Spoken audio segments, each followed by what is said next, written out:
Hindi ko makita yung ano.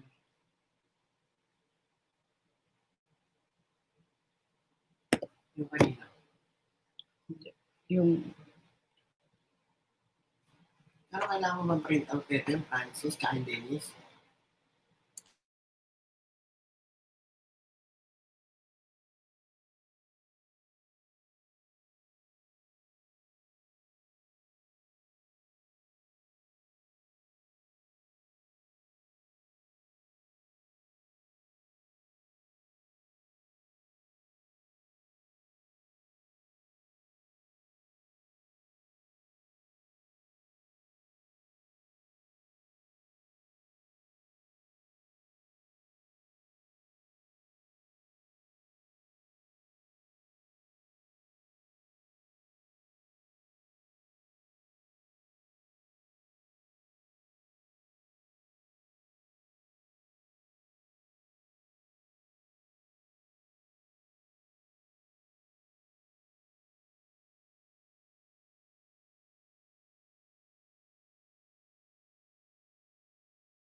Happy Independence Day.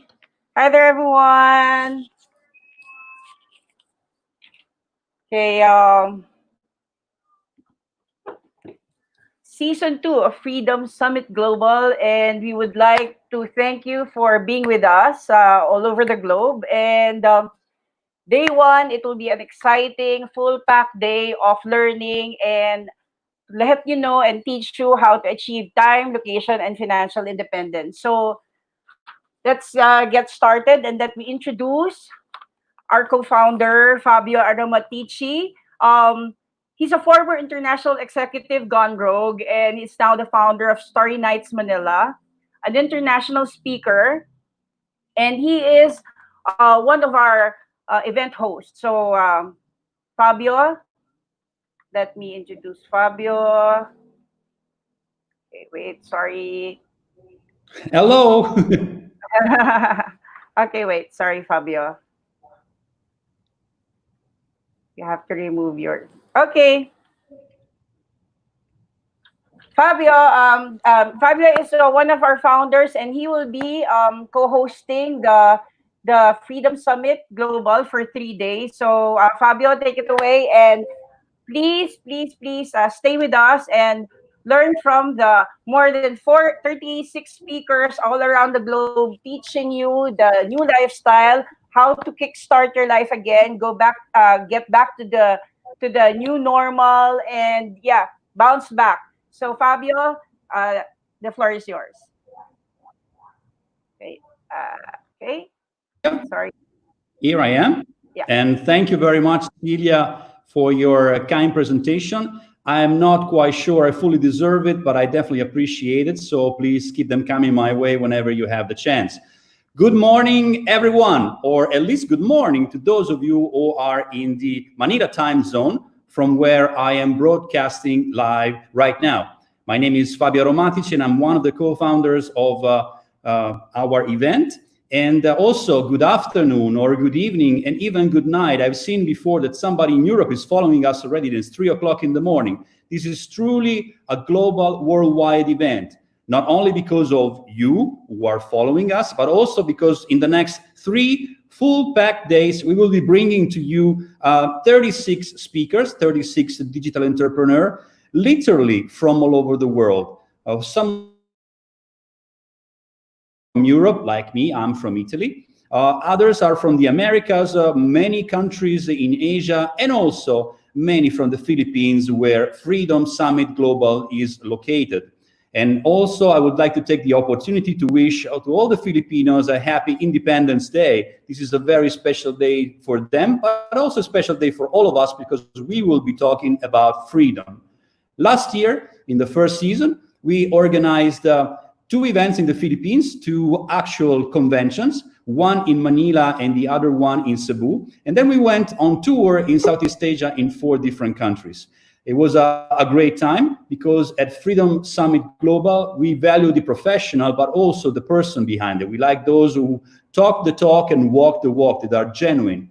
And many friendships were forged. And also, I think a lot of business cooperation blossomed. It was a lot of a good time, and so we have great expectation for this second season. And the title, just like a very good Netflix miniseries, is Road to Freedom.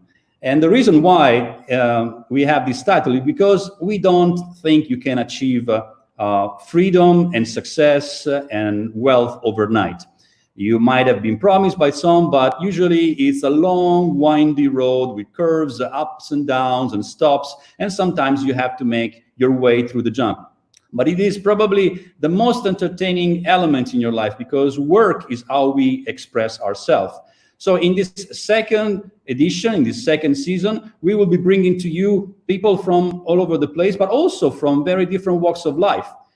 From different backgrounds, so that we will be able to offer to each one of you a solution. But who are you? Who are the people following Freedom Summit Global? Most of them, or many of them, are already digital entrepreneurs who want to step up their game, or they want to regroup and reassess their business proposition, or they want to scale up.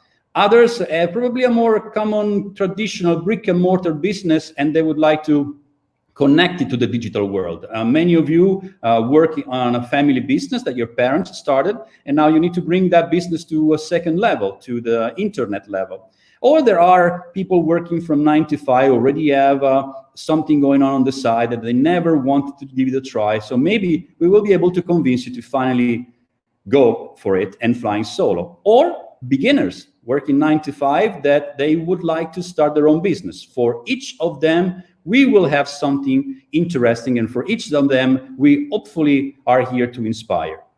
But now, the big question, our pledge to you is about freedom. So when it comes to questions, there is one very famous character from William Shakespeare, Hamlet, the Danish prince. So let me try and ask the question like Hamlet would. Freedom, yes. But what kind of freedom? This is the question. And it is a very good question, because this is the reason why probably you will be with us for the next 3 days, and hopefully even afterwards with our master classes that will be offered in the next days. We are like a genie. We will offer you 3 kinds of freedoms, 3 different forms of freedom. And all of us have learned in these very difficult times of COVID-19 and lockdown, and especially in Manila, where we had one of the longest lockdowns in the world, that we have been stripped from many forms of freedom. The freedom of hugging a friend, the freedom of visiting our in-laws, the freedom of drinking with our buddies, to go to work at the office, to go to the gym, many sorts of freedom. But at the same time, it was an opportunity to focus on what we want, on who we are, and about our business. Unfortunately, some lost their jobs in the meanwhile. It happened in Europe, it happened in the US, it's happening here.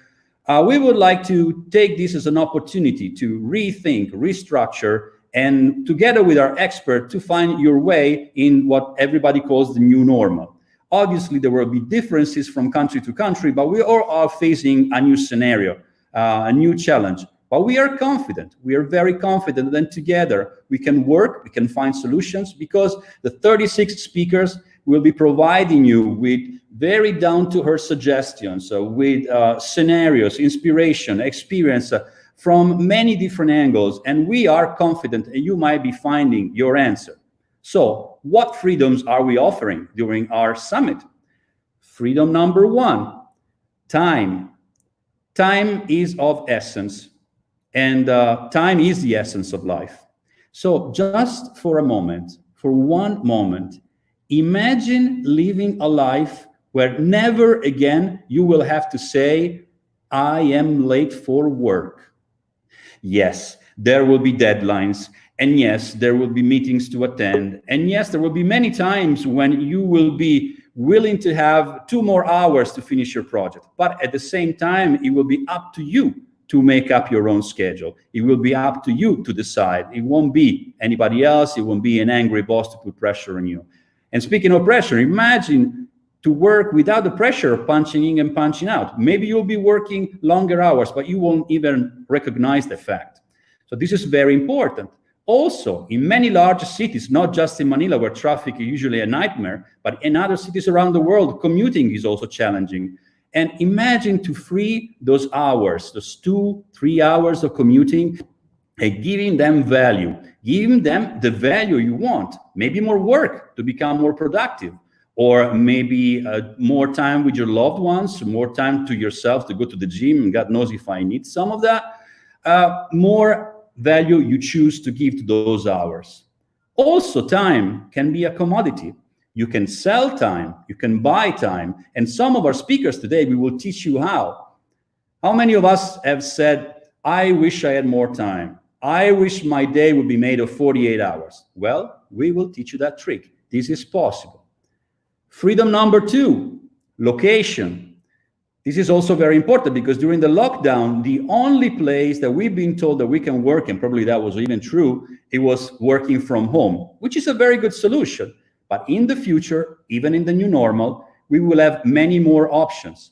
Maybe sometimes we can even go back to work to the office, or we can go work in a common working space, or to a coffee shop, or even while we're waiting at the dentist, just to take our mind away what's going to happen in the next 30 minutes, wherever you like. And yes, maybe sometimes, only sometimes, you will be so lucky to work on a nice beach. It happens. I was there, others were there, but this is a nice prop in this kind of work. Most important, every task will need a different setting, a different location.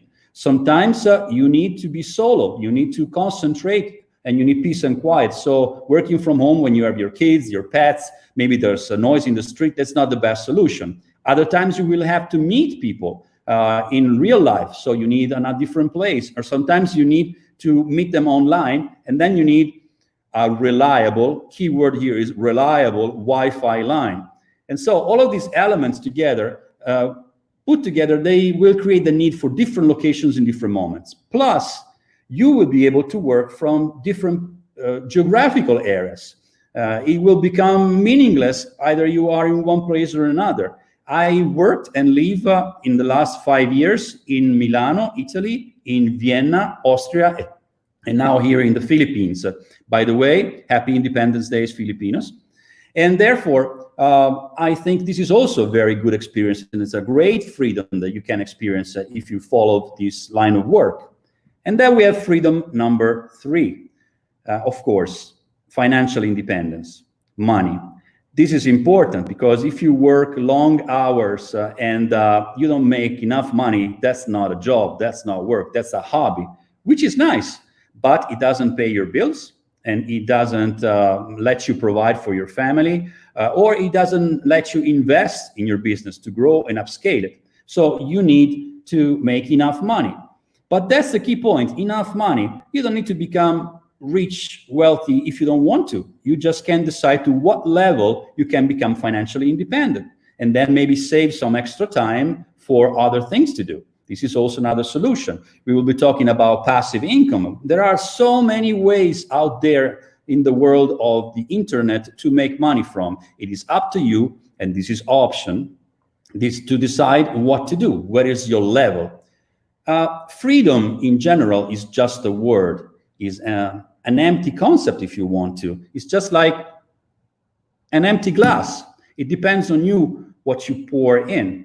For example, if you name the color red to me as an Italian, I would immediately think about a red Ferrari, a fast car, or a nice glass of red Campari, red passion. But maybe to you, red is the color of love, red is the color of blood, red is the color of a nice pair of Louboutin shoes. It depends very much on what do you attribute value. This is extremely important because it is exactly what you need to assess your values. And this is probably the big lesson that all of us have learned in the meanwhile in these COVID times. So the time has come to move on because, as I said, we have 3 packed days of action. We are going to give you the possibility of asking questions. There are going to be questions at the end of every presentation. There will be opportunities to win freebies. And there will be also the opportunity to mingle and to talk and to discuss after this event with other people. Because this is the spirit of Freedom Summit. We don't want just to have one nice webinar and then disappear. We want to create a community. We want to create a community in the long run. And we want us to be able to work together and have a good time. So, without any further ado, it is my pleasure and my honor to introduce the heart and soul of Freedom Summit Global. She is a mother, she's a hell of a drummer, she's a digital entrepreneur, she's a creator of communities, but most of all, she is the woman who gets the job done. I've seen her many times, and I can guarantee that if you want to achieve something, you can work with her. And it's my pleasure to introduce to you from Brown Roots, her company, Celia Jacob, who is the founder of Freedom Summit Global. Celia, you are free. Hello, Fabio. Hi, thank you for that wonderful talk about freedom. And for everyone who's watching, happy Independence Day. Uh, in the Philippines, we're celebrating Independence Day, and I'm going to talk about the spirit of freedom. And with me, literally, freedom is very important because for most of you who know me, I was a expat in the Middle East, and I had a very, very good lifestyle there. I was a graphic designer initially, and then I became an event organizer. After that, I was like doing several events and expos. And then I had a labor issue in the Middle East that made me decide to go back in the Philippines because I was imprisoned for a week because my boss wanted me to stay and she took my passport. So that was the first taste of me really asking for freedom because inside the deportation jail, I didn't realize that it can happen to me. So I was having a very successful life. I was having a good side hustle business there, and then suddenly somebody told me that I cannot go home when I decided to say I'm done. And that started my story. So I had to pivot again. And when I got back to the Philippines, I literally don't know anything. I'm a Gen X uh, person who tries to transition to digital. So what I did, I attended workshops that is available free, some are paid, and with the little money that I have, I use it to attend workshops, seminars, minglers, so that I can, relate and understand what's happening in the Philippines at that time. So that was around 7 years ago because I got back 2013. And I'm very, very grateful that because of people or communities that helped me, get my grind, upgraded. I tried to learn more skills. I was able to start again our business. So we started a co-working space in Mandaluyong, and then from there I rebranded my shirt business, my printing business. Then we are designing and doing concepts from some of my clients abroad also. So when people told me that I can, never got get up again, and how can I get up with all those things, challenges that came to me, I just told them that no, if you know your purpose, it would be easy for you to start over. So for me, the spirit of freedom is very important. When I tried to connect with people, I tried to collaborate with them. I joined communities like Connected Women, FH Moms. I attended workshop from Manila Workshops and several other communities that helped me, update myself and upskill. It also gave me the opportunity to collaborate with others. And that led me to meeting several speakers around the globe. And I went around Southeast Asia last year speaking about branding, the skill that I know best, um, graphic designing. So I talk about it, and also some mindset stories about how I was able to stand up. I always believe that, you fall 7 times, you stand up 8. I'm always hungry for learning. That's the reason that this is a passion that I really, really tried to, pursue. If I have a chance to share all this, connecting you to the right mentors, connecting you to the right coaches, and listen, if you can listen to the right speaker who can help you bounce back again, then I'm okay. I was able to pay forward already. Because last time when I was like 7 years ago, when I was having nothing and I was literally shackled, I was literally in the deportation jail, people helped me. They didn't know me, they just helped me. And I don't have any issues. My boss just wanted me there, so I won the case.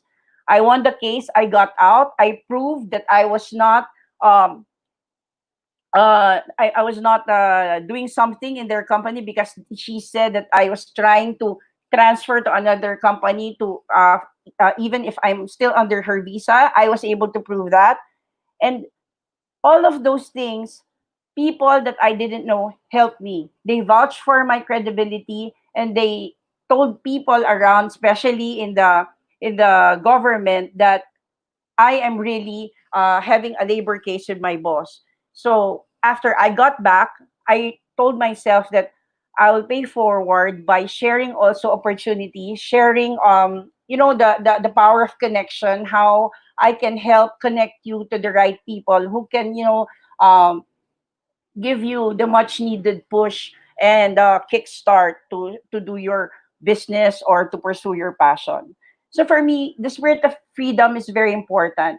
I myself am a single mom, and it's very difficult. You know, you can relate to the challenges of going out and riding the MRT and waiting for the grab, or waiting for things that will also make you um, give less time for your family. So what I'm always looking for is the time and location independence. If I can work sustainably in the comforts of my own home, or even if I go out remotely working, then I feel that I'm successful. Because at a certain point, I was stuck in a cubicle working for almost a decade in my company, and I never really get the right compensation, the proper recognition, and I was not never really happy.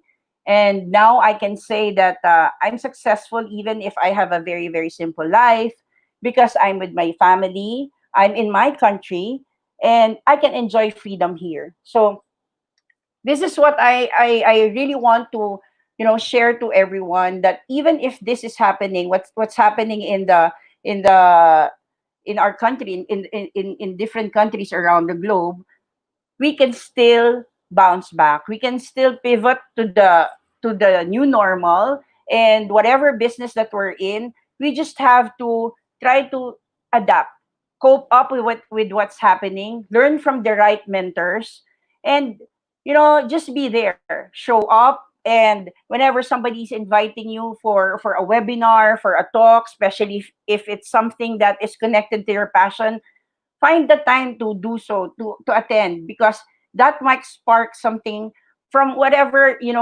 ideas that is in your mind. And some of the people, if you're in a community, it's very important to have someone to help you, step up.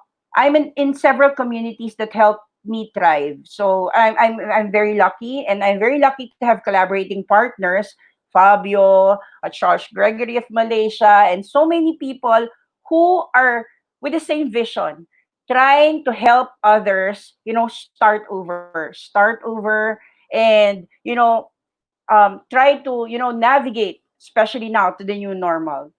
I think that's it. I will have a talk. I will have a talk with Renee Kamstra tomorrow. She will be talking about how we can help, especially the overseas Filipino workers, all those who are retiring, people in the corporate world, how we can help you and how we can connect you to communities, how we can, give you some advices as expats and people who try to start over.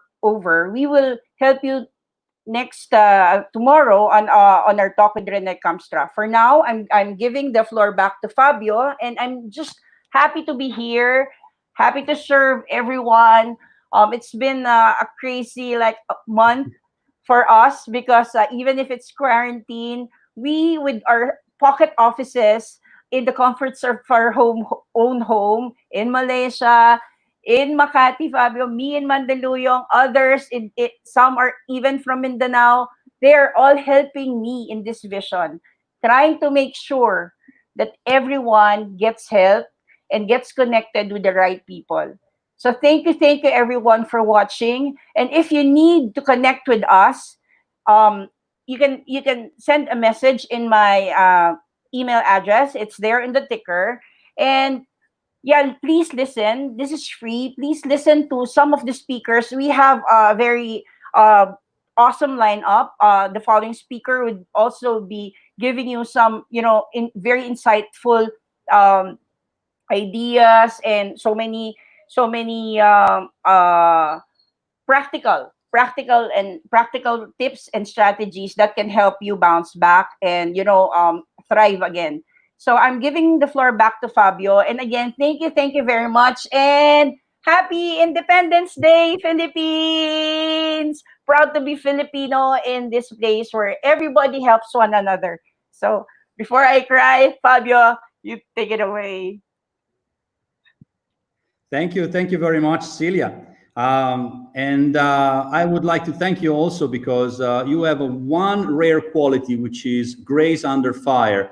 We've been under an incredible amount of pressure to get and pull this thing together, but I never saw you under stress. So I don't know how you do it. I wish to learn, and probably in the future you will share with me some of your tricks. Well, here we are, ready to begin with the first speaker in line.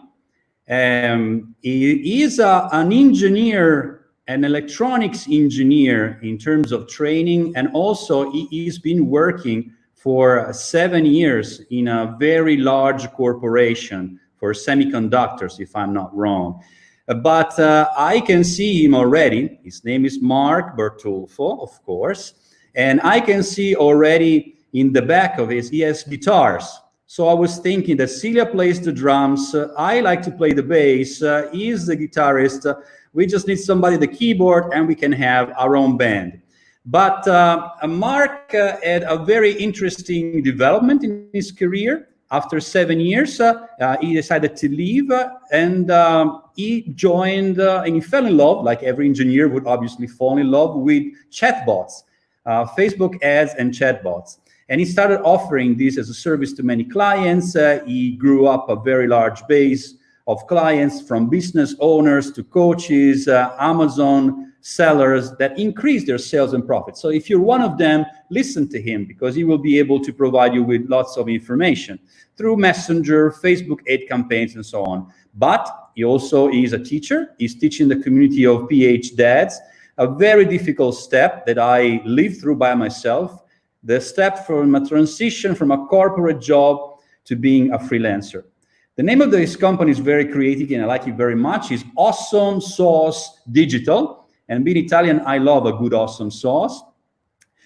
His title is Very Engineering: How to Make Your Business Thrive During the Pandemic Through Messenger Marketing. So without any further ado, you are free. Mark, it's your turn. There you are, and the guitar. Hi, production. Happy to be here. Happy to be here. And yeah, I have some guitars in my background. There's actually a drum set in front of my. Sorry. In front of, yeah. Is my audio clear? Yes, it's you. Yeah. Go on. Awesome. Yeah. So, yeah, I have some guitars in my background. Actually, in front you can see it, but I have a drum set actually here in front of me. And yeah, I'm just really happy to be here. Thanks for inviting me. This is my first time in the summit, and just hoping that we can reach out to a lot more people and teach them on how to transition to online or make their business thrive online. Actually, uh, my uh, my what do you call this? My presentation, I changed it last minute. It's my bad. I changed it to how to make your business thrive in the new normal. It's almost just an offshoot of my first title, but this is more in depth in terms of branding and marketing. Okay, so I should be sharing my screen now. Uh, me just should be sharing. And yeah, thank you for that. Great. So, how to make your business thrive in the new normal? So, pretty straightforward. We are in the new normal, and for most of you who are thinking of starting something online, this is perfect for you, right? Or if you're already doing something online, then the more that this is for you, right? So, I'm Mark Bertufo, and I used to be an engineer. I should, yeah, I used to be an engineer. I used to work for semiconductor companies. I used to work for big ones, and I did that for almost 14 years. I'm pretty old, sad. And then before I I decided to go back home, start some business of my own, and I fell in love with chatbots and Facebook ads. First, I only did it for my business. Where are you? Where are you? Where are you? Where you go? Yeah. First, I only started it for my business, for my own brick and mortar, and then after a while, I started selling it to clients because I just fell in love with it, and I thought that, hey, why aren't you doing messenger marketing? Why aren't you doing Facebook ads for your store, for your shop, right? So right now, what I do, I help my Amazon clients with clients with Amazon shops, with Amazon stores to get to drive sales, to scale up their store by ranking their products with their keywords, with specific keywords, search keywords, right? Also, I help uh, clients with online shops aside from Amazon uh, generate and increase and scale sales, their store by sales through Facebook ads and Messenger marketing. Pretty straightforward. I mean, I do that. I do it for myself. I do it for my clients. So I love doing it. On the side, as Fabio mentioned, I am a co-founder with my brother Jim of Peach Dads, Pinoy home-based dads.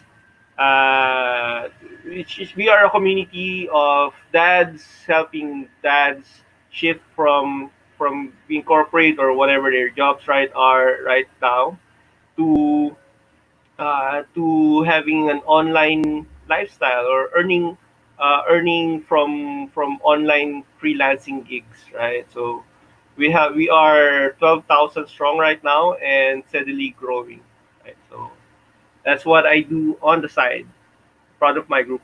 Shout out to my group, Pitch Dads. Yeah. So okay. So where are we right now? We are. I mean, the year is 2020, and this year is pretty monk dinged up. And I mean, if I would sum it up, I would sum it up in a meme. I mean, there's a lot of memes about 2020, right? So, but one of my favorite, and there's a lot of memes that make me smile. But among my favorite is this from Back to the Future. Yeah, I was a kid when that came up. So, Doc says to Marty, listen carefully. Whatever you do, don't set it to 2020. So, whatever you do, do not go back to 2020 or don't go to 2020 because it was like I think 19 I think early 90s or late 80s, right? So don't go to 2020 because if I know myself, man, I am unprepared. I mean, I wasn't prepared for this. Luckily, my business and my work, my gigs are still working even with all of this going on. But I mean, if I know a lot of people, if they could go back a year or 2 years back, like 2019, 2018, and they know that this thing will happen right now, everyone will basically change their business, will shift their careers to something that will let them survive and thrive the pandemic, right? If you could go back, you would do that. I know I would. So what is it? What is 2020 in a nutshell?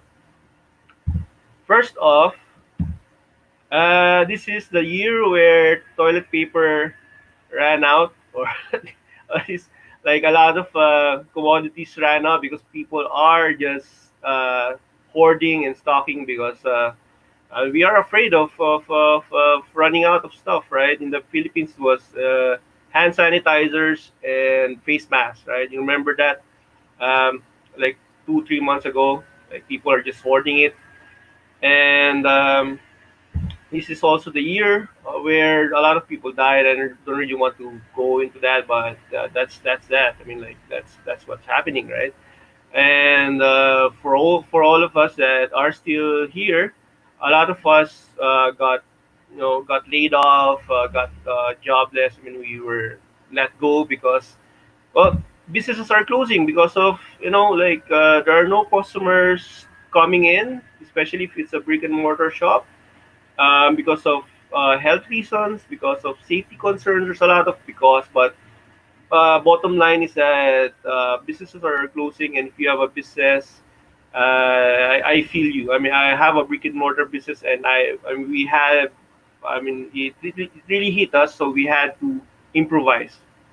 But good thing is that there's always a silver lining. I mean, there's rain, there's always a rainbow, right? Or there's always a rainbow. There's something good after the rain, right? And people binge watching Tiger King and watching Joe Exotic and Carol Baskin. I actually watched this show. It was pretty entertaining. Type one guys, if you actually watch Tiger King, even if you're not a fan, I mean, I'm not a fan, but it was pretty entertaining. Type one in the comments if you did. And so between people watching Tiger King and doing uh, entertaining TikTok videos, you know, like I know a lot of people did TikTok during the first part of the pandemic, right? You were bored, you don't have anything else to do in the at home, so what do you do? Like you do videos, right? So people are just at home. People are glued to their handset, to their phones, to desktops, laptops, smart TVs, whatnot. You know that your audience are at home. You know, whatever you're selling, you know whatever you're selling, whoever you're selling them to, you know that they are at their home. They are glued to their phones, right? They're mindlessly scrolling through their news feed and binge watching YouTube videos. But the good thing is that even if there's a lot of people that are that are jobless or don't have jobs right now, people are buying more online than before, right? It's like 42%, as Oberlo mentioned here in this infographic. 42% of the US population bought groceries online, uh, compared to like 22% of March 2018. I mean, yeah, because people are stuck at home and they don't really want to go outside. But that is a big opportunity, right? If you can see that, you have to see that, guys. It's a big opportunity. People are buying online more now than before. So what do? You sell online, right? And it's really pretty straightforward. I can really sell. I mean, you can still do your brick and mortar, but you have to sell online, right, to survive, or at least ship to online to survive. So how do you do that? And that this is the meat of the presentation. First off is the law of geometric growth. Yes, I'm an engineer. I thrive on systems and stuff. If everything that I do must be, and this is just me. I mean, like just personally me. It must be systematic. It should be running even without me. So I love stuff that has a system. And The law of geometric growth just states that it refers to the situation where successive changes in a population differ by a constant ratio. You don't really have to understand that stuff. It just means that there are certain levers in your business right now that if you pull one, you get you get a certain amount in terms of revenue. If you pull another one, then it's compounded, and you pull another one, compounded, compounded, compounded. So even like small pulls on these levers will give you a big push on your revenue in your cash flow. So um, there are four power levers.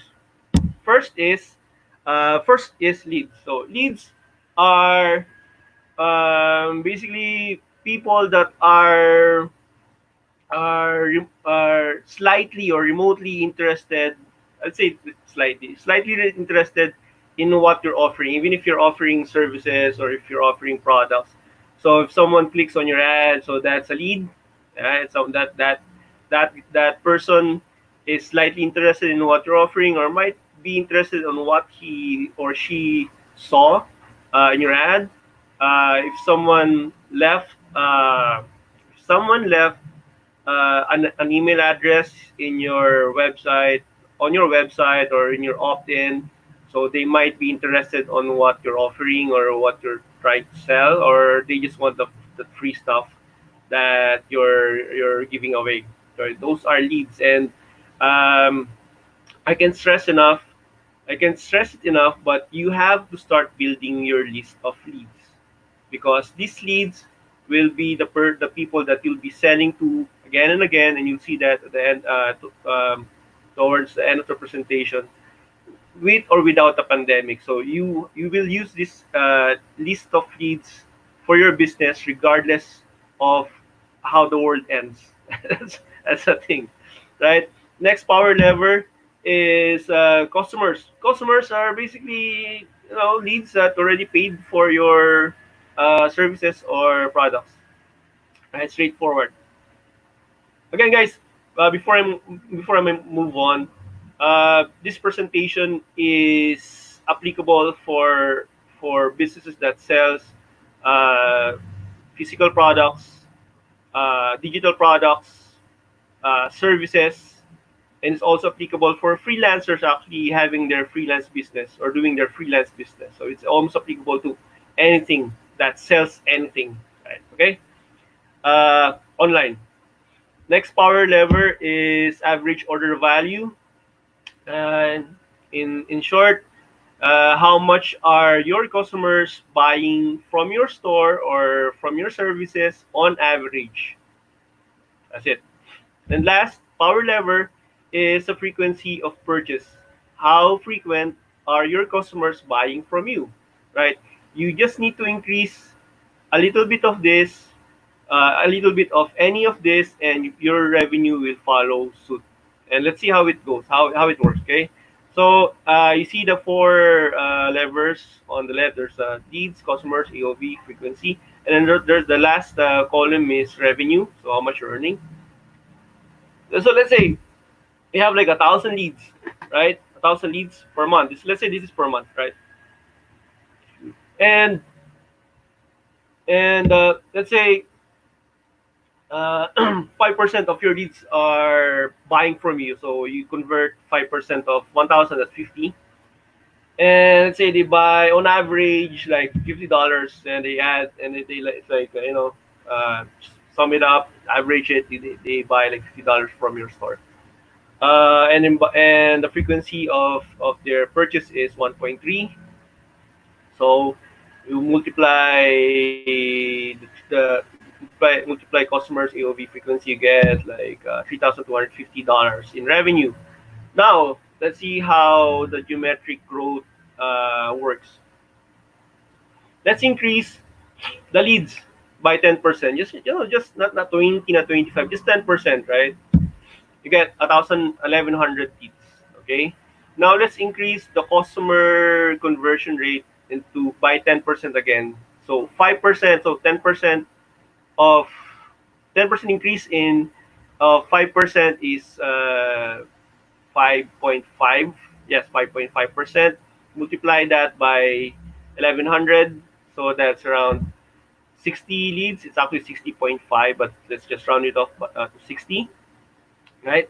Um, let's increase your average order value by 10%. So instead of 50, now they're buying like $55 every time, right? And increase the frequency of purchase by just 10%, you get 1.43%. And just by increasing 10%, a little bit here, a little bit there, you get a revenue of $4,719. And that's basically 45% in increase in revenue by just pulling 10% from the power levers, right? So how awesome is that?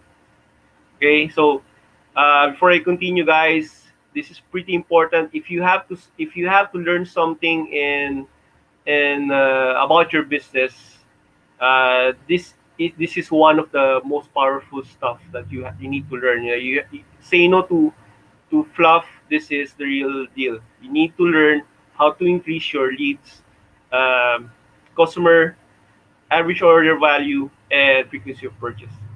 Okay, so I made my point. How do we do that, right? How do we increase our revenue through the power levers? So first off, what you do, people first, product second. As Zig Ziglar mentioned before, he said, and I love watching Zig Ziglar, Jim Rohn, and all the greats. Um, he said that people don't care how much you know until they know how much you care. Really straightforward. You need to know people before they buy from you. That's basically it. Know your audience. Do you know who your audience are? I mean, we have an idea of who our audience are. That's an idea. But do you really know who your audience are? How do you do that?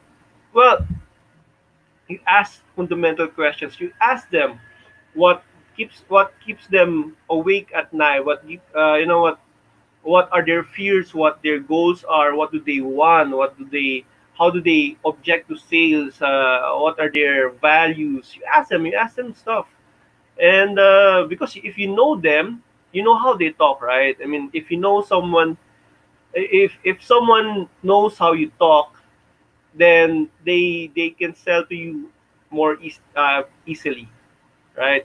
For example, if you're selling to a dentist, if you're selling like leads to a dentist, you don't sell, hey doc, do you want leads? You don't really say it like that. I mean, like they look at you like, what, right? You talk to them with using their language. You tell them like, would you like uh, patient referrals, right? So use their language to sell to them. So know your audience, ask fundamental questions. But Mark, how do I ask them? How do you ask your audience? I mean, that's a next question, right? It's just a So what do? You can actually ask them, interview them one by one, but that will like really take a lot of time. What do you do? You conduct quick customer research through Facebook ads. That's it. Pretty straightforward. I use messenger bots and lead ads. You can use those. It's pretty straightforward. There's a lot of YouTube. Uh, there's a lot of YouTube uh, tutorial about that. And when you do that, you find a pattern on your data sheet. You send the answer to your data sheet, and you find a pattern. And from the pattern, you create for customer avatars. The more, the merrier. Why? Because you don't really speak the same way to a gym to a bodybuilder and a yoga instructor, right? You talk differently with each customer. So know your audience, ask questions, build a database, create a personal customer avatar. Next is know your product inside out. Features tell, benefits sell. So find out the hidden benefit of your product. This is gold, guys. What you do, you look at the comments and reviews of your product, and and you search what your customers are finding about your product. Find like small things that make them happy about your product. You know your product well, but these are the things. These things will. These are the things that only your customers will find out. Your users who actually use your product will find out, and you search for that in comments and reviews, right? Know why people are buying from you. Again, it's pretty straightforward. You ask your users, you ask your audience, you ask your people, you ask the people that who already bought from you if they left an email or um, if they left a phone number, call them up, ask them, hey, why did you buy from us, right? This will give you an idea what your edge is, right? If you already if you already know what your edge is, this will help you strengthen that. Find out the keyword searches that you're making sales from. If you're using Amazon, if you have a store with a Google tag in it, look what the where your sales are coming from, and you can use that in your copy later. Create a unique selling proposition based on the benefits you've uncovered, because guys, people will be selling more online more uh, now. That's the thing. Basically, people are online right now, and then people who have business will be selling online as well. So you have a lot of competition. People will be drowning out on noise. So you have to have your unique selling proposition. How do you how do you what do you call this? How do you position your product, right? Some of the greats is I'll show you some of the great companies are uh, telling telling their audience about their product. So FedEx says where it absolutely positively has to be there overnight. So me myself, I use other couriers, but if I know if I need that I need something uh, to be somewhere the next day, the following day, I use FedEx because that's what they're good for. I mean, like they are good with delivering overnight, and that's their unique selling proposition. M&M's, melts in your mouth, not in your hand. This is actually from I think from one of the world wars. One of the army guys saw that they have a problem with chocolates, and what he did is that uh, he went back after the war, and encased the chocolate chips with candy shells, and that's that. That's M&M's. Um, Domino's Pizza, we guarantee fresh hot pizza delivered in 30 minutes or less, or it's free. It's actually a very good selling proposition. It's an irresistible offer. It's also risk reversal. So basically, they tell you that, hey, we have great pizza, and we'll deliver it to you fast and fresh. If not, it's free. You don't have to risk anything. So think about what you know about your product and create a unique selling proposition for it. Next, create ads that stops people from scrolling. People are scrolling mindlessly. Um, okay, that's not my slide. Uh, People are mindlessly scrolling through Facebook, right, and Instagram and stuff. So your ads need to stop them from doing that. And how do you do that? You use first off, you use actual photo of your products and services. Uh, this worked for me. It might not work for everyone, but I've tested hundreds and hundreds of ads. And what worked for my niche and industry is basically just straight up the photo of what we're selling, or a video of what we're selling, how to use it, and it just brings authenticity to Facebook, right? Okay. Connect, go back to your database, go back to your customer research. Look at look at the stuff that are keeping them awake at night. What are their goals and fears? Start with that. I mean, it sounds cliche, like the ads that says, "Are you tired of this? Do you want to do this?" But it still works. Still works today. Still works for me. because that's connecting. You start with a problem or a goal that they basically told you, right? And you position yourself um, as a solution, as the answer for that problem, for that goal. Create an offer that breaks habits. So we are creatures of habits, and we will only shift to something else if something is better than what we're having right now. So how do you do that? Again, go back to your data sheet, your customer research, and see what they want, right? I mean, that's a good thing about customer research. Ask them what they want and sell it to them, right? If you don't know what to sell to them, ask your audience what they want, right? Go and a clear to action. I mean, you've done all this stuff. Make sure to give just one call to action at the end. If you want them to buy from your store, then tell them to click the link and buy, right? Or go to this link or click the button or whatnot. If you want them to like your page, just tell them to like your page, but don't do it like buy this from us today. Click this link and like and share our page. Don't do that. Don't give them a lot of instructions. Just one at a time. Okay, this is an example, show a simple one. Photo is pretty basic actually. It's a screenshot from uh, from a video, and we just tell them, if you want to fit in that maxi dress or on that bikini. And this came actually from customer research. Okay, um, upsell. Basically, your best customers are the ones you have. You create products that complement what you're selling right now, and offer discount bundles that increase your average cart size. These are just example, guys. But the thing is that uh, you can always test uh, offers on your list.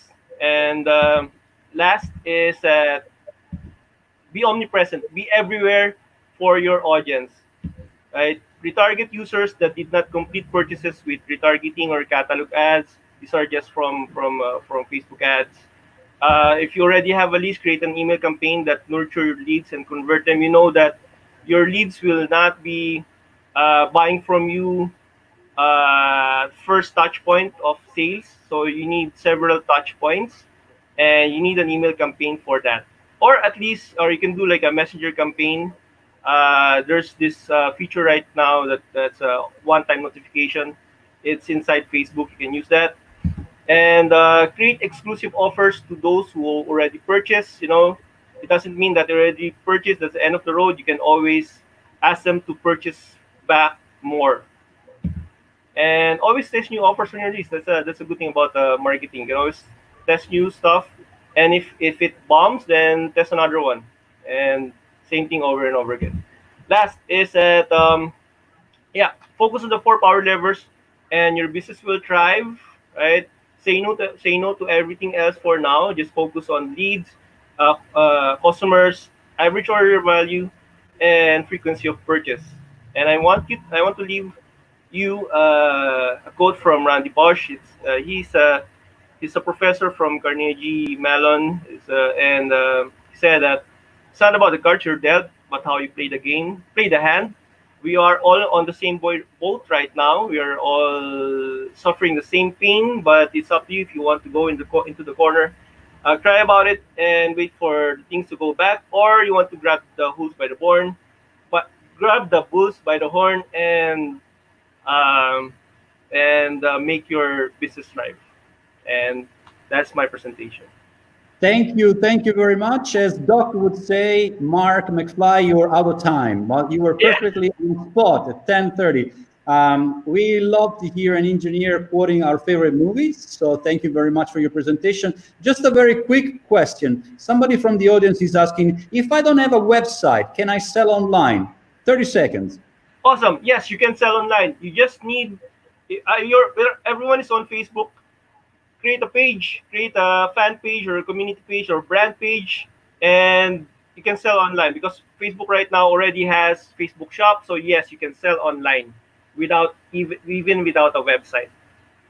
Yeah. So thank you very much, Mark. We told everyone that we have a very packed action day, so everybody can get in touch with you at the email that they can see in the bottom of the screen. And thank you very much also for your very practical advice, things that people can use from the moment on, but obviously they can work with you together in your company and be even more successful. So goodbye, Mark. Thank you very much for your help. And hopefully I will be able to go back. If, guys, can you help me out? There you go. Here I am. Okay. We don't have time, so we like to be on time, and we're moving to the next speakers because we have a dynamic duo coming up, and their presentation has a very, very catchy title, and I like that very much, is How to Buy and Sell Freedom and Time, of course. Because this is what these two next speakers are going to talk about. And as I said, it's a very interesting duo coming up. They were part of our first season last year, and therefore it's with a great pleasure that we are welcoming them to be back with us once again. Tom Tate, they're both obviously from 2XU, the Executive Services, that's the name of the company. But Tom Tate has done almost every business imaginable, from print media to course creation to self-help growth and software, among others. Also, for a number of years, he would hop on the next flight to meet up with businessmen who needed his expertise and knowledge to help double their income, which is always very, very good. He now runs his business online with his entire team living and working in another country. So he is the digital entrepreneur. He has mastered the art of hiring and managing a loyal, affordable, hardworking virtual assistant who takes care of almost everything in his business. Next to him, we will find another nice comeback and also colleague MC for the next sessions to come, Lee Ann Lacaba, also known probably to many of you as Virtual Ate.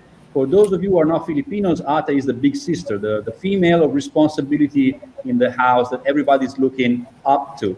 So Liana has been working from home since 2011 and worked as a book editor at a US published company at 18. So she started very early. But listen, she became a CEO at 20 and partnered up with her boss to start up 2XU at 22. She also has the coaching brand, the Virtual Ate, where she trains people on how to work from home. She's an international speaker, a content creation monster. This is how she self-described, who has a blog, a YouTube channel, and an upcoming podcast. Her ultimate goal is to create a business in New York where she can create jobs for Filipinos who can work from home with their families. So they both have big dreams. They are with us. So welcome, guys. We are all ears to hear how you can buy and sell freedom. You are free. Awesome. Okay, so That's something. when are we on? All right, so what is the value of time? What is the value of your time? Who here wants to make more money in less time? Make sure to type yes or no in the chat. We would really like to know if you actually want to make more money in less time. We're going to try to keep this presentation very short and actionable. So we're going to have plenty of time for questions at the end. And we want to make sure that by the end, you know very specific steps that you can take so that it'll be profitable for you by tomorrow. And this is true whether you're a business owner or a business employee. So we encourage you to take notes, ask questions, and share it on social media and tag us. You can use the official Freedom Summit Global hashtag FSG 2020. And now, as we dive into, you guys probably want to get to know us a little bit better, because why are you guys getting two speakers instead of just the one, right? Why is there two people here? So my name is Lian Leilacaba. I am from the Philippines. I started working online when I was 15 years old as a writer. I was really young, and then got hired by this guy beside me at 18 years old as a book editor. And then I became CEO of his publishing company at 20. And then since then, we've started another company called 2XU. I've become a international public speaker, as you guys can see from my photo there. I'm also known as the virtual ate, where I coach Filipinos how to work from home. And by the way, we're not a couple. I know you guys are thinking that because I'm Filipino and he's an American. All right, my name is Tom Tate, and I have been building businesses and starting businesses since I was 12 years old. I've invented aircraft. I've sold ebooks online. I've sold whole aircraft online. I've done so many different businesses, I lose track. But I worked a lot online with a lot of online employees from the States, and then I ended up hiring a lot in the Philippines. And then I ended up coming here to the Philippines, and now I have multiple businesses with Leanne and with my son Garrick and with some other people. And click.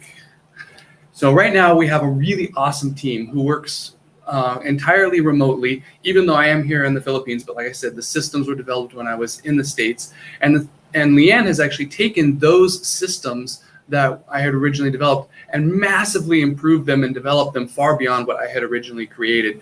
And so right now during COVID, everybody's like, oh no, and nobody can work. It had no effect on us. All of our companies grew and our free time was fine. Even though nobody could come to the office, even the once a week, which they would normally come to the office. So, time equals money. Everybody knows that, right? Well, it's not that simple. Let's say you have a cavity, right? If you're in the US, getting one cavity filled will cost you around $300. Well, if you're in the Philippines, having one tooth fixed will cost you around $10. So, on average, actually, if you're an employee in the Philippines, you can work less hours to pay for fixing one tooth than if you're actually in the United States. And you might think, well, okay, well then the US dentist is much richer. Well, the US and Canada are pretty comparable. And my dentist here in the Philippines used to work in Canada, but she actually came to the Philippines because she actually has a higher standard of living from being a dentist than she did in Canada. And I can also tell you that the dentistry here, the actual techniques and the chemistry and the processes and equipment is better than in the States or in Canada. So people underestimate the differences in different economies, how different, how governments affect the prices of things and income and stuff. And so it's not as simple as it seems. The good news is that when you're working online, you are not stuck in Canada or the US or even the Philippines, because when you're working online or you have a business online, the playing field changes. You can earn money in one economy, for example, the US, and then spend it in the other, or here in the Philippines. Or if you are an employer, you can hire an employee in one economy, Philippines, and then have profit in the other. So the COVID pandemic has actually just created more opportunity for something called business arbitrage. So if you ever heard of what the word arbitrage means, it's basically any time that there is a difference in value of something between different markets, and there is an opportunity to make money from it. For example, what is the value of water? Well, it depends on where you're at. If you're next to a really clean stream and you can drink from it and somebody offers you a bottle of water, it's basically worthless. If you're in a desert, it's worth, your life. It can be worth anything.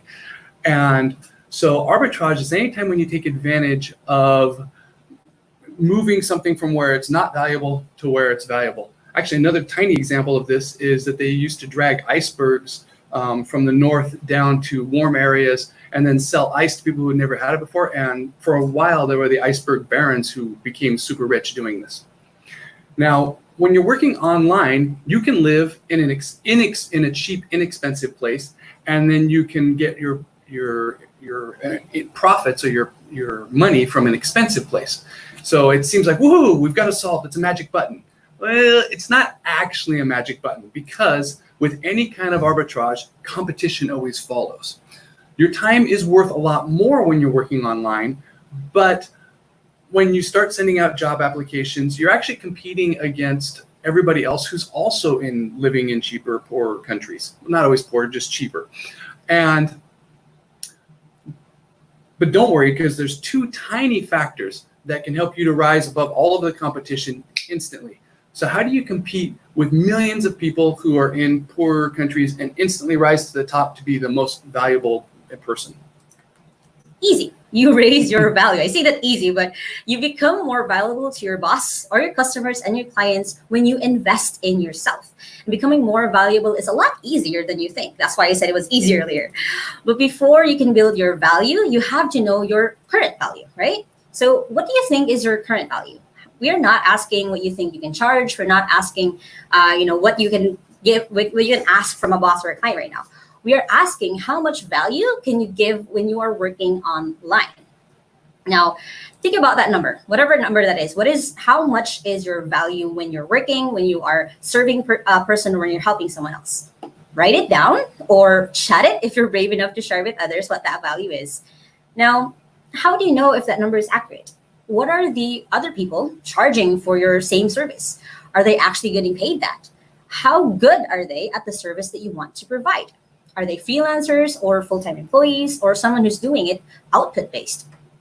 Here is where arbitrage gets really fun. Every employer makes money from their employees' work. Otherwise, they won't be able to pay their employees. But there are two magic ingredients that every employer desperately needs that they will pay through the nose for. And the good news is that it takes all of 5 minutes to both of these ingredients to work so you can leap ahead of any possible competition. The first one is trust. Trust is the greatest multiplier in the world because especially online, it's even a bigger multiplier. And I know because I've helped people who needed to get online employees who are used to having employees in an office, and fear because they can't see you is the number one fear. It's always been fear of whether or not they can trust their employees. So when you show trust, you instantly become massively more valuable. And we've helped a lot of employers and employees build trust. We teach a lot of business owners and employees how to be good bosses, how not to be a jerk 101, and employees, and building trust and loyalty is always key. A boss that trusts their employees will give them raises and keep them forever. And as a boss, when you trust your employees, of course, they're going to want to take care of you and your business. And it saves you so much time and effort when you don't have to worry about what they're doing every minute. When you trust your boss, when you're the employee trusting your boss, then you automatically try to take care of your boss, right? You want them to make more money and have their business grow because you then benefit from it. That's where you can have genius ideas in the shower for helping them grow their business. So what's the second greatest multiplier? It's initiative. Now, I used to hire a lot of people online when I was in the States, and I was hiring a graphic artist. And so I would have graphic artists make a sample of a book cover for me, and then I would judge the book cover. And I would pay for that test because if I wanted to use the book cover, I would actually use it on one of the books we were publishing. And I had one graphic artist who took the title that I gave him, he made a cover, and then he took 2 other titles that were similar and related, and he made book covers for those as well. And so he gave me all 3 in his test. He took initiative and went a little bit beyond. He was not the best graphic artist. There was another one who was definitely better, and there was another one who was probably a little bit better. So I may say he was number 3 at that time. He's the guy who I hired instantly. And that totally paid off because over years, he grew the publishing company. This is before Leanne, a lot, though. He grew it a lot because of that same initiative. And in fact, that initiative ended up growing him to where now he owns his own businesses. And he and I are still friends, and we consult with each other and stuff like that.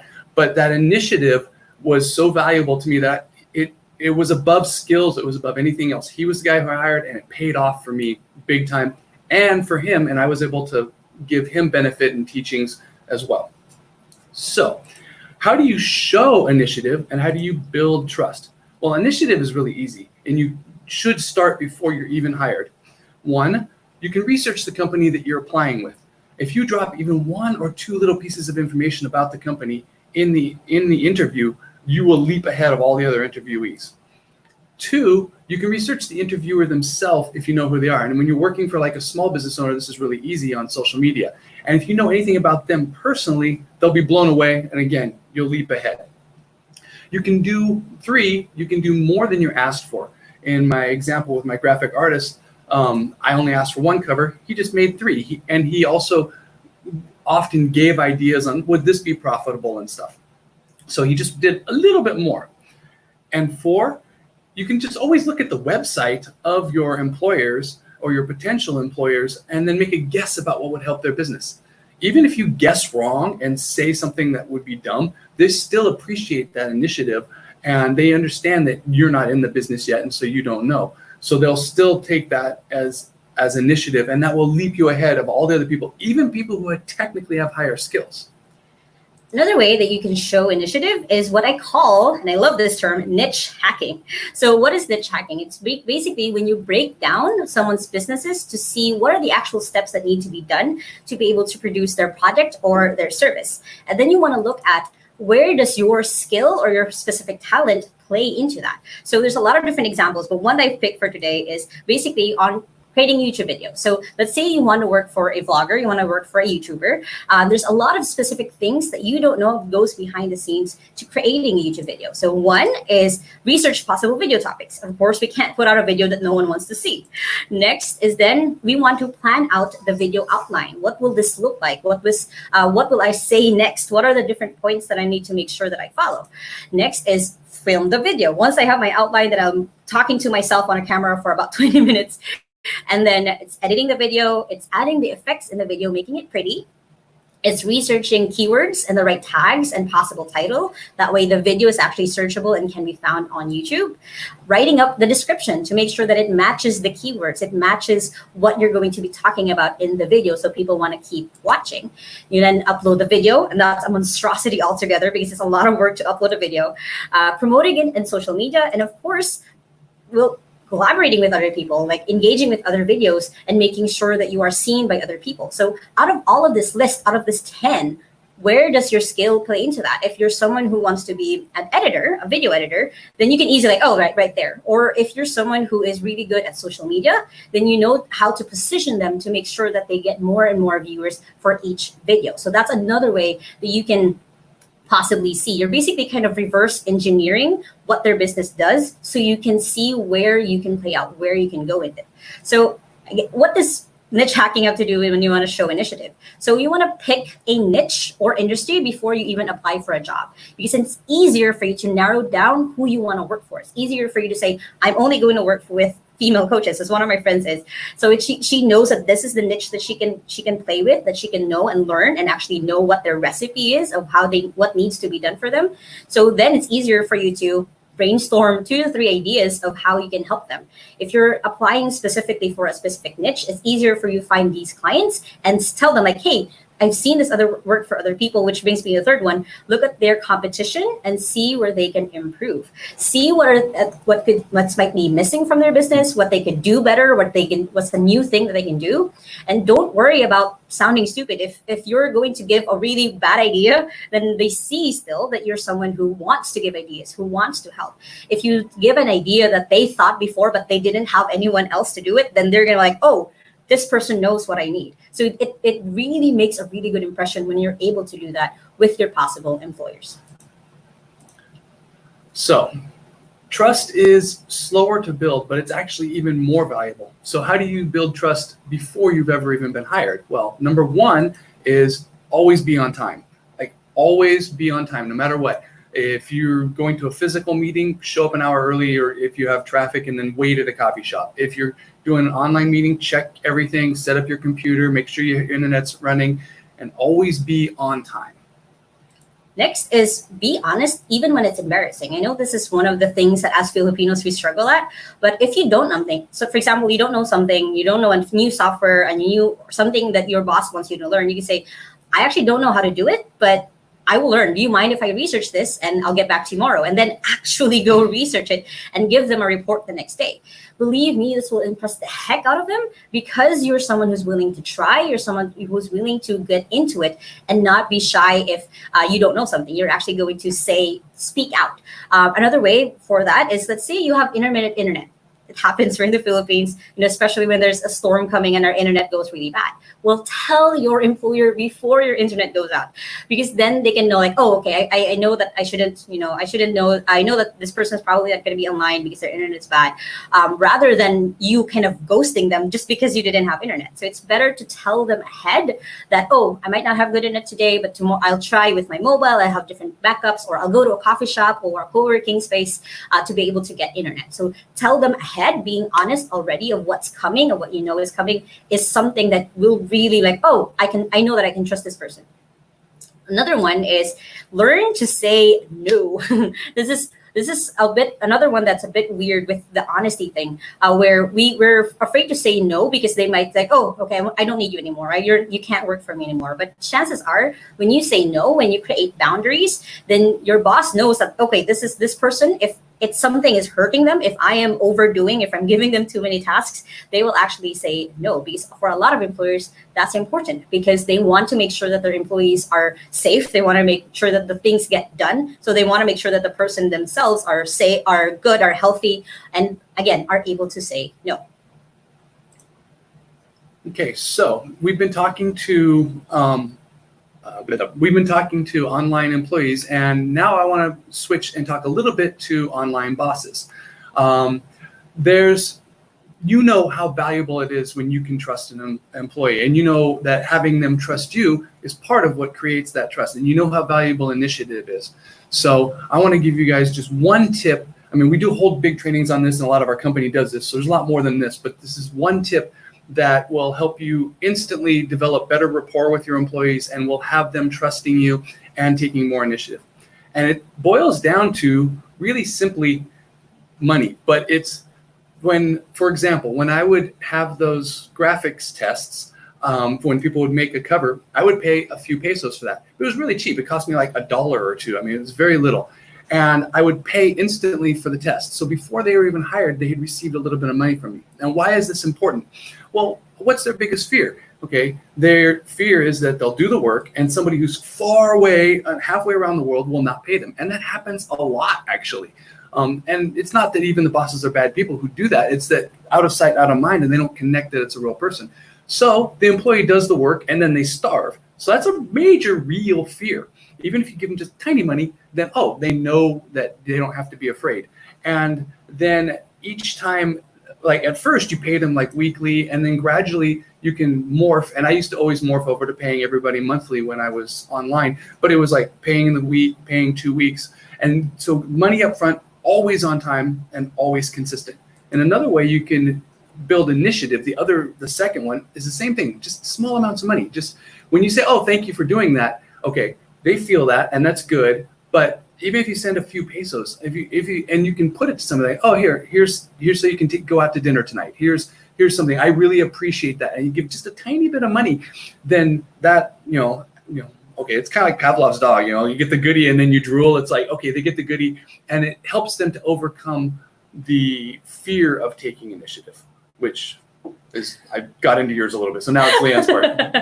So next is, how do you actually foster initiative? How do you grow initiative with your employees or the people that you work with? And you do it in two main ways. The first one, which Tom discovered, which is trust. The main reason that a lot of employees don't take initiative is actually fear of losing their job, fear of being shouted at because they did something different. So if you want your employees to take initiative, you have to make sure that they feel safe to do so. That if they take initiative, and even if they mess up, you have to make sure that they know that you are going to be happy that they took initiative in the first place, and you keep it separate from the mess up. You have to be very clear. You separate the person from the action. You're happy that they did this, but they could do this a little bit better. Another one, which Tom just talked about also, is just rewarding it. Anytime that they take initiative, thank them for it. And if it actually help you make money, then give them a little bit bonus. Just give them like, hey, thank you for this. You can buy coffee today, or you can go to a coffee shop today and work for me. So it's making them feel that it was a good thing that they took this step, that they were brave enough to take this step. In our company, we have several other systems to help employees learn how to properly take initiative. But if you start by realizing that 90% of the time, it's actually the main reason that they don't take initiative is not laziness, it's actually fear. So you foster that initiative and give space for mess ups, and then you'll find that they'll keep finding shortcuts or better ways to help you in your business. Now, we've helped a lot of business owners get and manage employees properly. The two most valuable traits for the profit of business owners has always been trust and initiative. As an employee, if you focus on these two things, you will never have to worry about getting not paid for work or being underpaid ever again. And as an employer, if you can master getting employees you can trust and who can take initiative with your business, then your business will grow just automatically. So the name of this training is How to Buy and Sell Freedom. And all we've talked about is trust and initiative and money. So where's the buying and selling the freedom? Okay, as an employer, obviously, when you can trust your employees, you now have the freedom to walk away. And if your employees take initiative, they learn more, they grow into your business, and that automatically gives you massive freedom. And so having employees that are loyal and that have initiative is completely different than having freelancers or even highly skilled employees. And this does give you freedom. So you're actually buying freedom. Now, as an employee, you're like, okay, I'm selling my time. This training doesn't buy me any freedom. That's not true, because when you're an employee, you are basically when you've shown initiative and when you've built up trust, you're never going to get fired. Like, you're going to be loved forever. So that gives you freedom, because you can say, hey, can I take this day off? And your boss will be like, sure, you can take that day off. And you'll also get raises, which will allow you to make more money. And over time, you'll also start to have a larger network from your boss, because you'll be introduced to more people. So more money will give you more freedom, and actual working freedom with your boss will happen. And I can give examples. A lot of people in the companies can do whatever they want. And in fact, the reason why certain divisions have grown and why All 2XU exists is because Leanne wanted to do it, because she's grown with me. And I'm like, okay, sure, you want to start a new company? I'll just help with that company. And that's the ultimate freedom, actually even directing the company. So we train employers and employees how to be more beneficial to each other a lot of the time. So if you're an employer, you will get a lot of great ideas out of for Freedom Summit attendees. You have PDF of 100 things to outsource. These are things that you can give to your employees, or this is something that if you have no idea right now what to outsource or what to give or delegate to other people, this has a really good list. This is a very extensive list. And if you're an employee and you have no idea where to start, you have no idea what skill that you can bring online, then we have the 100 plus side gig skills. And this is all going to be available within Freedom Summit. So make sure that you guys grab this, because this is something that we've gone over so many research, so many different things. And of course, of our experience in the last couple of years, these 100 things, both sides, are going to help you just either have your business be better or have you started working online. So in just a few minutes, we wanted to keep this very short and very actionable. So we kept it down as short as we could, and have two very specific things that you can do, which will raise you above the competition and which will help you when you have employees. So we hope we've given you guys an aha moment and something that you can actually do tomorrow that will make you either more profitable, to get a better job, to get a better employee. And so we hope you guys have had the aha moment that these two soft skills are far more valuable than all the hard skills, and that when you properly measure that, you'll be able to grow your business and you'll be able to get more work.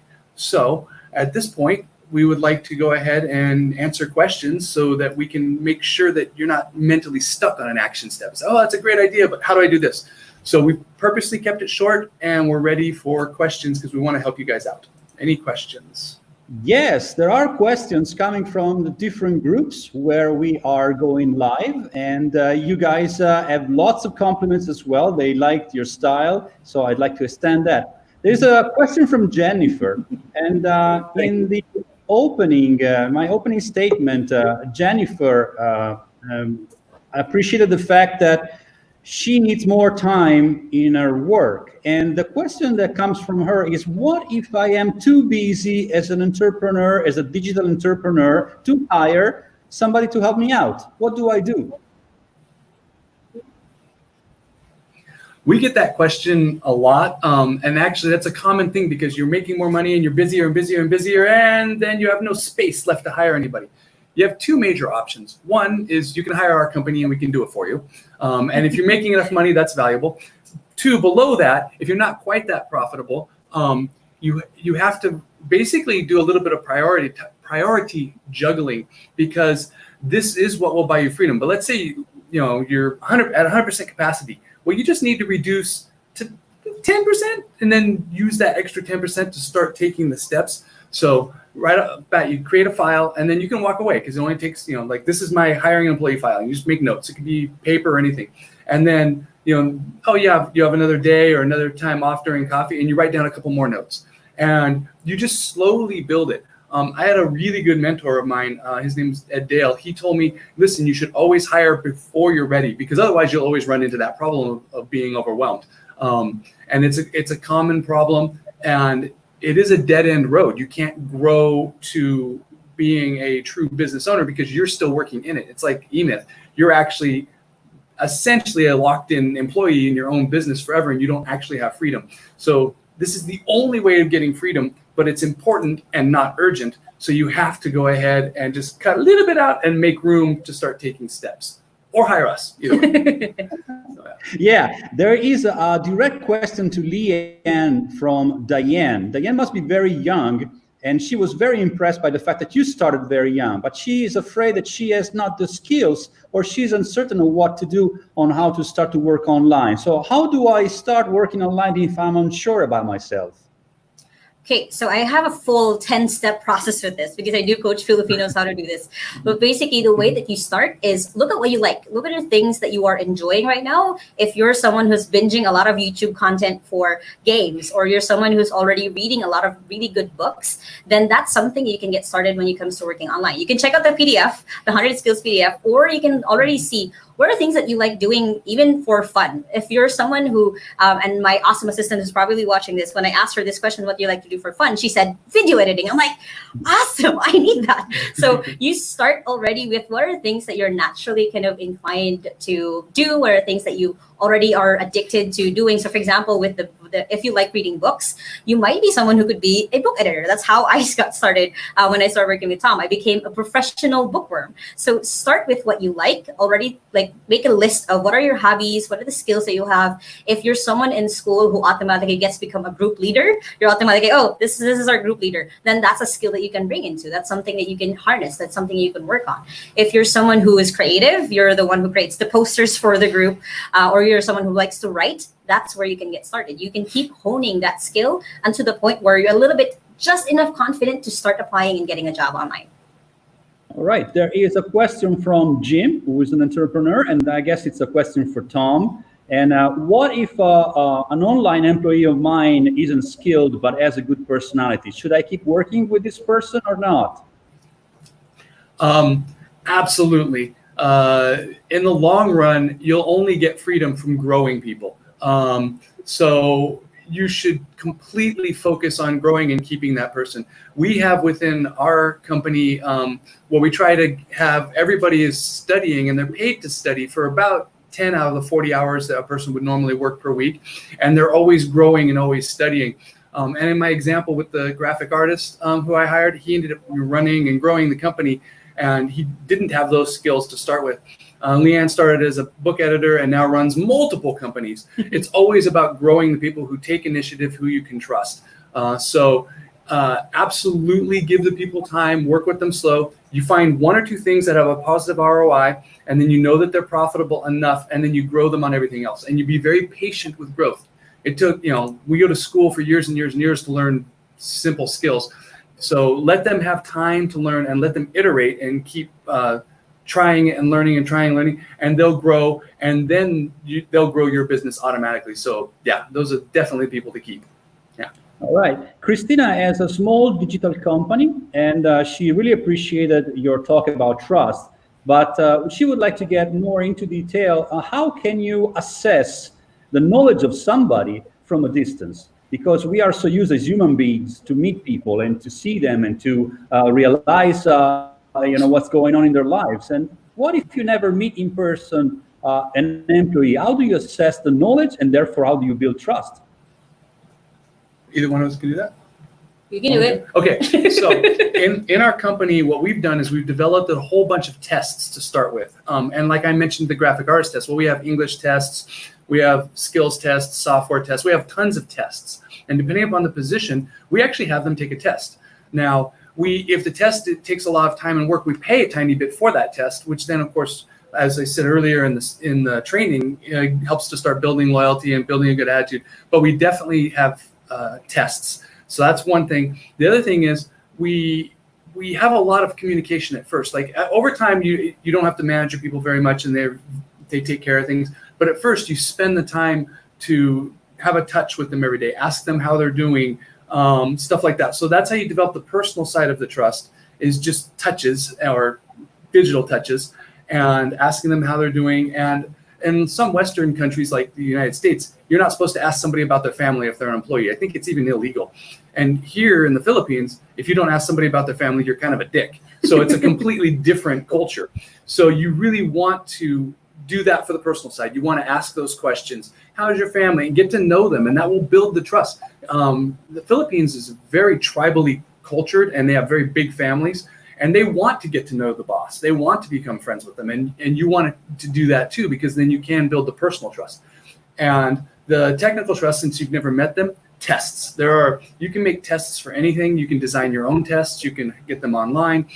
We've spent a lot of time building tons of tests, and basically, no matter what they have on the resume or anything else, we always give them tests. And a lot of times we'll meet somebody who has a really, really good attitude, and we find out they're really smart, but they'll fail at one of the tests. We're like, okay, we'll just figure out if we can put them into our training programs and train them up for that.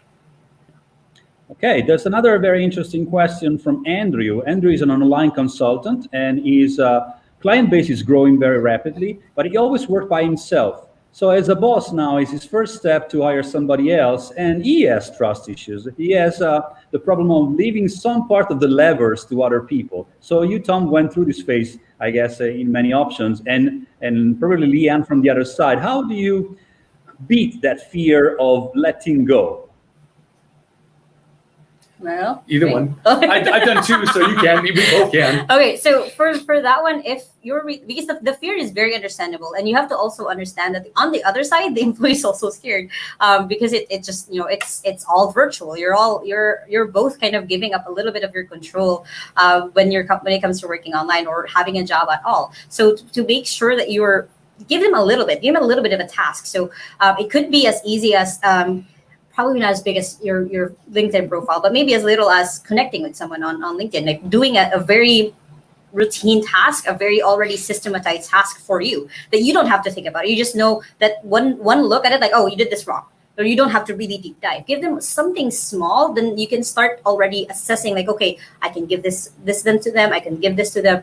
One easy way that we teach a lot of people is look at your 80-20, look at the 20% of the work that only you can do, and give the 80%, the rest of it, systematize it and give it to someone else. So the way that you can do that is, again, see what are different parts of your business that's a little bit more rigid in a way, a little bit more easier to give to someone else. And then that's something that they can get started on, because it's probably minimal mistakes, such as giving out a very templated email or replying to a very templated way. So give them something small, because it can get very addictive, to be honest, of when you actually start trusting your person. It gets very addictive, like, oh, I can give them this, like, oh, I can trust her with that. So it's a process, but you start with something small. What is something that's systematized? What's something that you have maybe a video recorded already of how to do this, and then give that to them for them to study, and then you'll see how awesome they are, how willing they are to help you with their business.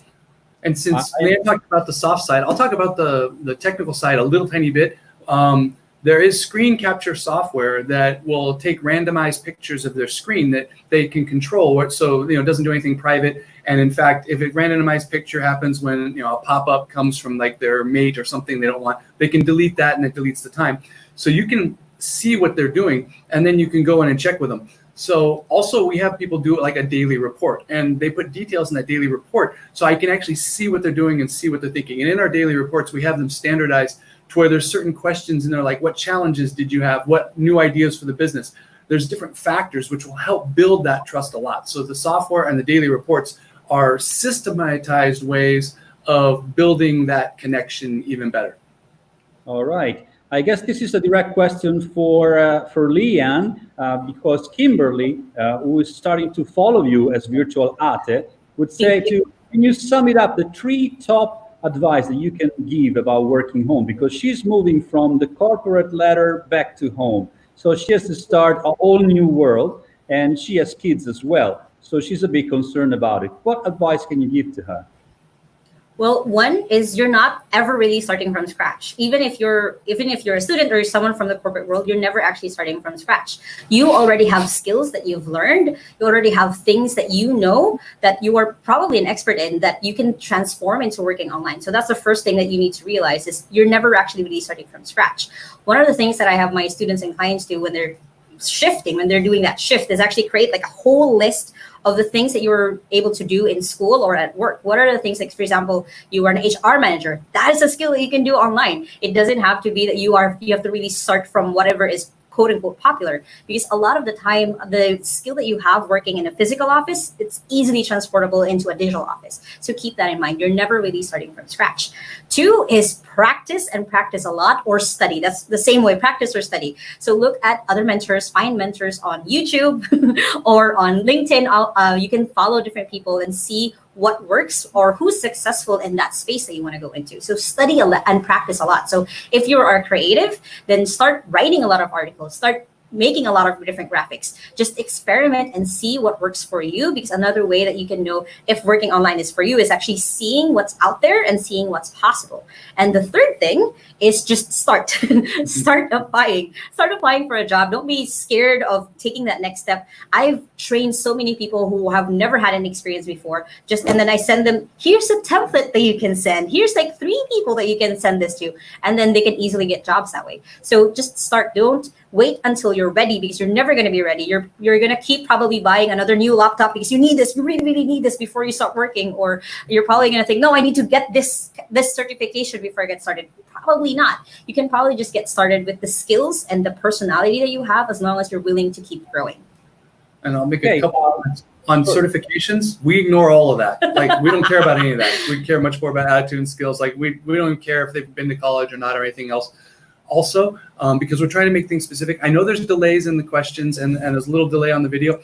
If we have time, if you put in what you did when you were in the corporate world, we might be able to give a little bit more specificity to that example if there's time. I don't know how much time we'll have with questions, but I'd offer that if we can.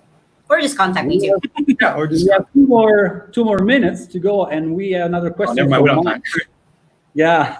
Michael is also an entrepreneur, and he is admiring you, Tom, for the level of trust that you have in other people. Trust is coming back again and again. Is there a strong alarm in a prospective employee that makes you think this person is not somebody that I want to work with? Oh, yeah. I have a couple in the last couple of years. Yeah. If somebody is late, if somebody won't take, if somebody tries to hide if they do something wrong, because nobody's perfect. Everybody makes mistakes. You can't help it. If they did everything that you would do perfectly the way you would do it, then they would be a clone of you and they would have their own business. So they're going to make little mistakes. If they won't own up to those mistakes, then you can't trust them. Now realize though, the main reason they won't own up is because of fear. So if you're able to be calm and make sure that they know they're not going to get in trouble. So you have to create the right environment. But once you create that environment, if they don't own up to mistakes, then that's a red flag. And in interviewing people, there's a bunch of red flags, like do they complain about previous employers?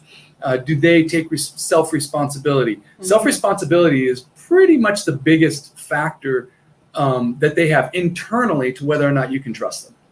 The other one is another really big one that I found over and over again that really works is you ask them if they have a goal, even though it's a really tiny goal, even if it's just literally losing weight or being able to run 5 miles. It could be a tiny goal, but if a person that you are interviewing, they say that they have a goal, they say that they have a plan, it makes, at least for me, it makes me trust that I can help grow this person because they actually want to go somewhere. They're not going to be someone who's going to be a zombie in our business. They're someone who's going to think because they know that they're headed towards something, that they know that they're going to be so much more. So having someone, that's one of the interview questions that I like to ask, is having someone lay out, like, this is my goal. It's tiny right now, but this is something I really want in my life. And they could give like reasons, like, this is why, I went through this very sad thing in my life and I wanted it to change forever. Then for me, I can trust that person. Like, okay, this person sees the world and this is someone that I could grow eventually, even though they're starting from nothing or starting from just really, really no experience or really new in it. Okay, thank you very much, guys, Tom and Leanne. We have many more questions for you, but maybe you want to remind again to our audience where they can reach you. Okay, so for me and Tom, we're basically on Facebook, although his assistant replies to all chats. So just keep that in mind. And then for me, for both of us, we have the same email address, just leanne@2xu.com. That should be fly. And then I see Tom's is stream.tom@blvnp.com. So those are both our email addresses, and you guys can find us there at any time. You can also connect on LinkedIn. Also, that's another place that we're also kind of more active on. So yeah. So thank you very much, guys, for your presentation, and we'll see you soon again. Thank Yes, you. thank See you you. soon. Bye. All right. And now it's my time to pass the torch to the one and only Celia Alamo Jacob, because Celia will be the MC of the next session. As far as I am concerned, I will see you again tomorrow. We will be together all morning. I'll still follow and ask questions to our speakers, but thank you so much for following us so far. See you tomorrow. Celia, now it's up to you.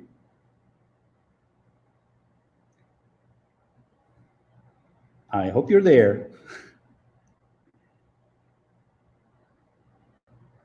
There she is.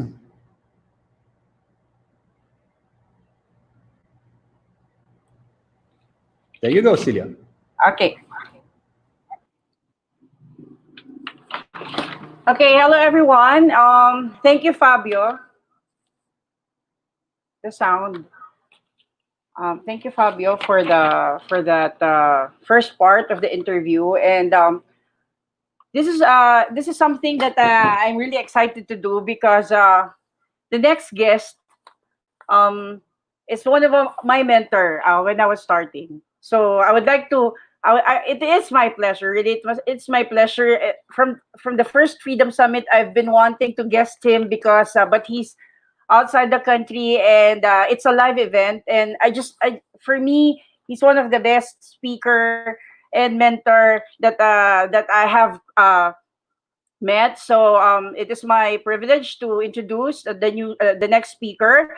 Francis Miranda is a 17-year advertising veteran who worked in Barcelona, Kuala Lumpur, Manila, and now lives and works in Boston, USA. He is an international speaker and trainer whose irreverent style has helped him countless of people transform their lives, including mine, really including mine, because he helped me step up, and I got out of my comfort zone unapologetic.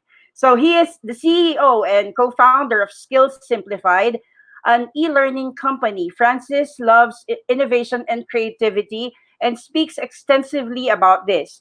To date, he has given talks to over 71 US cities and 24 US states. He is also an avid traveler who misses being in the road these days, but hopes to get the chance when life turns back to normal. Oh, yeah. He is also the author of 2 books, Unapologetic and uh, WTF. So it is my privilege to present one of the best speaker and mentor I have met in my lifetime, a Filipino now in New York, who's helping transform lives. I want to introduce Francis Miranda. Hello, everyone. Mabuhay and happy Independence Day to everyone. Wow.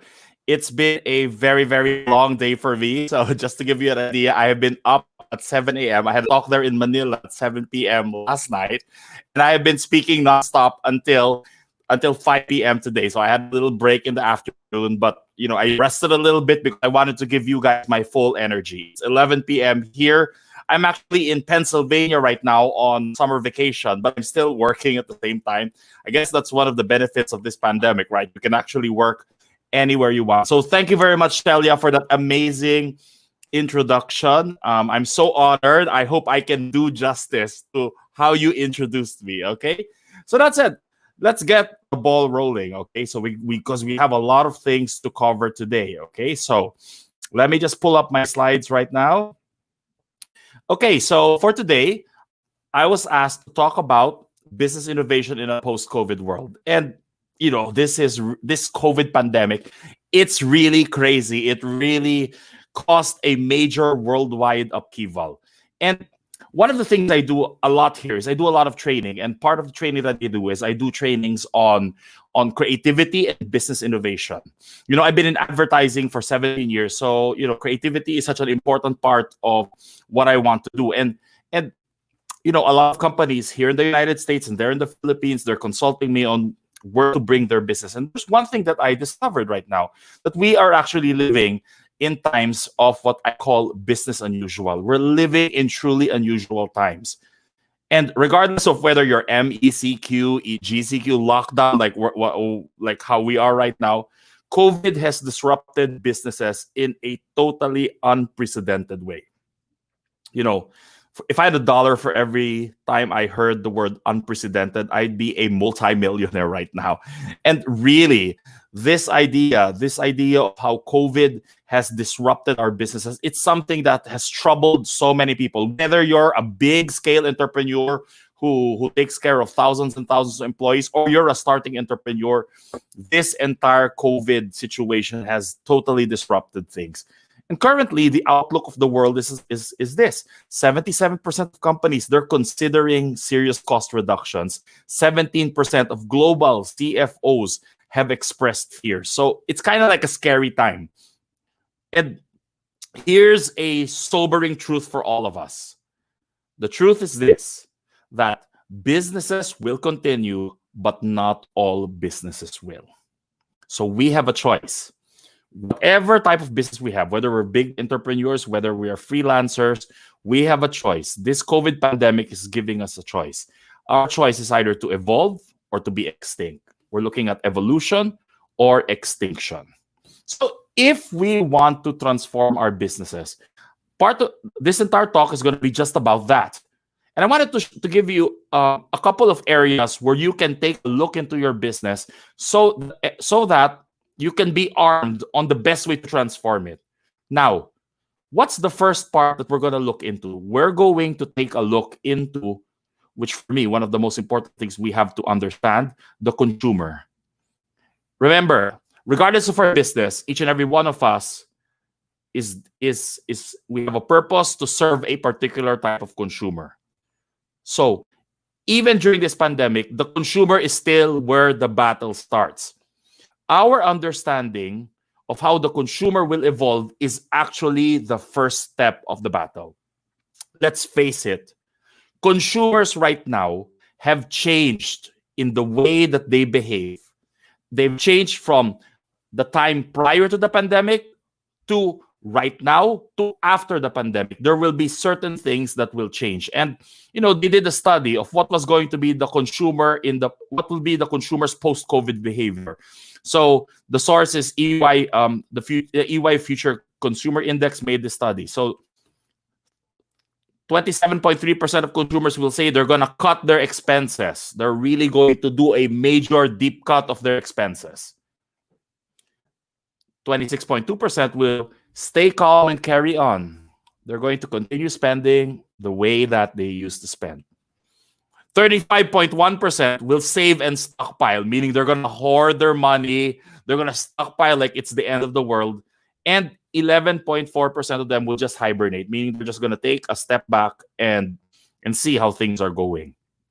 So all of these things represent changes in our lives as entrepreneurs, because the people's spending behavior has a direct impact on our business. And I've discovered in my research and studying about consumers right now, in today's world, there are actually 3 key consumer shifting trends. So the 3 are the shift from the individual to societal, purposeful consumption versus impulse consumption, and increased spending in coping consumption. Now let's go through each and every one of them quickly, okay? So let's go to the first one, the shift from individual to societal.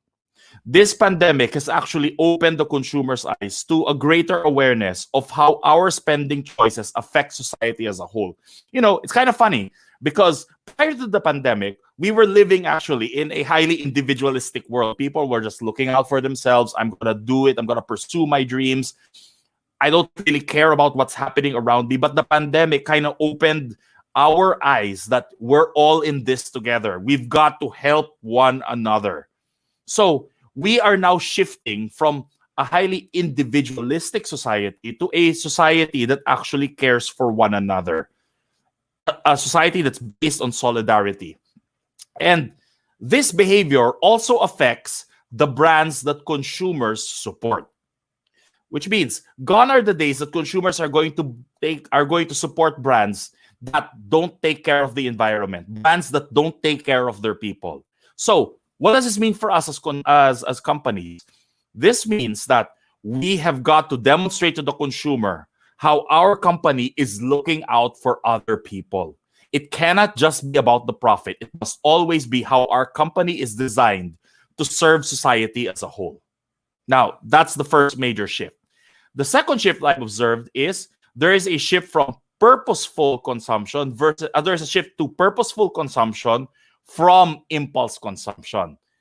This pandemic has opened our eyes to the fact that we cannot just spend money wantonly. Scarcity and financial insecurity will actually veer the consumer away from wanton spending. Right now, we are seeing that a more purposeful consumer is emerging. And this sense of purpose is actually reorganizing their needs.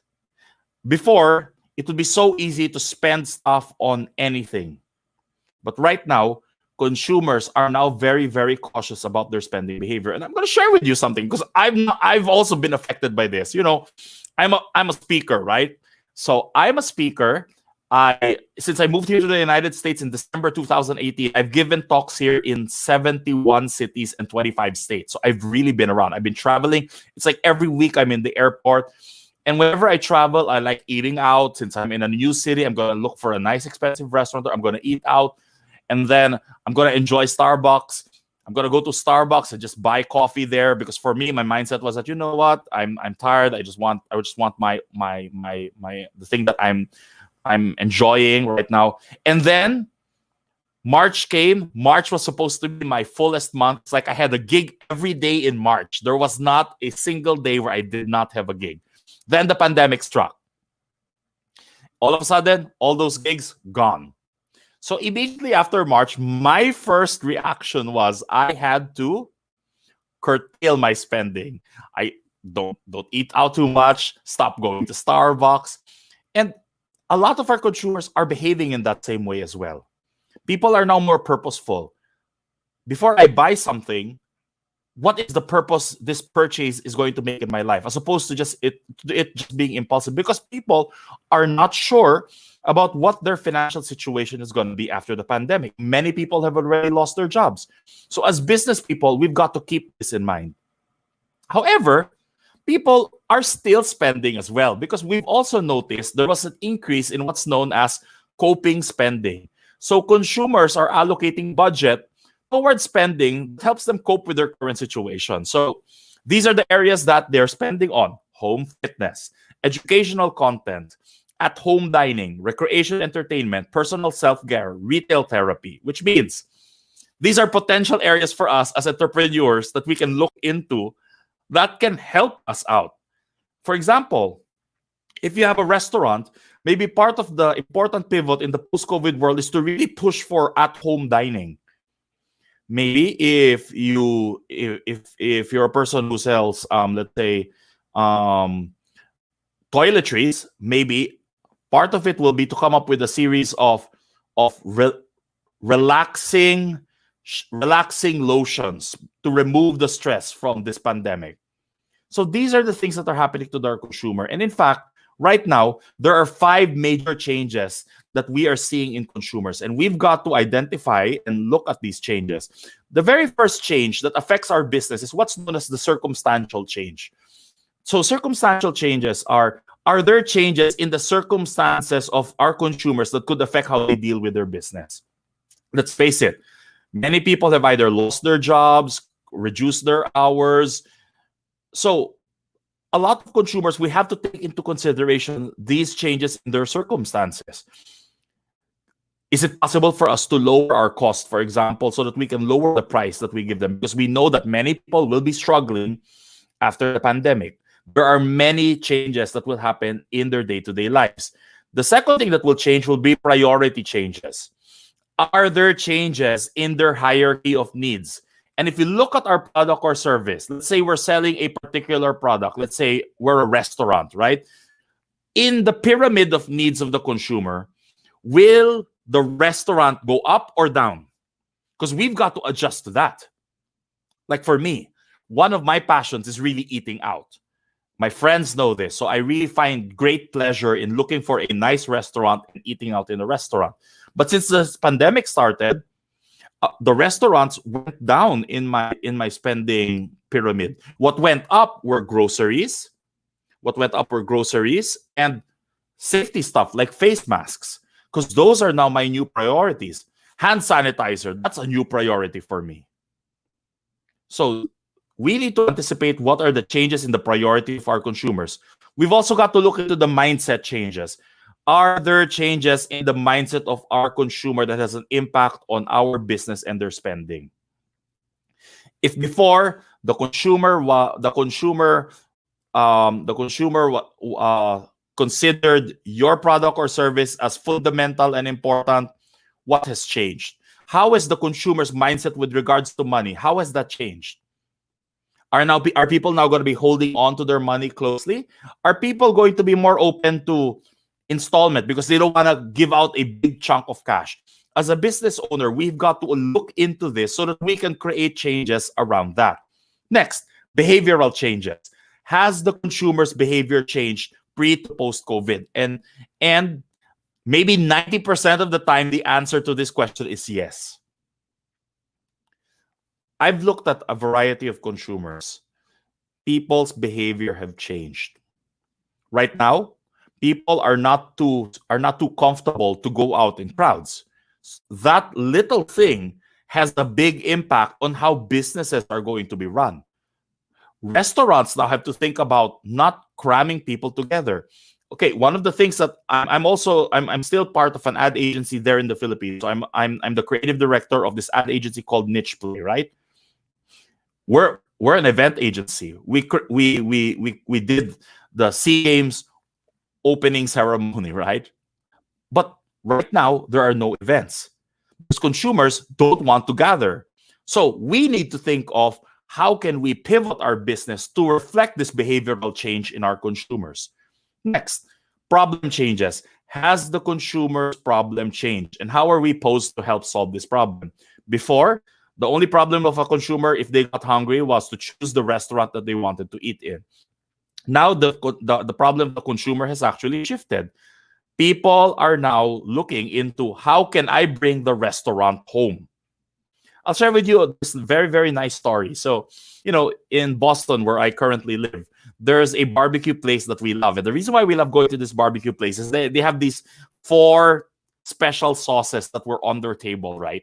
So we go to this restaurant because the sauces were mind-blowing. Sorry, I couldn't hear what you said. The sauces were mind-blowing, right? So during the pandemic, we decided to order out from this restaurant, right? And you know what I loved about it? Inside the bag that they gave us, there were 4 tiny bottles of those sauces. So what they did was they knew their consumers were craving for those sauces. They solved the consumer's problem by allowing the consumer to bring these sauces at home. So these are all the changes that are happening right now. What is the secret to a successful company or a successful entrepreneur? Successful companies, freelancers, or entrepreneurs are those that are able to help the consumer transition from one difficult change to another. Let's face it, change is difficult. It's constant, but it's difficult. Because if it were easy, then so many people would have changed for the better, right? For us as business people, we've got to understand these changes. Why? Because when we do so, it allows us to figure out the best way to help our consumer bring some semblance of normalcy in their lives. Why is the word normal very important right now? Because there are 2 values in the hierarchy of consumers that have shot up in recent days. And one of these values is actually the value of normalcy. It is the value of helping the consumer function as normally as possible. That's one thing that we as companies should be able to provide the consumer. We have to figure out how we can give the consumer, return to the consumer, that sense of normalcy that they had. If we own a co-working space and people are used to co-working in that working space, how can we bring it back to the sense of normalcy as close as possible to how it was before? The barbecue store that I was telling you about, their sense of normalcy was to give you 4 small bottles of their favorite sauce, because that meant that even if I'm eating from my house, I still feel normal. And that's one thing that we have to think of. So you guys, I want you guys to think of all these changes that I talked about. What do you think is the most significant consumer change that is related to your consumer? Why? Because when we understand the changes in our consumer, we can now understand what are the changes that we need to do in our organization, which is the second thing we're going to be talking about.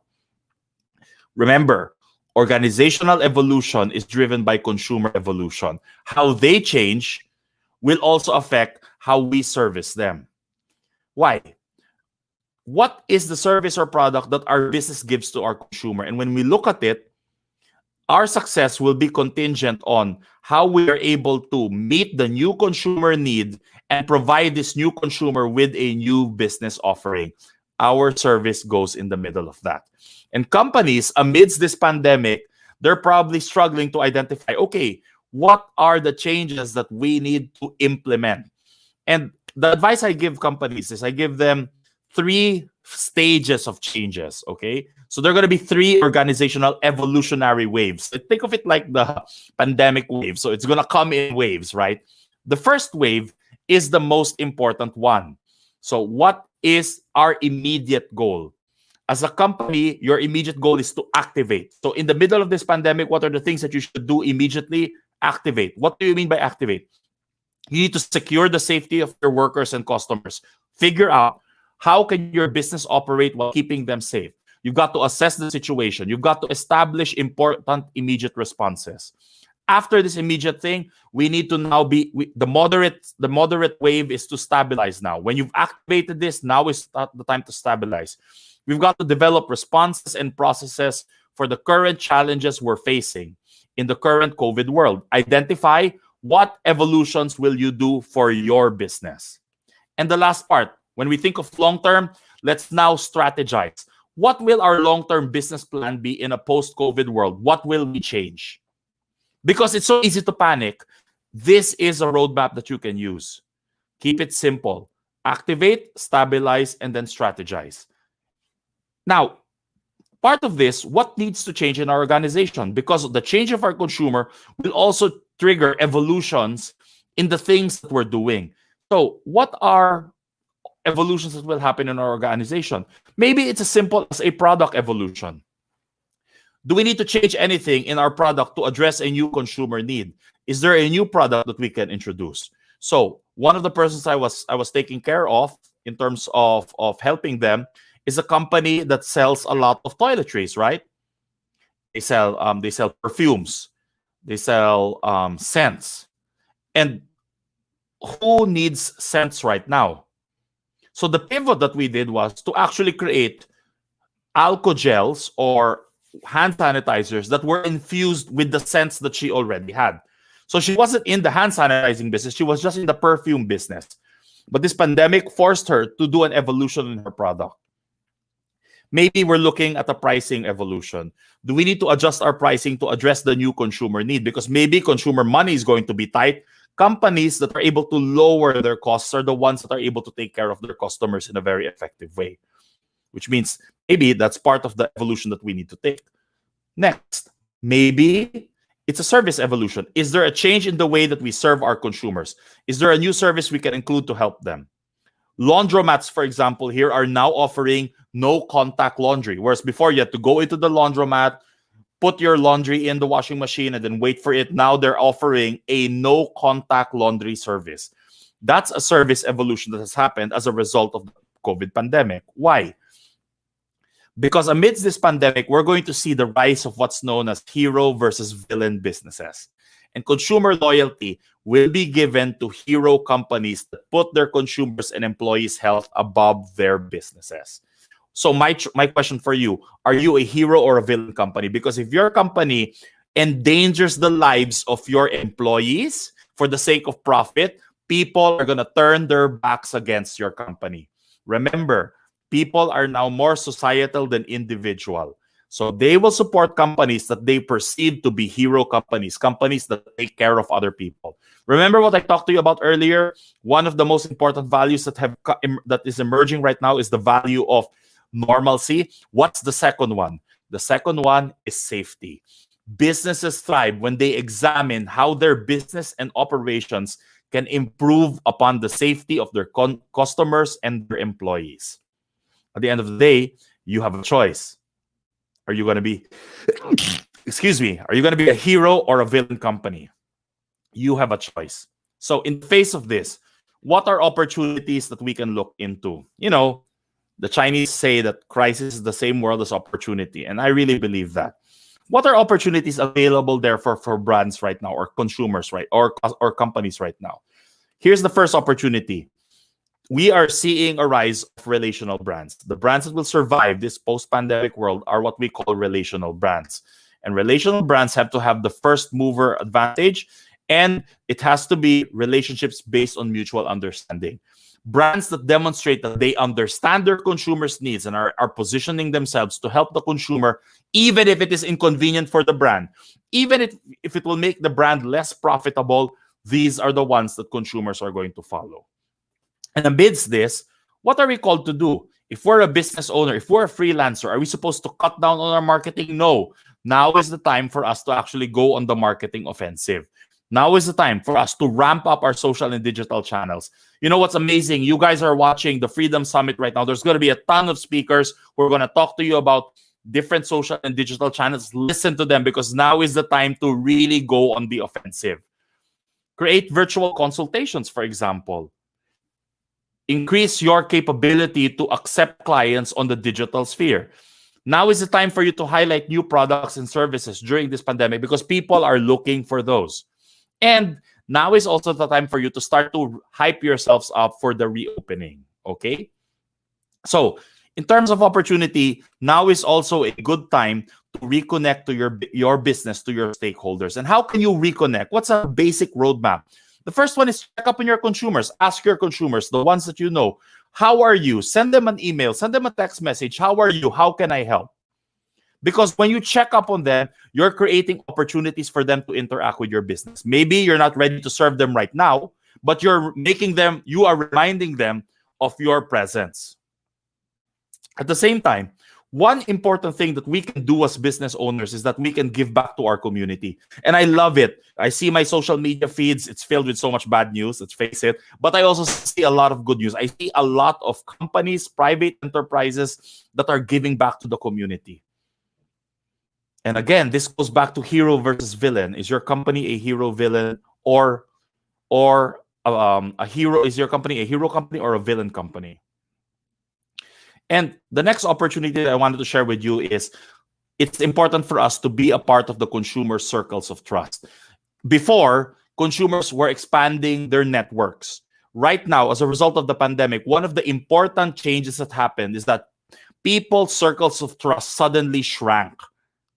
We're now looking at smaller circles of trust. So, how do we become part, therefore, of a consumer circle of trust? The first one, send brand content that helps them in a lockdown. Create content for them. Share stuff about will help them process the difficulty that they're going through. Whether it's a simple thing as a guided meditation to help relieve anxiety, or a checklist of what are the things that you need to prepare for your reopening, whatever it is, give them content that will help them. Promote your brand evolution. Now is the time to share how you are changing your brand to protect the consumer. I love it here in the United States. I ordered from one of my favorite restaurants. They delivered it to my house. And the thing that I loved it was there was a little flyer that they attached to the bag that said, "Your safety is our number one concern. We wanted to demonstrate to you what our safety protocol is to make sure that the only thing you're going to bring into your house is delicious food and not an unwanted visitor." And you've also got to be flexible and creative in addressing the needs of our consumers. The best brands who will survive in the middle of this pandemic are brands, companies, entrepreneurs, freelancers who are the most flexible. If you can pivot, if you can flex what you are doing to address the needs of the consumer, you're already ahead. So, as we're reaching the end of our time together, it's important for us to really accept what the new normal is going to be. There are certain things that no choice, we have to accept these things. What are things that we need to learn to accept? Number one, people are going to be more obsessed about safety. And that's not going to go away anytime soon, which means as a business, we have to understand how can we inject safety in our products, in our services. If you are a hairstylist, how can you inject safety so that people will feel more safe? That's going to be one thing. The second one, distancing is going to be the norm. So we've got to figure out how can we manage our business even though people are apart from one another. Maybe it's all about telecollaboration or telebusiness. I'm a partner here in a direct primary care clinic in Boston, Massachusetts, and one of the things that we pivoted to completely is really telemedicine.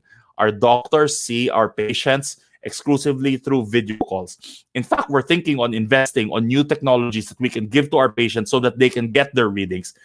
We have to adjust and accept this new normal. There's going to be a global slowdown. Let's accept that. So let's just be patient. Things are not going to be as fast as they want it to be. Even Amazon here is no longer as fast. Before, it used to be just one day you'll get it. Right now, they're saying because of the COVID pandemic, we have to slow down. We have to take our time. And lastly, part of the new normal is understanding that consumers will now have circles of trust. And all of this will affect our businesses. We have to learn to accept the new normal so that we can pivot to that. Okay? Now, that said,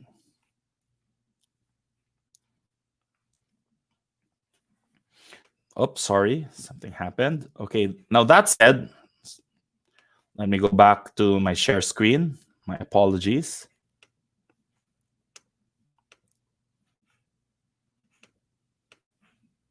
Now that said, I wanted to end with this, the idea of action, right? Opportunity is always at the other side of evolution. So whatever it is, when we choose to evolve, our opportunities will be found on the other side of that. Brands that choose to not evolve, they're going to get extinct. So in the face of this, there's a triple R that we need to be able to do. Number one, we need to be able to respond, reset, and renew. What do I mean by this? Let's go first to responding. We need to respond to our market's needs and align it to our current business needs. We have to listen to them. We have to understand what they need, and let's fix our business to adjust to that. The other thing that we need to do as a business, we need to reset, redefine our relationships and our role in our consumers' lives. Are we going to continue to be the supplier of products, or are we going to need to shift to becoming a supplier of services? Are we going to be their ally, or are we going to be now their comforter? We've got to see what will our role be in their lives. And the last part is we need to renew. We need to accelerate new investments in our post-COVID business. This is where we talk about the first mover advantage. Okay? And on that note, that ends my talk today. But before I go, I have a special treat for you guys. So for those of you who are thinking about the opening of your business, it's really a scary time. So we've created a special talk that we wanted to share with you. Okay? And the name of this talk is called Now Open. And Now Open is a special seminar that we're offering through this particular summit, through the Freedom Summit, to prepare your business to reopen the pandemic. So we have this amazing webinar. I'm doing it with a very good friend of mine. So I'm going to be speaking about your reopening marketing plan, because, you know, if you're going to reopen your business, you need to plan for that. You need to plan about your communication. So I'm going to help you out on that. And I'm going to be joined in this particular webinar with a good friend of mine. His name is Paulo Serrano. He's the former Chief Operating Officer of Max. He's going to share with us tips and strategies and processes and policies on how we can reopen safely after the pandemic. It doesn't matter whether you're a food business, a retail business, or a service business. Paulo is going to talk about that. Now, that's going to be on June 24, 2020 on Wednesday. 7 p.m. to 9:30 p.m. The investment fee is 2,500. But I have good news for you. If you subscribe to this through the Freedom Summit within today, meaning Independence Day, you can have it for only 1,900 pesos. So you're going to get two amazing speakers. It's going to be 3 hours of powerful information only at 1,900 because we really want to help you guys out. And the last thing that I wanted to share with you before I end today, please follow me on the following social media channels. I'd like to connect with you. Follow me on Instagram at Francis Mir and LinkedIn at Francis Miranda. If you want to reach out to me, you want to pick my brain on something, as long as it's not my nose that you pick and it's just my brain, that's okay. So please follow me on Instagram at Francis Mir and LinkedIn at Francis Miranda. So on behalf of everyone, happy Independence Day. Thank you very much for having you. I don't know if I have time for a few questions, but I'm turning you back to Celia. Thank you. Thank you, Francis. Thank you for that awesome talk. So many insights about how we're going to cope up with this new normal, how we can change, and try to navigate to whatever it is that's being given to us with this situation. For everyone who wants to take the offer, this is given to us by Francis. If you're going to get it under Freedom Summit, it will be discounted to the. How much is this, Francis? It's just 1,000. 900. Yeah, so a big discount, 2 speakers, and it will help you kickstart your life again. So thank you, Francis. Really enjoyed having you. At last, we had you as one of our speakers, and what better time, no? Because Francis is very creative. I just want to let you know that I've attended so many of his talks, marketing in the budget, so many things that I learned. I'm doing branding, but still, because of his expertise, I was able to get out of my comfort zone and really connect with more people. So if you want to connect with Francis, let me just put again his ticker. Email him in this email address and check out his website. And again, Francis, thank you for helping us, and happy Philippine Independence Day. Yeah. Happy Independence Day to you guys. Okay. Thank you, Francis. Bye-bye. Bye. Okay, so there, it was such an amazing interview. Oh no, it's a talk of Francis Miranda. I told you before, he really is one of my inspiration, because when I started attending his workshop, I felt I can, get shit done. That's, sorry for the word, but that's sometimes his talk. So he's very unapologetic. He doesn't he always tells us to ready, fire, aim. So many things that I've done in my life is because I am influenced by people like him, who's very creative and who's unapologetic to do things, but at the end of the day, you still have to be credible. You still have to give value. And for my side, I'm really grateful that I was able to meet people like Francis, and to be able to share him with you in this summit. It's really something for me. So now we are supposed to have Dennis Waitley, but still we're trying to get his link.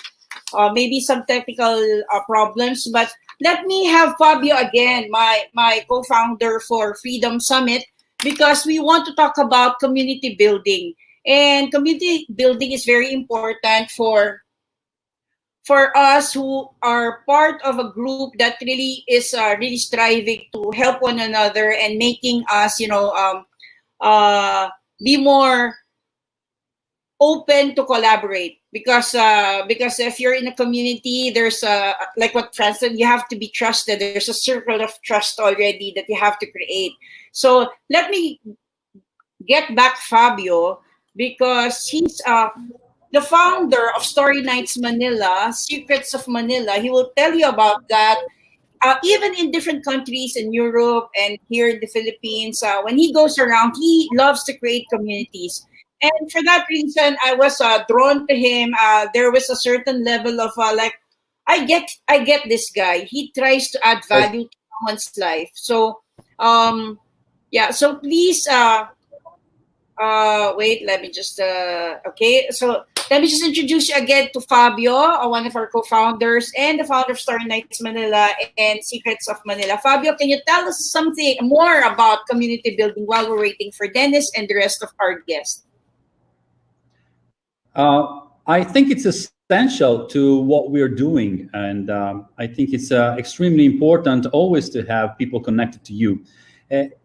Obviously, the final end, if you are a digital entrepreneur, is to turn such communities into clients. But I do believe that you have to like the idea of creating a community first, because it is so essential that you provide value, especially in the very beginning. And I think Francis has said that a couple of times, just to give away.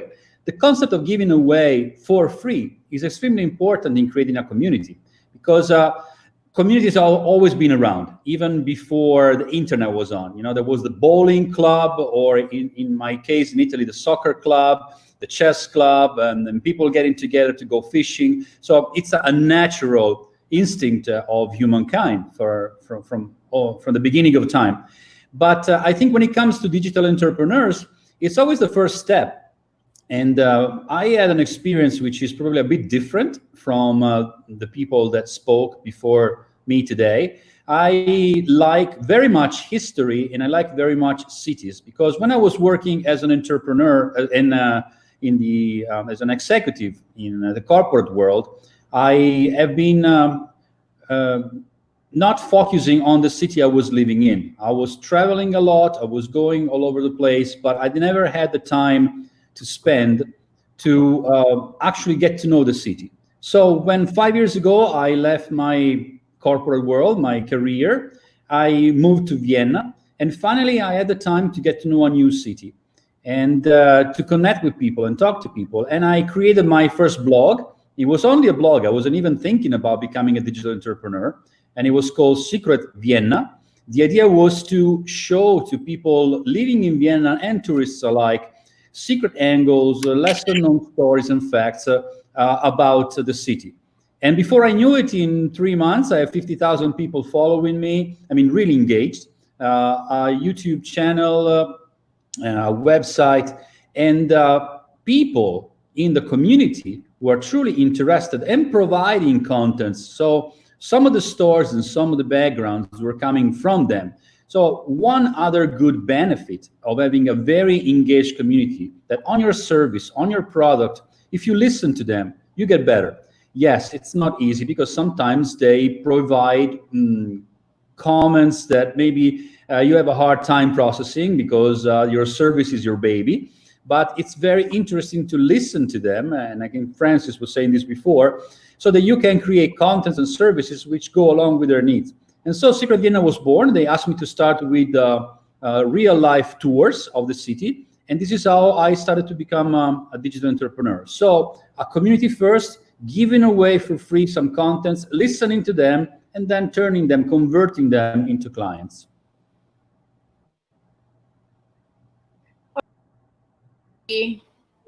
Sorry, Fabio. I want to ask you a question. This is regarding the community that we're building. Why is it for you very important to create a community in business or just to network? Why is it important for us to create a community, especially now? You know, with what is happening because of this global pandemic, we created so many communities to help one another. But can you give us your point of view on this one? Why is it very important for us to really be part of a community in situations like this? Where I think that we have been locked down into our houses for such a long time. Those who live in Manila understand. Those who don't, maybe they need to understand that we've been in total lockdown for over 80 days. It was one of the longest lockdowns in the world, I think, after Wuhan. So the sense of isolation is very strong. Yes, you're with your loved ones, your family. You can talk to people online, but it's not like you are in constant contact with them. Also, there's a tendency of living in a bubble. You only listen to people that are usually talking to you, your friends, but you don't reach out, or you have the media to get to understand. So in a situation like this, when there's a lot of uncertainties, when there's a lot of rumors running around about the future, how the business should be changing, I think it's very important that you find your peers, your tribe, call it as you wish, also to establish a reliable source of information, because it is very important to break this idea that the only truth, the only information is in the people around you. I have learned that when you really step out of your comfort zone, when you talk to people that don't even speak your language. When I moved to Vienna, I wasn't speaking German at all. Not that my German is great now, but at least I can basically communicate in German. But in the beginning, I could not. But we had a common interest, that was the history of the city and the respect for the city. And so we were able to connect. So I think in times like this, there are two elements that are very fundamental to bring a community. Number one, to break down the sense of isolation as human beings. And number two, to understand what's going on out there in the market. Yes, there's a number of sources, official sources, but to be honest with you, I think we are entering shifting sands and different situations, especially if your company works in several countries together. I have small ones, but one in Austria, one in Italy, and one in the Philippines. Situations are very different. So you need to listen and adapt, pretty much like what the previous speaker was saying, and develop and readdress your business in order to serve the new needs. So this is one of the main reasons, but also to gather new ideas, to get collaborations. One of the best people I met to work with as an entrepreneur are people that were part of my community first, and then they step up because they liked the idea, and we started working. In the beginning, not for a lot of money or even for free, and then we turn it into a business relationship. So I think this is fundamental, and also to learn from each other. This is very typical coming from the traditional industry, that you manufacture one product, you deliver one service, and you think that's the best service in the world. And if people don't buy it, they don't understand. Well, being a digital entrepreneur is very different. You don't have to invest maybe as much, but you need to listen to everybody very, very carefully. So this is what a good, engaged, reactive, homogeneous community is about.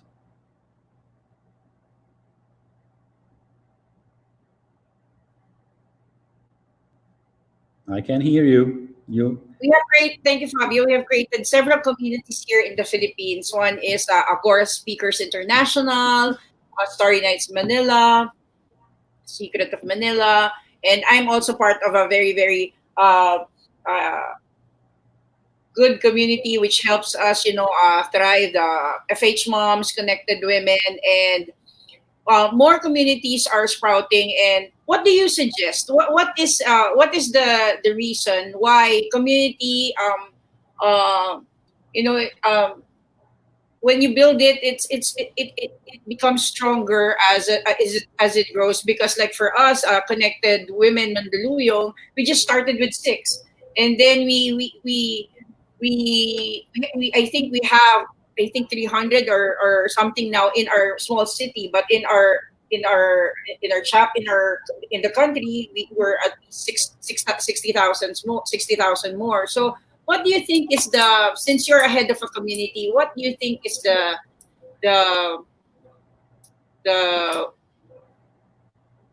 idea, or how to keep it, how to make it, how to make it work, how to make people trust you when you set up something like this? Because you need it for your business. We need it for to network.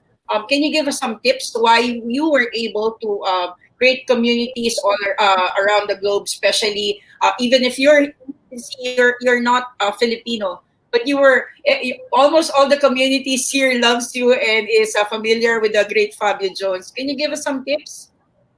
Sure. Well, first of all, I'd like to say that my blog here is called Secret Manila, and not Secret of Manila, which I think is a male stripper company. So I have nothing to do with that. And I found out later, I would have the body to do that, but I'm not going to do that. I enjoyed very much living 3 years in the Philippines, and I found so many common points with the Italian mentality, and it wasn't difficult for me to plug in into real communities, real life communities, and virtual communities as well. I think you have to be genuine. You really, people can see through you. We like to think that if we put up a big show and we have a very fancy website and very nice slides, we use them like shields. But people are now very savvy, and they can understand if you are just faking it or you are part of it. So being genuine, being respectful, that's another element. And this doesn't just go within the Philippines. In Italy, we are also, can say, very touchy when it comes to our own heritage, when it comes to our own culture. So I think is to be able to listen, to be able to learn, not to criticize, but to ask to understand. This is critical. And constantly gardening your community. I spend a lot of time in my groups, in my communities, just answering on a personal level. Even sometimes I have people to help me out, to answer questions, to trigger some interest, to listen to people, even their personal stories, because one of the activities I have in Italy is called Histories of Pesaro. So people are coming and telling me their personal stories, and some of them go online and they share with me their picture of their grandmothers or some particular event that happened in my hometown in Pesaro in Italy 100 years ago. So once you create that trust again, it's a word that's coming out many, many times. And once you create the interest, it's just to maintain the ability. If you have 100, 1,000 on 10,000 or 100,000, you have the ability never to lose touch with the people that are in your group, in your community. But also, let's not forget that, of course, you won't be able to meet 100,000 people in person. It is always useful to mix and match the online and the offline. This is why in every activity I do, there is one element of online contents, the website, the Facebook, the videos, and one other element of real life, the walking tours, the sessions with stories and storytelling, the events that I organize in my hometown. People have to be able to see your face and listen to you, and being able to connect also the narrative. This is very important. We all have a narrative, and we own a narrative when either when we sell small stuff or we cater to a service. We have to tell a story. That's very important. That's my background. And you have to be honest, you have to be consistent, and you have to be able to grow bit by bit. Obviously, this is sometimes complicated because there might be some haters, and haters will be haters. But my suggestion is never ignore them. Don't, unless they insult you or they go way out of line. But in general, I always try to engage them even in a discussion. And more often than once, many of these haters were able to become involved actively in the community. Also, try to task like in storytelling, when we get together, and you were one of them, of the storytellers of Story Nights Manila, have them come on stage and tell the story or involve a friend. It is important nowadays that everybody feels at the center of it. Either is buying something or there's a service or anything else. It's not about us, it's about them. And you have to think like one of them, you have to feel like one of them. And of course, it's your activity and it's your idea and it's your service. And you can run around looking for people that are not interested in you. But at the same time, it is helpful to work on a daily basis, offline and online with them. Yes, it is easier in a small town like mine of 94,000 people, a little bit more complicated in a 60 million city like Manila. But as you've seen, even in Agora International is the local chapter of an international network where we try to teach people how to speak in public. And we do this for free.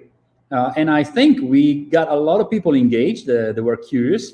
And there's, again, a mix and match of some online exercises, online activities, and regular meetings. So this, I think, in brief, because it's a very long story, what you can do with your community to grow the community, to tend the community, and then slowly but surely convert them into clients. But I like the idea that more than clients, they are stakeholders because they hold a piece of what you are online.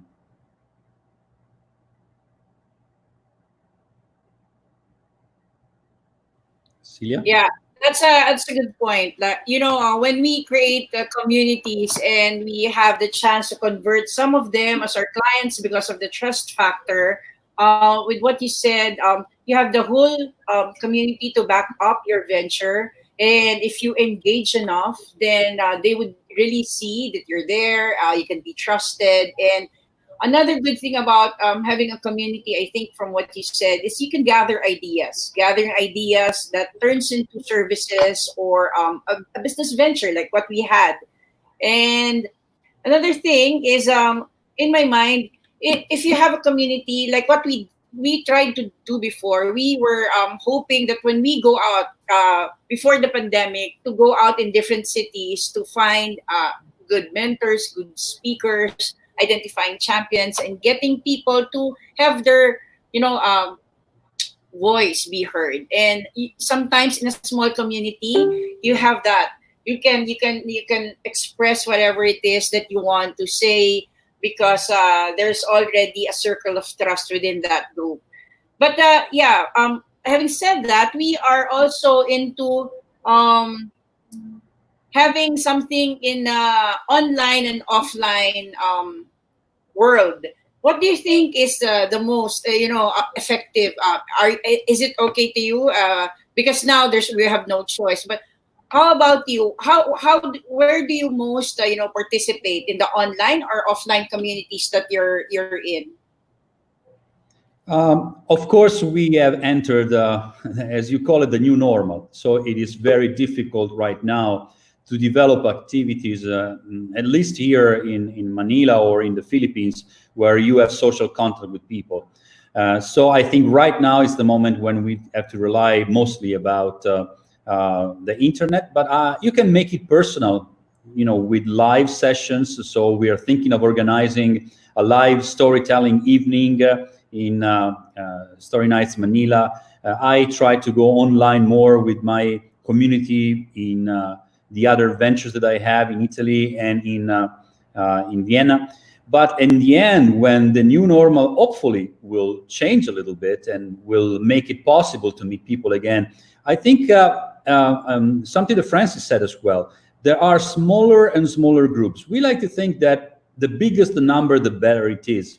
But I truly believe what is called an intensive minority, which means a smaller group of people that are your champions, that they become your champions, and they start talking about what you do with their families, with their friends. So invest in quality, invest in developing a relationship with multipliers, with other communities, with other groups, but also with like-minded people that can help you grow. I am not so much in favor of this immediate growth or buying followers on Facebooks or other stuff, also because the algorithm will punish you.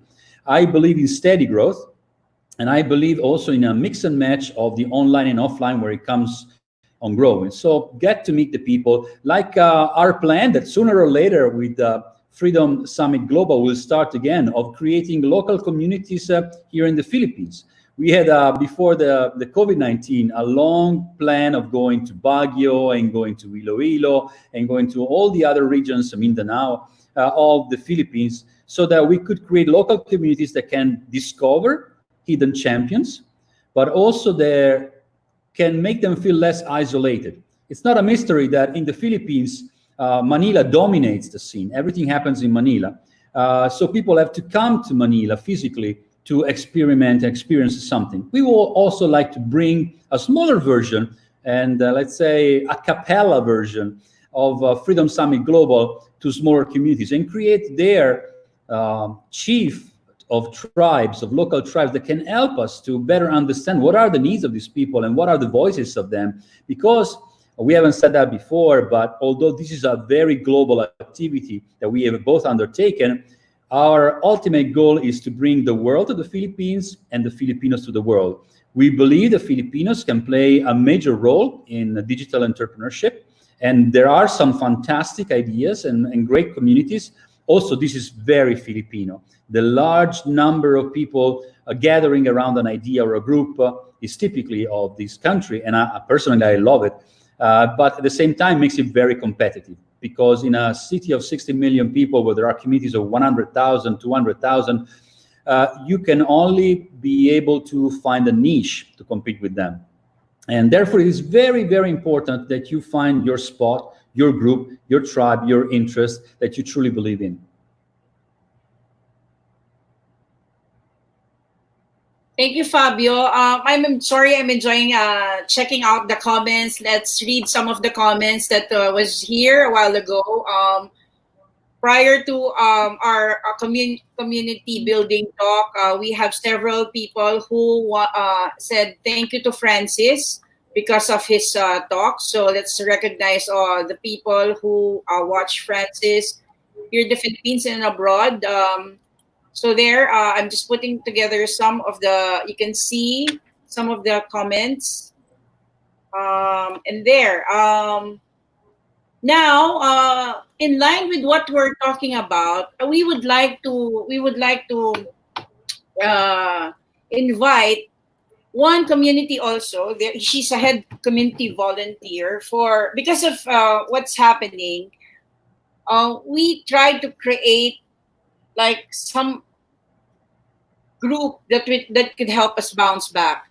And this group, we invited them, and one of the head volunteers is here, and we will also be joined by one their founders.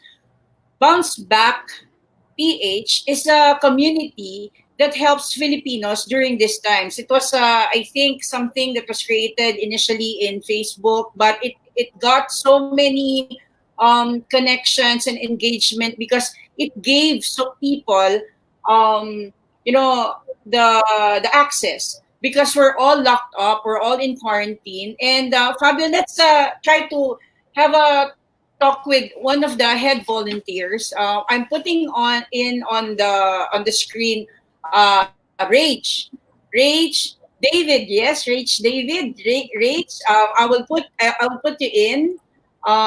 Let's interview Rach. Okay, you're there. So Hi, Ray. Rach, Hello, yeah, Fabio. Hi, Celia. Good we afternoon.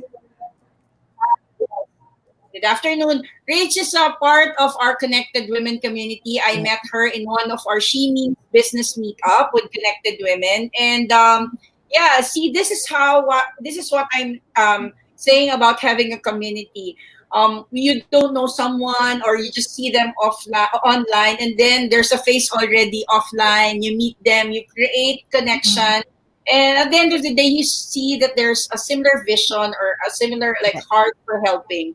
And we would like Rach to talk about Bounceback PH, because this is a movement, a global movement actually, that is helping Filipinos and people around to cope up or to bounce back to the new normal, like what we called it. And this is, practical, really helping one another. The last time I was messaging Rach, I was asking for a connection because LGU wants an Yeah. alcohol, Yeah. for. So Rach, let me just introduce Rach first. Rach is a work from home netpreneur who has 20 years of experience in leverage marketing, have traveled to over 25 countries in the past 2 decades, and as a global entrepreneur and a practitioner of LOAA, is this law of attraction? Yeah, Yes. yes, that's why Dennis Rately, we're still Yeah. waiting for you because Dennis Rately is we cannot connect with him right now, but we will get back to Dennis. And Rach is also volunteer head of Bounce Back Global Movement, helping matching suppliers and market demands during the COVID-19 pandemic. She's also an active member of Connected Women, supporting women's role in remote work. So, in a while, we're going to talk to Jason also will be with us, but let's talk about how you started bounce back first, Rach. Tell me, if you can tell the audience, and also me, Mm. Fabi, we're community builders also, Okay. how this bounce back PH started. Yeah. So first of all, I would just like to thank you, no, Celia and Fabio, for Yeah. giving me the opportunity to be part of this Freedom Summit. And happy Independence Day to everyone who's watching right now, everywhere in the world. Good afternoon to all of you. Well, actually, I was that was around March, no, of this year, during the onset of the pandemic. So I saw that Jason posted it on Facebook that he was thinking of organizing a community. And I have known Jason since like 4 years ago from other business that we were into. And I said, what can I do? Okay. Because, somehow you really have to step up, right? So I am involved with a business that is enabling me to do extra. I have an extra hand to help. That's why when I saw Jason posted in Facebook, I immediately messaged him and I told him, "What can I do to help?" Okay, so he said he's thinking of putting this community that would somehow help with regards to the. Initially, we were thinking of the meeting up or matching up the demand for the PPE to the hospitals or to the LGUs that needs them. Okay, so that was the initial purpose. That's why I got involved with it. Because like I felt like I'm in an industry. I'm in the leverage marketing for a very long time, and since December, I'm doing quite good with what I'm involved with, and actually have spare time, and I have spare money to help people. That's why I stepped up and reached out to Jason. That's actually how it had started. No, itong this bounce back community. Yes. Cool. So that's the thing. Rach, I just want to ask, how big is a bounce back Philippines now, PH now? How big is the Right. community now? It started, I think, during the quarantine, right? Yeah, that was about March 12th, no, when it started. And then a lot of people when Jason created the FB page for Bounce Back Philippines community, uh, people just started to come in. We get a lot of response from different sectors of society, private, and even from the governments. They did step up and help.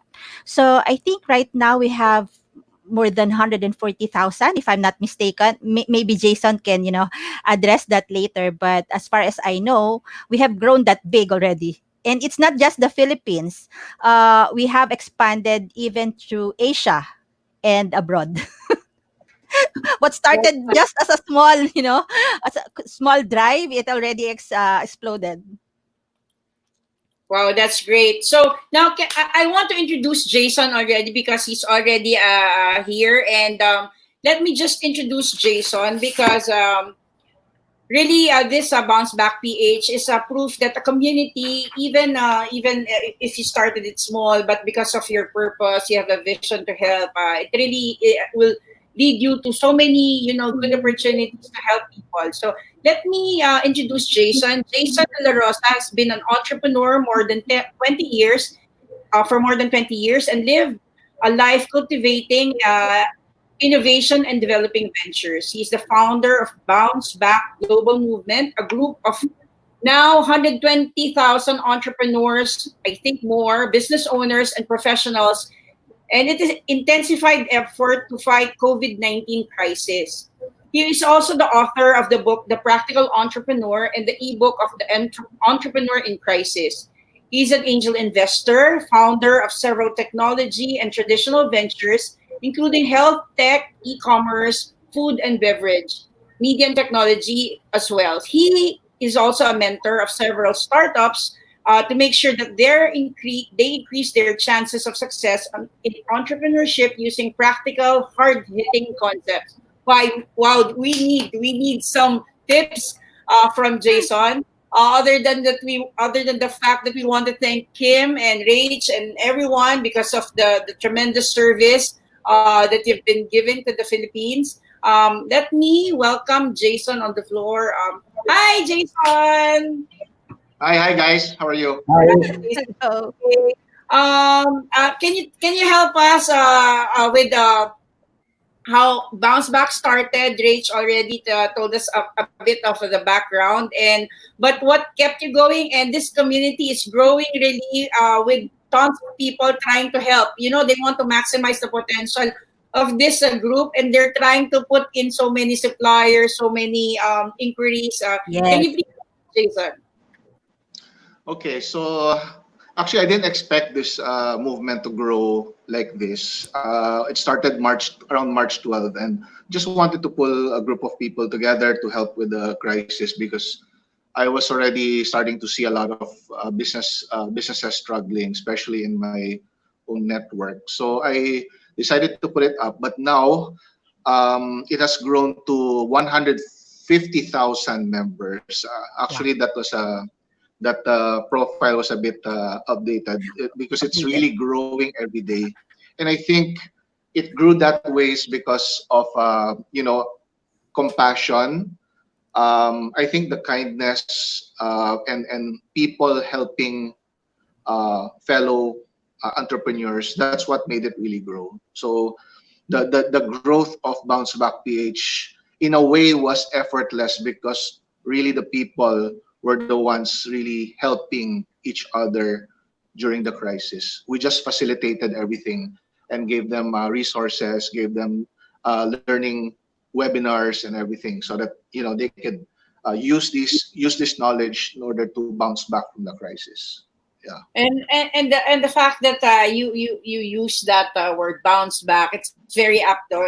This is something that we really want to do. Whatever it is that happened to us, we really want to bounce back. Before putting you in, me and Fabio are talking about how to set up or build a community and the importance of having a community that has a purpose and people that trust each other. Yes. Yes. For bounce back, what is the next plan? Because when you started this, maybe is something that you didn't expect. So what are the future plans of bounce back? Okay, so we are turning it into a formal organization, since we see that the next few months will still be a struggle for a lot of entrepreneurs, and we really need to organize and intensify efforts, gather as many volunteers and people who can help um, into an organization and create more programs and really create an institution for helping. Again, this will always be nonprofit, and we just created a new program called Bounce It Forward. So it's a play Yes. on the word, on the phrase "pay it forward." So we call it Yeah. Bounce It Forward. Bounce So forward movement.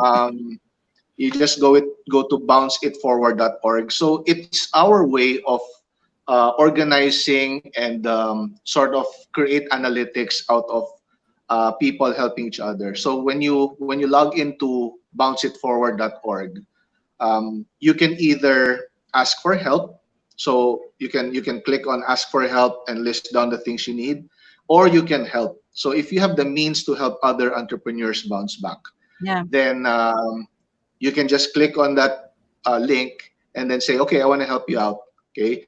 But the most important thing is we are able to monitor properly how many people the movement or the organization is helping, and how much more can we do in order to increase, intensify, or create an impact using using technology. Okay.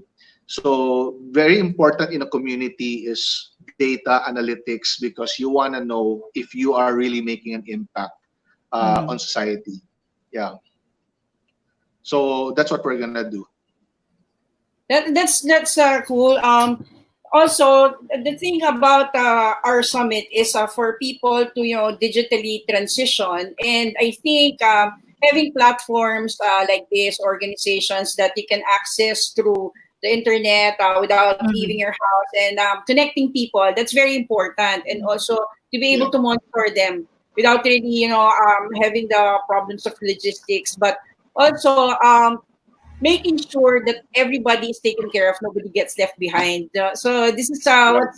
what's very important for me. When I tried to invite Rich here, I was like thinking like this is one of the best community that can explain why we're doing what we're doing, because we Mhm. want people to really, cope up and adapt to this new normal. But we cannot do Right. that Right. without people, trying to help each other. So, Fabio, do you have any questions about Bounce Back, or about our? There are digital entrepreneurs, by the way, because they're also teaching and giving talks. Fabio is my co-founder in Freedom Summit, and Fabio, if you have any questions.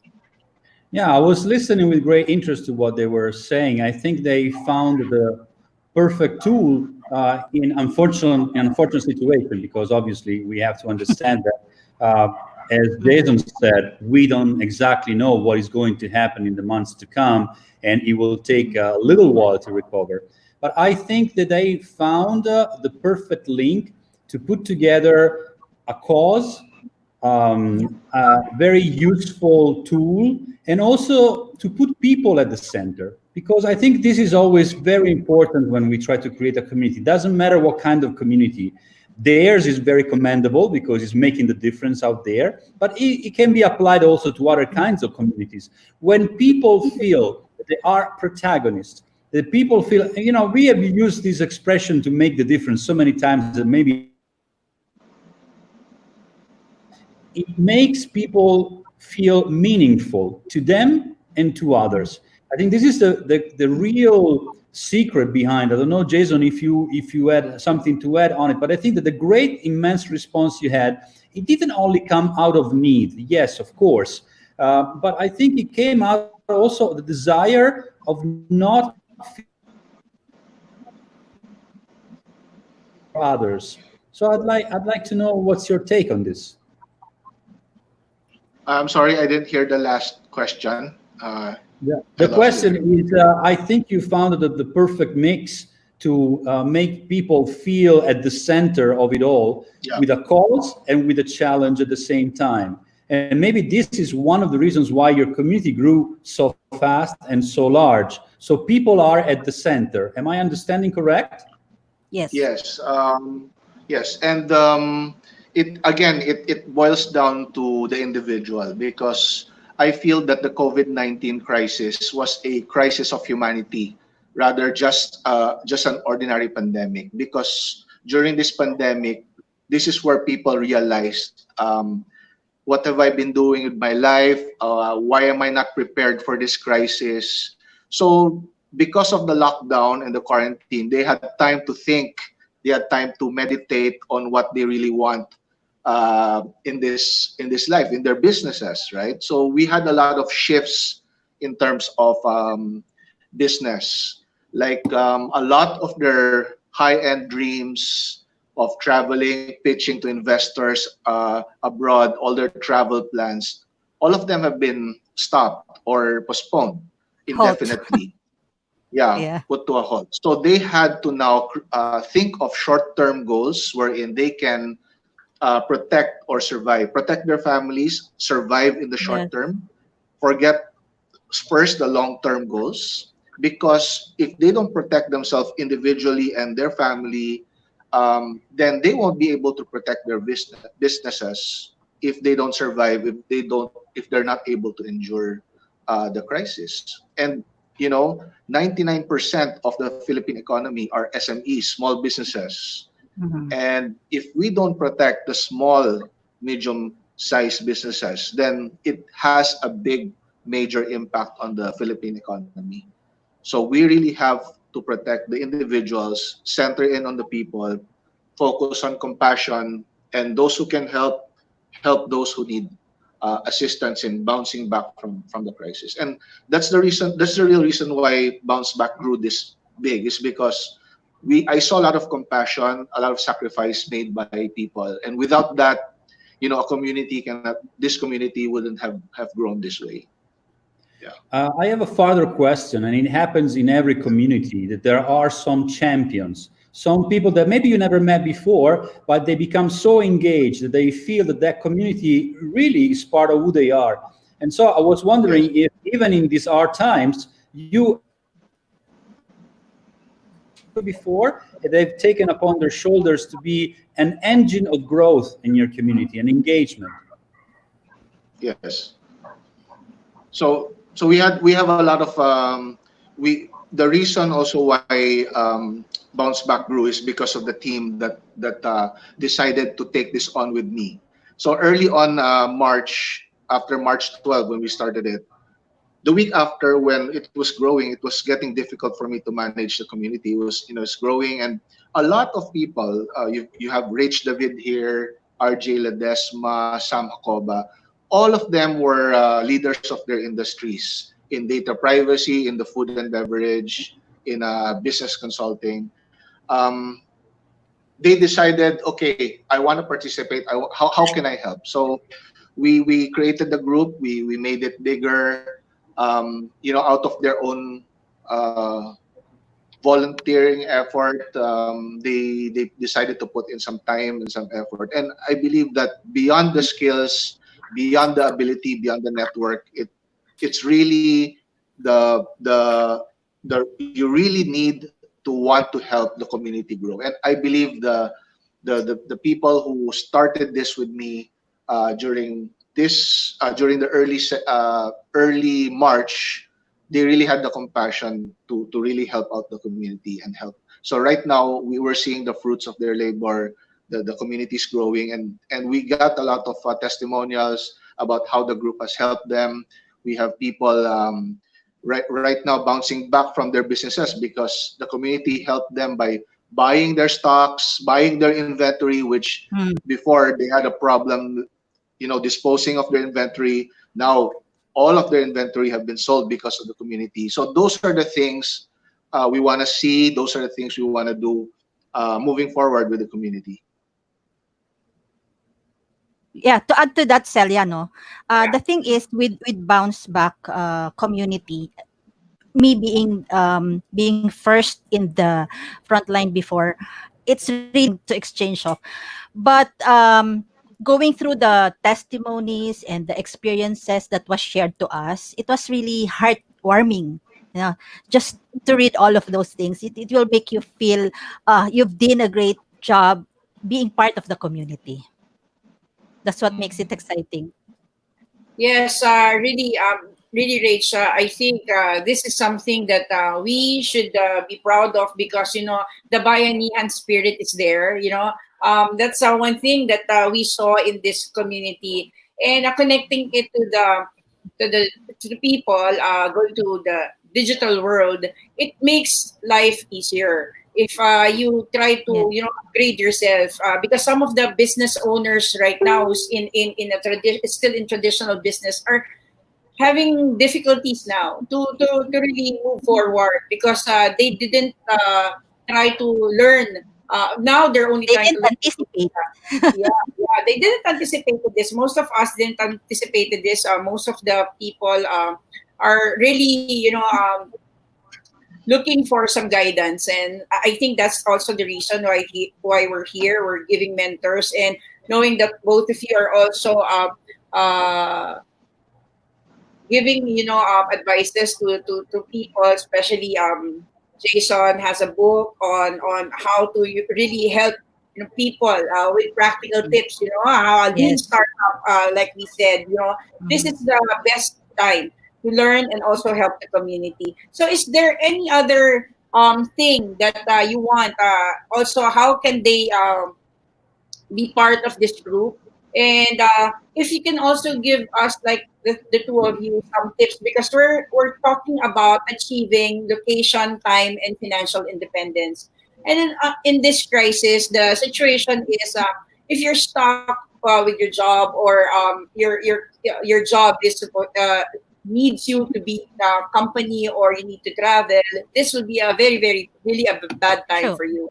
Mhm. But if you upgrade yourself, if you learn how to cope up and learn some of the skills that people are using now, and they're enjoying sustainable, lifestyle. Can you give us a tip on how we can do this? Because we talked about community and we talked about helping others. Can you give us a tip about this? And really, literally, what is your tip to bounce back? Jason, can you give us your best tips for this Okay. situation? Okay. So, well, I just want to cite an example. In Bounce Back, a month ago we had a program called Repurpose, and we actually trained 40 musicians to learn how to use Shopify as a Wow. platform.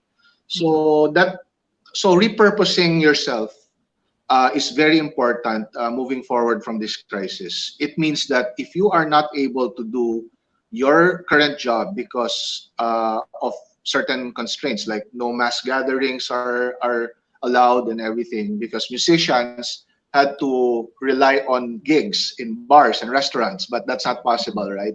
Yeah. So we handpick people who are skilled in computer, how to use the internet, basic, and then repurpose their skill into becoming, adept at other skills like Shopify, and they can now be assistants of those Shopify developers or e-commerce providers, right?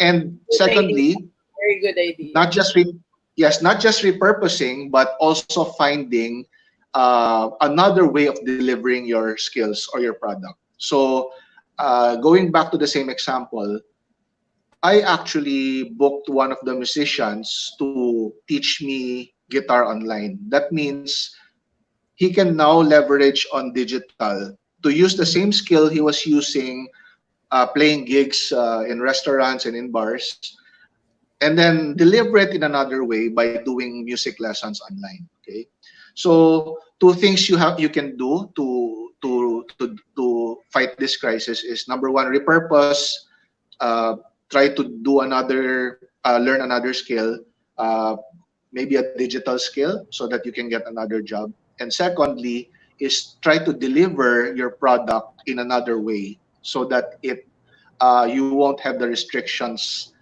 you won't have the restrictions of what the crisis is giving you right now. For example, restaurants have shifted to deliveries and pickup and using platforms online in order to get orders, right? So that's another way of doing it. But before you do all of that, is you have to make sure that number one is the quick wins, which means think short term, think quick short term battles rather than thinking long term, which means I have to win smaller and faster battles rather than try to win the long war. I mean, the long running war, because everything is so unpredictable. Everything right now is so unexpected that you have to make, your cash flow and your cash position has to be very, very short term. So that means think of ways now to win small and short battles first, instead of trying to look really far ahead, which is nobody knows in this world what's going to happen, Yeah, right? happen And next. yes, and if you win small battles, you're able to endure. You're able to re-strategize. You will be able to feel more accomplished, and you'll be able to feel more motivated to go on and fight your next battle, right? So that's my key advice for people who's going to move forward and try to recover from this crisis. So I think Rach, yeah, you have. Yeah, as for me, actually, I've been in the industry of work from home for like what 10 years in online marketing already. So, what's happening right now isn't new to me. I've been doing it for so many years already, and it's also the main reason why I was attracted to the cost of JSON is because I have free time. I have extra cash position to be able to help. That's what I stepped up. But moreover is that I represent the area wherein leverage marketing is at. Okay, and this is the best time for people to go into that, to explore this this business or this industry of leverage marketing, because you can practically do the business anywhere in the world. Okay, so it's something that people should also try to look into, as there are a lot of people all over the world who's benefiting and who's earning lots of it. And I always tell people that we are in a crisis-proof business, because you're not affected by what's going on around. So that's something that we are teaching. I'm in the education business, actually. I have a question. I think that given the scale of your organization now, of course, the two of you are pivotal to all, but you need a lot of people around you with many skills. So can you give us some idea of what's behind the two of you that, of course, are at the center of it all? But once a community grows so much and so fast, you need to add, and you become a real organization, as you were mentioning before, you need a lot more people involved. So what are the kind of professionalities behind this? As for Jason, Jason has a lot of professionals who's supporting Bounce Back right now. He has a lot of contacts with professional people, and they are also doing volunteer works for us and expanding the network. Right, Jason? Yeah, so the if you these are actually also business owners and C-level executives. So a lot of them have influence also over in their own industries, um, like industries in the food and beverage, data privacy, digital IT, education. So we try to the team is so diverse that we can actually have a representative in each industry. That is why we've broken up the bounce back group into several industries. Like we have bounce back restaurants, bounce back Yes. events, bounce back travel tourism, so that Jobs and discussions can be more opportunities. focused.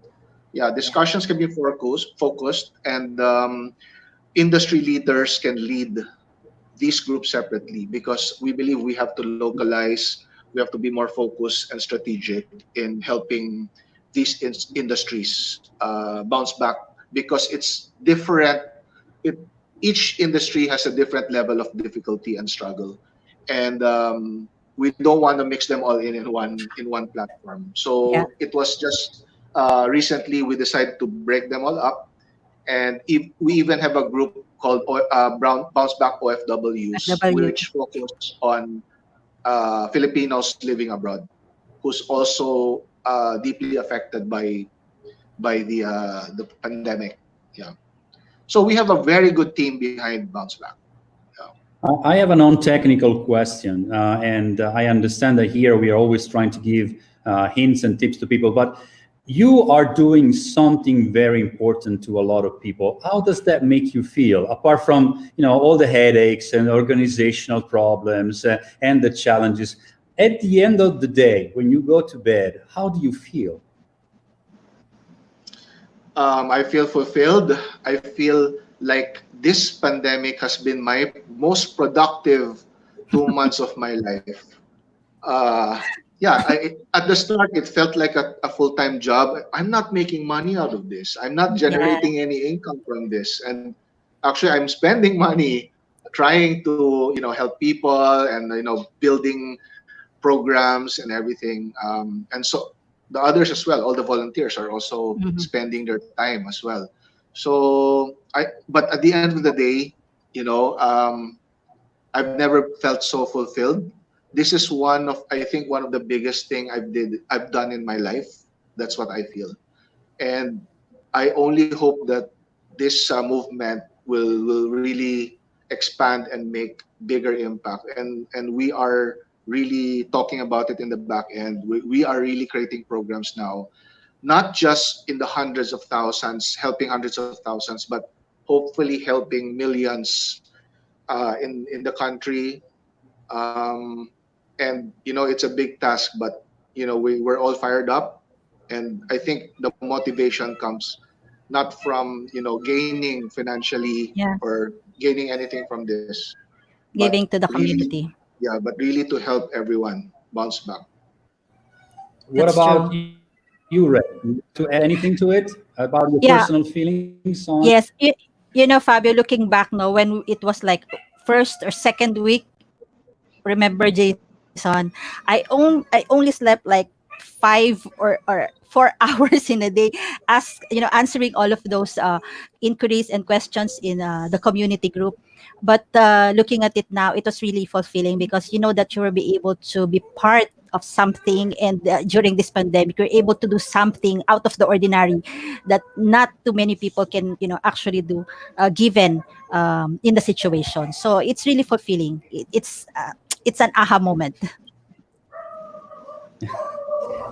In the opening of our event, I was exactly talking about this, that these COVID-19 and all the consequences were a tragedy for many, but also were an opportunity for some. And when the opportunity is multiplied for 100,000, and maybe, as Stephen was saying, for million in the future, is that like the best example that we could give to anyone on how and what you can make out of a challenge. Because this was even before, even more so when we had less information about it, but even now it is a major challenge. So not only you did something for yourselves, you stepped up to the plate, but also you were able to make the difference and change the lives of hundreds of thousands. And I really hope that this situation will vanish, but your organization then at that point will be so strong that can go on Yeah. and help people Yes. in a different scenario.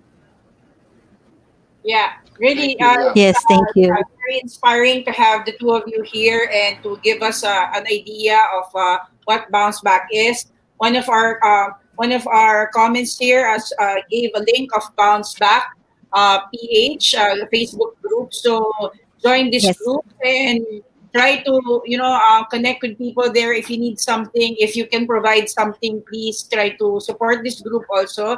And I'm seeing so many cool comments. Like some of them are saying, Jason, what's this? Let me check. Jason, you're our hero.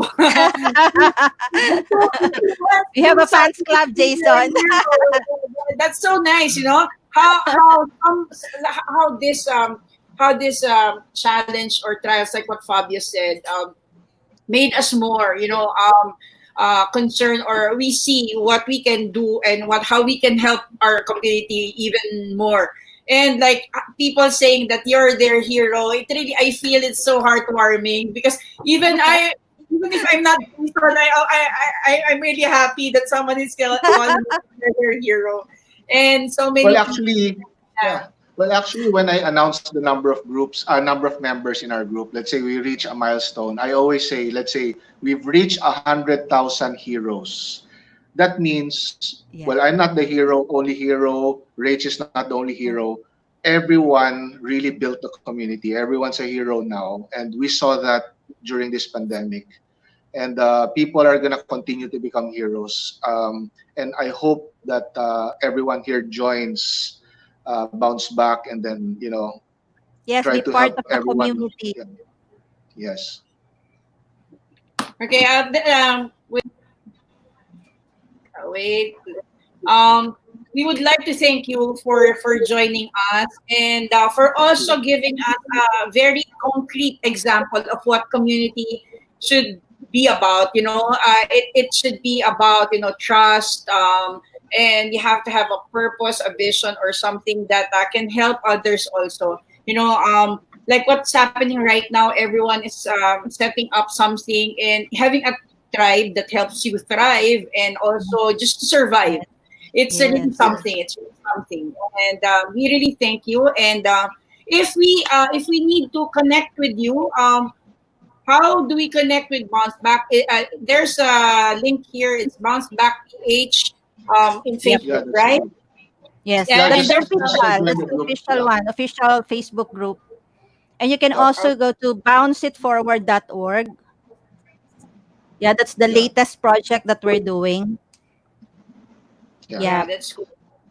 There. The, So the link is I think scrolling there. okay. Bounceitforward.org. Okay. Thank you very much for your time and for it's a short notice that I asked Rach about Oo this. nga eh, grabe. I was really surprised, but I was No, really very, very grateful to be part of this summit, of this Freedom Summit, given the chance to be heard what is Bounceback PH. To you and Fabio, thank you so much. I would also like to give a shout out to my Crowd One Nation team. Hello guys, thank you for watching, and to all our Bounceback PH community. Yeah. Then thank you, Jason, for your service. Thank you so much. We hope we can collaborate with you, and we can Of also course. help if there's anything Freedom Summit. Because one of the things that Freedom Summit do is if there are some activities that can help the community, we're also there. Fabio has a fellowship of Smoky Mountain that was a recipient of some of our events. So if there's anything, we would really like to be connected with you again. Yeah. So thank you, Sure. and happy Anytime. Independence Day. Yeah, thank you You so too. Bye-bye. much. Thank you. Thank you Thank you. guys. Bye. So there, Fabio, where are you? Well, since you were providing this bit of information, I would like to take 30 seconds to talk about this charity. The Fellowship of Smoky Mountain is a very small charity that Celia and I and many others that were part of the Freedom Summit last year started. We work with local communities. Smoky Mountains, for those of you who are not familiar with Manila, is in one of the poorest areas of the city, and we take care of about 140 children and several tens of families that live in very extreme poor conditions. So if you want to join our group, is the Fellowship of Smoky Mountain, and you can find us on Facebook. Hopefully some of the revenues of this event will go to it, but you can help at any time. There are no second-hand passages. The money go directly into the hands of the people of the community that take care of it. We were there. I was there more than once, and everything is extremely difficult. It is even more difficult in this situation. So wherever you can, whenever you can, if you can lend us a hand, Fellowship of Smoky Mountain, it will be very appreciated. Okay, thank you, Fabio. So that's our first session, but we want to introduce one venture partner for Freedom Summit, which is DMC Malaysia, and one of our producers last year is Charles Gregory, and this awesome guy from Malaysia visited the Philippines, and when you check, just try to check who's the most handsome in Cebu or who's the most handsome in Parañaque, you will see Charles Gregory. Why? Because he's a genius or he's an expert in SEO, and before he started the talk, he put his name as the most handsome. And let's see, I know that Fabio will not approve because he will always claim that he's the most handsome in the Philippines now. But I would like to Most handsome Italian. Most handsome Italian. yeah, I would like to include I would like to include Charles Gregory on the floor. Charles, are you Hello. there? Yes, I'm here. Yes, he's our partner. Summit. He's helping us in the back end, and truly, this event will not be as successful as it is now, and with the help of so many speakers also and the amazing volunteers and team, this would not be this vision would not be realized. But so I would like me and Fabio would like to introduce Charles to also talk about DMC Malaysia, because this is a company that also helped us bring some of the speakers from the Philippines in Malaysia, and also we were able to mingle with the international speaker and mentors in that area and learn more. So Charles, we're giving the floor to you, and please talk about DMC and how you can help people pivot back to the business. And later you will have a talk, but you have this time, okay? Okay, Celia, just before you go, I'm here. Celia, yeah, can we give a free gift now to our viewers now? Can we give a lucky draw now? Yes. Go. You can give, because we have a 15-minute strategy from Coach Maria.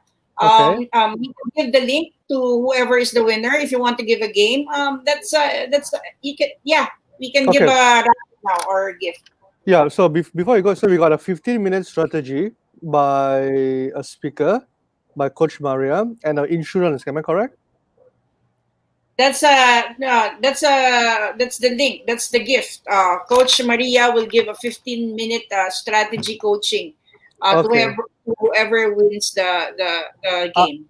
I need two gifts, Celia, because I want to give Okay. two gifts to viewers live now in the next 2 minutes. You're going to play a game, and I'm going to give out two gifts. Is that okay? Yeah, go ahead. So one Um, is Coach Maria's coaching. yeah, and one branding and design from Brown Roots Creatives. Okay. Okay. Okay. So okay. All right. All I right. will Thanks. go now and do your game. Fabio, let's leave Charles here for a while, and then he will give the attendees some gifts. He's the Santa Claus now. I'm the Santa Claus now. All right. Thank you. So thanks everybody. Yeah, I'm Charles. I'm Charles Gregory from DMC. We are based in Malaysia, and I'm so proud and happy to be part of Freedom Summit, and the second edition, and it's based in online, I would say. Yeah. So right now, before I talk more about the company, I just want to give a free gifts here. So we're going to play a Kahoot game. There are 5 questions, very simple questions, and the top two winners. The top two winners will get, like I said, a free branding consultant by Brown Roots by Celia, and if I'm not mistaken, video or training, yeah, training by Coach Maria. So these are the two things that we're going to give to you. Yeah, so this is going to be. So what we're going to do now, I think we can get started with the game. So hold on, yeah, let me just. Oops, sorry. All right, we are good. So all you need to do, you need to play this. For those who are not familiar with Kahoot, go to kahoot.it. Download an app. If you have the app, go ahead. Type in 505289.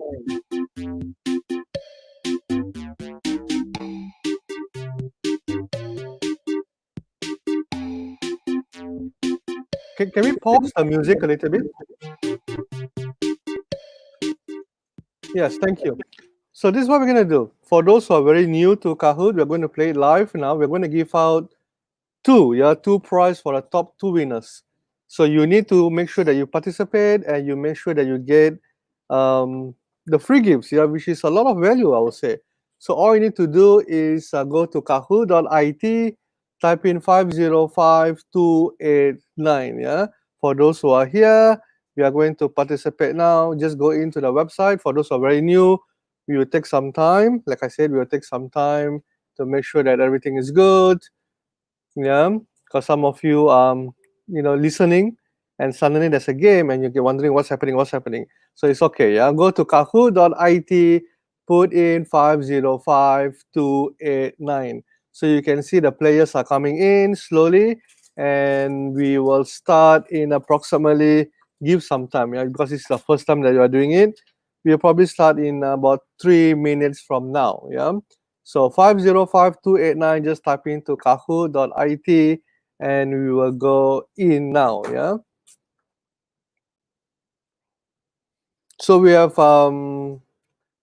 doing live streaming in different groups, different pages, and I know for a fact that we are live streaming in technically 4 countries pages now, and we have speakers from 36, 36 speakers from all over the world that is attending today. So the first part has already, the first few hours, yeah, we have learned so much, so many so much information from all the speakers. And I was at the back end listening to everybody, and I've learned a lot, yeah, tremendously a lot. So while waiting for the rest to come in, you can see here, I know I'm putting all of you in a spot because most of you are just watching, listening, and doing your work. It's at working hours here, working days today. And then suddenly we are coming back. So just type in kahoot.it, put in 505289, And once we get started, there's no turning back. We will select two top winners. Actually, the winners will come in as how fast you answer the questions, and you just need to type in. It's very simple once you get to know it. But for the first time that I'm doing this with you, I'm going to get I'm going to take some time for you, yeah, to get ready, yeah. So Eric is saying, yeah, let me just Eric is saying, congratulations. Oops. Yeah, so make us proud. They want to win the thing. Nope, nope, nope. They're not necessarily going to win. There's a lot of people competing for it. Fight, fight, fight. Yeah, because I'm going to wait for a while for all to come in. Yeah, like I said, if you win this, you will get two. Yeah, two gifts now. One is from Brown Road and one is by Coach Maria. Both people I've seen, both people with so much caliber, helping you achieve what you're going to achieve in their field. Yeah, one is in consultation, one is branding. So definitely, definitely, you are going to enjoy these gifts. I do not want to put a value to it because time is so precious, and I'm sure that you'll benefit definitely from it. Yeah. So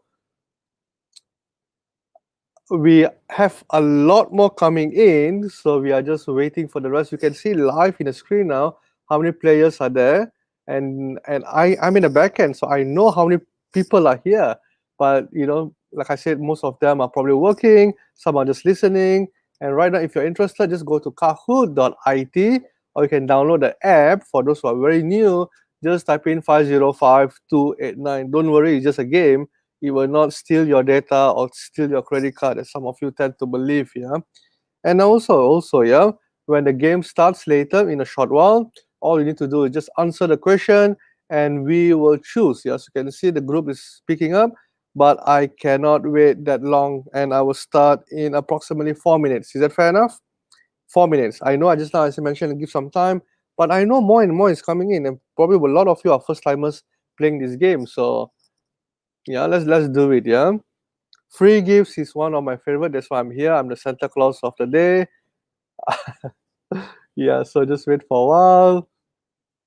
And once we get started, we are going to go, yeah. And it's so cool, yeah. Just to share with you, yeah, how FSG is formed and how we created this, yeah. Of course, you know the founder Celia, and I'm from Malaysia. I'm Charles, and we have so many people helping us from all over the world. And it's so beautiful that we can organize this event simply without meeting physically, without communicating physically, and things like can be done. Yeah. Can we go back to the Kahoot, please? Just put me at the back end. And right now, what I'm saying is I just have I'm hands free, and I just have to mention what I want, and the things is the whole mechanism of all this virtual thing is all done live, and I'm so amazed with the technology that's happening. Yeah. So let's go back to the Kahoot, please. All right. Uh-oh, I mentioned too fast. We have a technical problem on the Kahoot technology. Yeah, just bear for a while. Yeah, just bear for a while. I'm sure it will be back. Yeah, do not go anywhere. We will start immediately once the technical thing is back. Yeah, I shouldn't say things are amazing. Touch wood. When I just said that, things gets frozen up. Amazing. Yeah, I think they just don't like me today. The Kahoot. But we just give a minute, and I'm sure things will be back in a very short while. Yeah.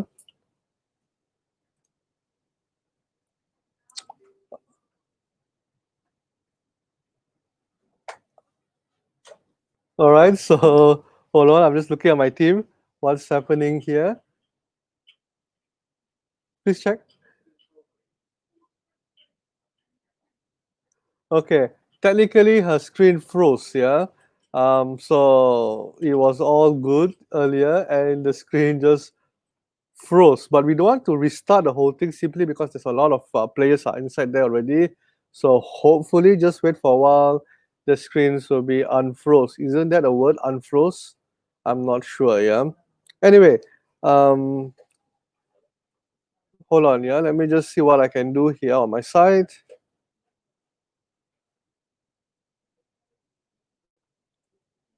Okay, Martin, we have our next speaker, Martin, but he's going to start at 1:20. Yeah, so 1:20, so we have about 10 minutes, but while waiting for the screen to unfreeze, Martin, maybe you want to share what is your takeaway today. What are you going to share? Maybe in a 2 minutes or 3 minutes. Just let us know what we are doing so that while waiting, we can learn from you a little bit.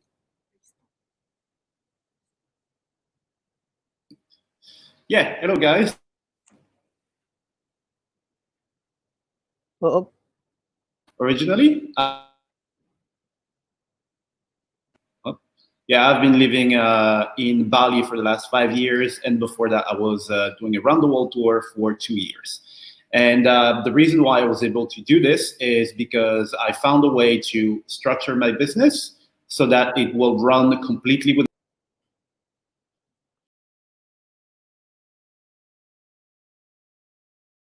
I want you guys to kind of learn from what I'm doing. So I'm going to show you. So it's not going to be a pitch fest or something. I'm going to actually show you the back end of what I do, so you can understand that when people talk about mobility and automation and having your system that works for you without your intervention, it actually exists. So I'm not going to show you any slides. We're going to go directly to the things that I do, and you'll see how cool it is, right? Because look, there is one quote that I heard once that said, if you can't find a way to make money while you sleep, you're going to work until you die. And after I heard this, I decided to find that way. And this is what I'm going to show you today. It's going to be very practical. Basically, you're going to see everything I'm doing.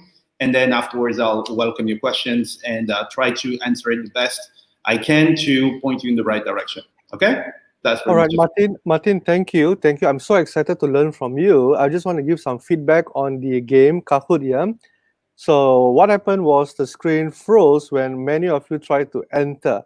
That's what happened. And I'm not kidding you. I'm literally not kidding you. When a lot of players went in, I've never seen this before, it just crashed. So what we're going to do is we're going to restart the whole thing, and we will be back in about 2 to 3 minutes time while we restart. And Martin will come in at 1:20 officially. So while waiting for the game, Martin, what is your inspiration? Maybe I just want to, while waiting for the thing, what is your inspiration to make money on the internet? What is your inspiration to earn online?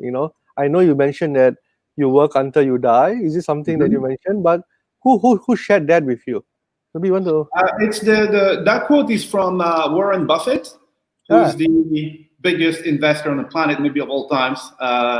So this actually, this quote changed a lot of things for me. But the one thing that changed everything was a book called The 4-Hour Workweek by Tim Ferriss that I read. Yeah, and at the time, I don't know, maybe some of you guys have read the book. At the time when I read the book, I mean, half the things that were in there, I didn't understand because it was, I don't know, quite technical. I had never done it. But it basically opened my eyes to the existence of this kind of life. So I needed, now I knew what to do. I just had to figure out how to do it. Because a lot of people evolve in one system. So the one system that tells you, well, you have to go, and work in an office and all that kind of stuff. And the book basically explained that it's one system. It's not the only system. There are other systems out there. And once I understood this, then I started seeing things that I couldn't see before. And I just had to figure out how to get there and, step by step. So that was my biggest inspiration, was this book there. And I actually ended up doing better because, I mean, now I have my businesses, they run, I have zero involvement. So it's not even 4 hours. I had zero involvement. So that's what I'm going to show you guys. Some people might be curious, like, how does that work? I'm going to show you then how it works.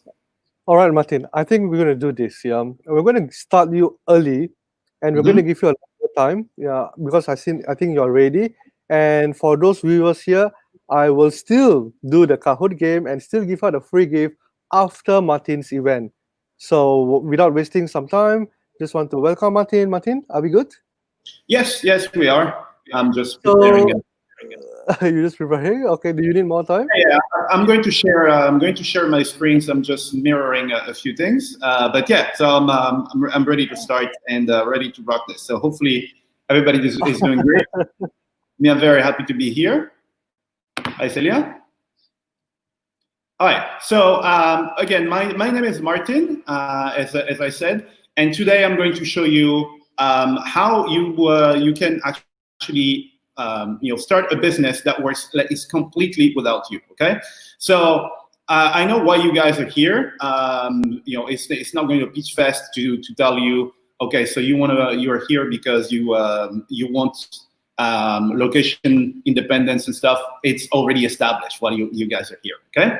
So what I want to do is get very practical. I'm going to explain the strategy. All right. And then afterwards, I'm going to show you actual stuff that works and that works for me every single day, even now while we're talking. Okay.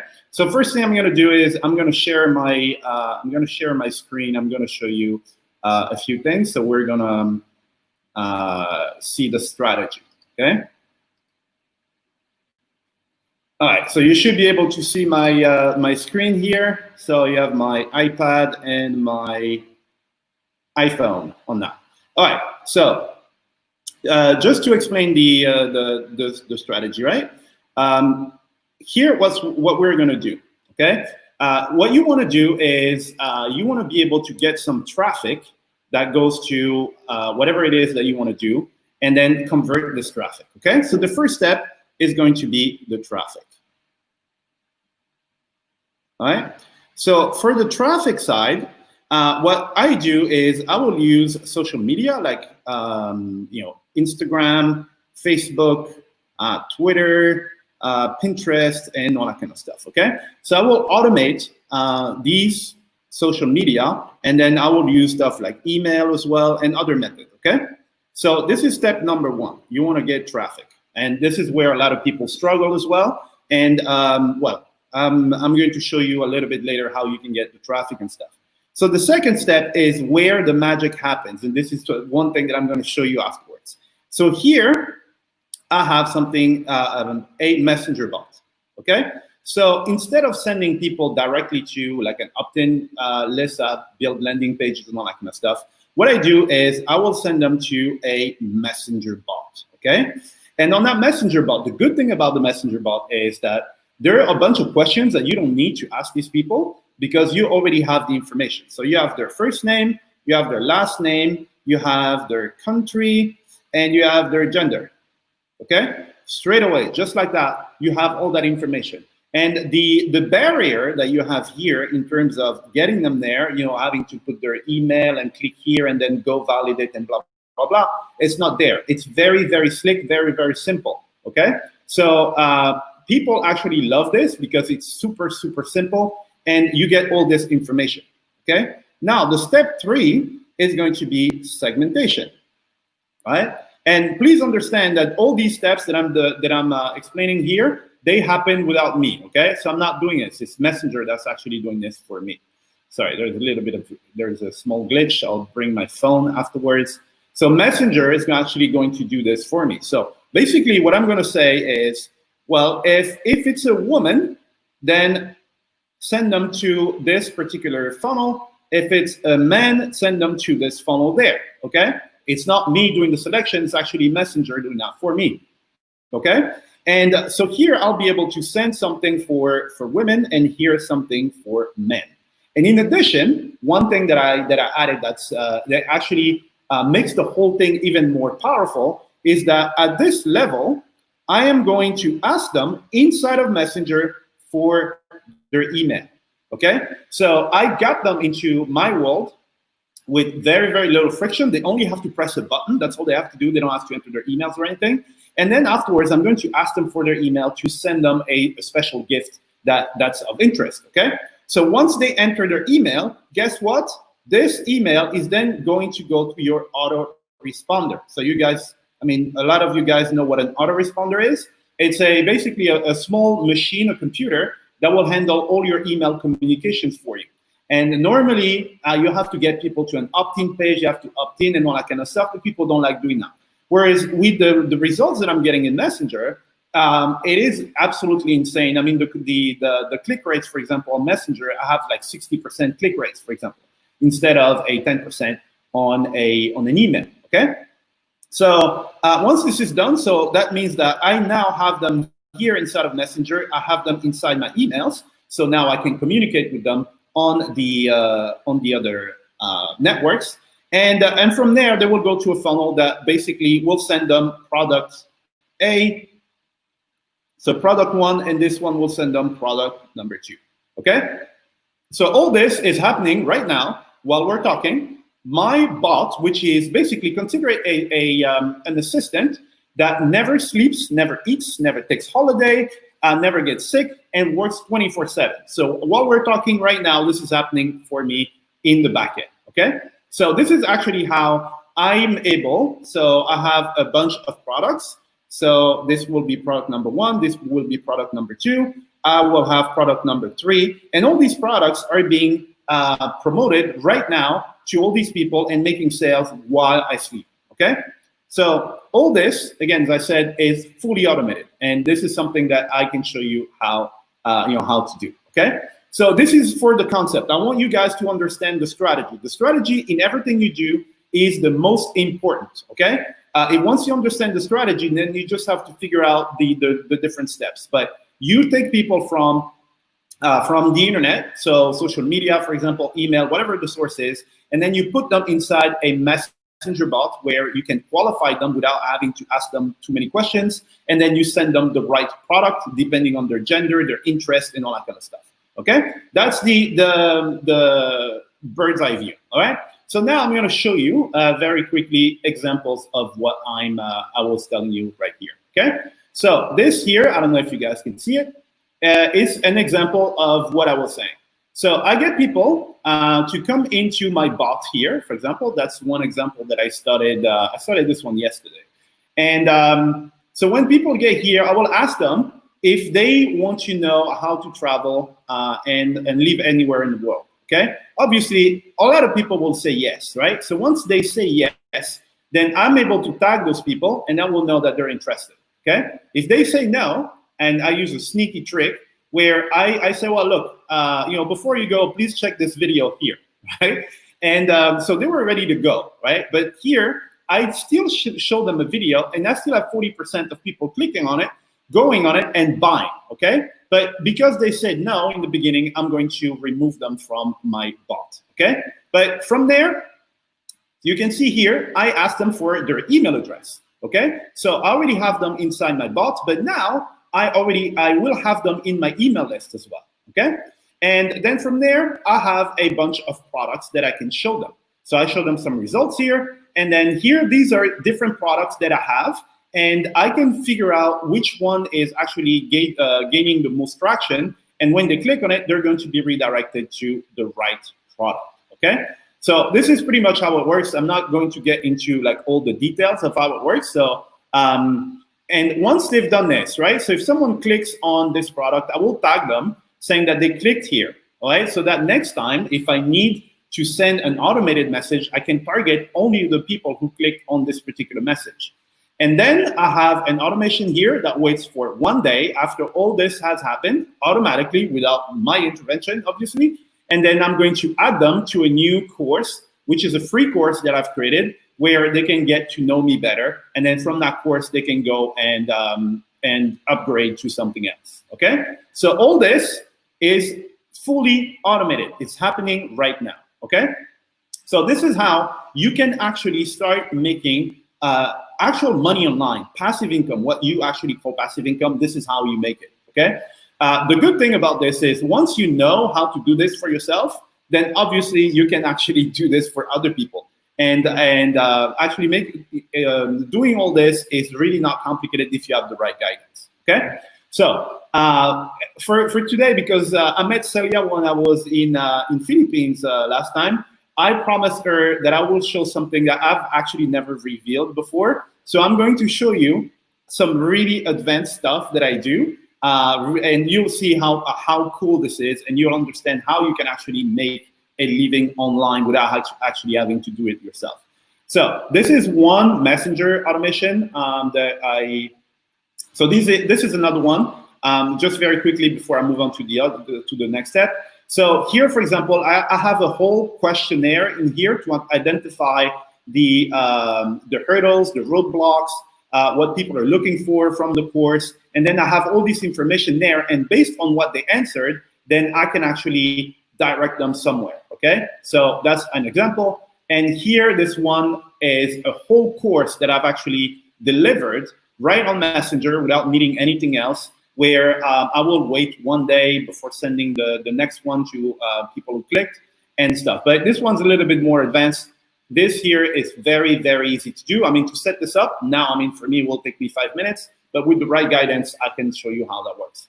So this is all the Messenger part that you've seen in the, so here, right? All this Messenger part here, this is what I showed you with all the segmentation, okay? And again, it is happening right now while we're actually doing this video. But now I'm gonna show you something I've never shown this to anybody before. So I am a podcaster. So I'm a podcaster, I'm a public speaker, and I create my own courses, okay? So let me show you this thing here. This thing is a thing of beauty, and you will understand. So I do one podcast per day. I have, to this day, I think the last one I ever recorded was 459, okay? And why am I able to do a podcast every day is because of this automation that I'm gonna show you, and later on, I'm going to give you an opportunity to learn some of these things. So basically, once I post my podcast, I have a tool that's monitoring my RSS feed, okay? As soon as it sees my podcast, it's gonna wait for an hour. It's going to take the audio file from my podcast, put it in Dropbox, and it goes to Dropbox, and then it will send a notification to a person who's doing the transcription for me to update my blog, okay? Then here it's gonna change something in the subject line. It's going to remove a sentence. Here it is going to select a greeting so that they don't all look the same. So it could be, hey, hi, how's it going? Hey, it's Martin. So it's going to randomize this. Then it's going to randomize the next sentence. Hey, I have something for you. I just recorded something for you, something like this, okay? Here, the call to action is going to change as well. And then I'm going to insert one of the quotes that I really like, from like the quotes that I told you from Warren Buffett, for example. And then here in the signature, I'm going to add some of the resources that I already have on my blog and some of my courses, okay? And then it's going to post this on my blog. All right, so what does it look like? All right, so this, please understand, this is automated. That's it, I don't have to touch it anymore. So this is an example of a podcast. This is the episode that I recorded yesterday. So all this has been created automatically just because I dropped an audio file on the internet, okay? So the greeting, so this here will change. The call to action here will change. These are the links for people to go out and follow me on all these platforms where I am. Here's the quote that I inserted, one of the quotes that I like. And these are the links to my other courses. So I create courses maybe once a week at some point, maybe like now once a month. But every single one of my podcasts will go through this process here, and I don't actually have to go and write anything on my blog. It's done automatically, okay? So now, once this blog post is created, something else will happen, which is pretty cool as well. So as soon as this has been created by my automation, then another automation will kick in. It will find my blog post. It is going to randomize the subject of my email. It's going to randomize the call to action. It's going to add a quote, randomized, and then it's going to add the links in the footer, and then it's going to connect to my email tool. It's going to find the list of people I want to send my podcast to, and then they're going to receive my podcast, all right? So this is what it looks like, okay? So this was sent yesterday as well for the same episode. So here, this is random, this is random. Here's the link to the actual podcast, so I don't even have to insert it. People can click on it. They can go following me on these platforms where I am. And here are the links to my other courses if they are interested. And here is a quote that I have added. Well, I haven't done it. The automation's doing it for me, okay? And then finally, one more thing that I'm gonna show you. I can show you so many other things. Once this is done, right? I want to be able to share this on different platforms. So the last thing I want to do is to spend my time on social media. I don't like doing that stuff. So I have my tool doing that for me. So it's going to find my podcast. It's going to wait an hour. It's going to choose an image from a library of images that I put on the tool. And then it's going to pick a random subject line, and then it's going to post it to like LinkedIn, for example. So it will look something like this. So this, these images are random, okay? They're randomized, and the tool is actually doing that for me, okay? So the beauty of this is I set it up once, and then that's it. I don't have to touch it anymore. And I actually took it a step further, and this is what I'm going to show you now. And you'll see that I got a little bit. So I'm going to show you my phone. All right, so my phone is here. And I can actually do this straight from my phone, okay? So on my phone, I have connected my phone to the automations. So for example, if I have a new person who buys one of my courses, I can just press this button here. Let's say I'm at the beach. I enter their name, their email, and then it's going to connect to my members area, find the right course, add that person, send them a message for them to define their password, and then that's it, all right? So that means I don't need to be next to a computer, all right? So a lot of these automations here, so for example, this will go to my assistant. So I have some campaigns where I make money with, and if I identify a campaign that works really well, I will basically put the campaign in here, and it's going to send a message to my assistant. It's going to create a task on her Trello for her to do it, and some details of what she needs to do. Okay, so basically, this is how I actually have everything working for me, and this is how my business actually runs without me doing anything. Okay, so maybe I'm gonna stop sharing the screen so that I come back. All right, so so I have tons and tons of other automations like this. I have some pretty cool ones where, let's say, for example, you guys know that the money is in the follow-up. Okay, so you're trying to get a client, you contact them once, and they don't necessarily reply. Okay, so what I put in place is something where I will contact the client, say we'll send them an SMS. If they don't perform the action that I want them to, the tool is going to wait 2 days, and then it's going to send them an email.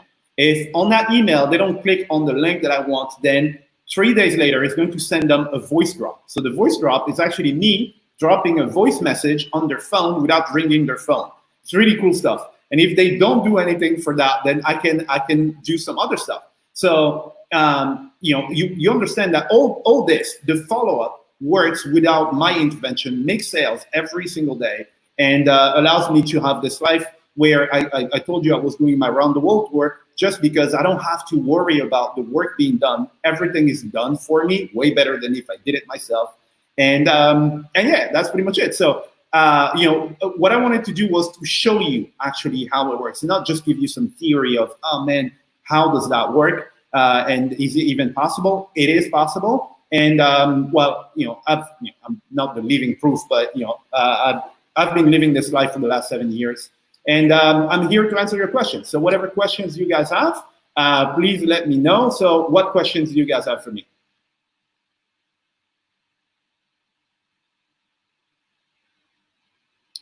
Let me check the commentary box.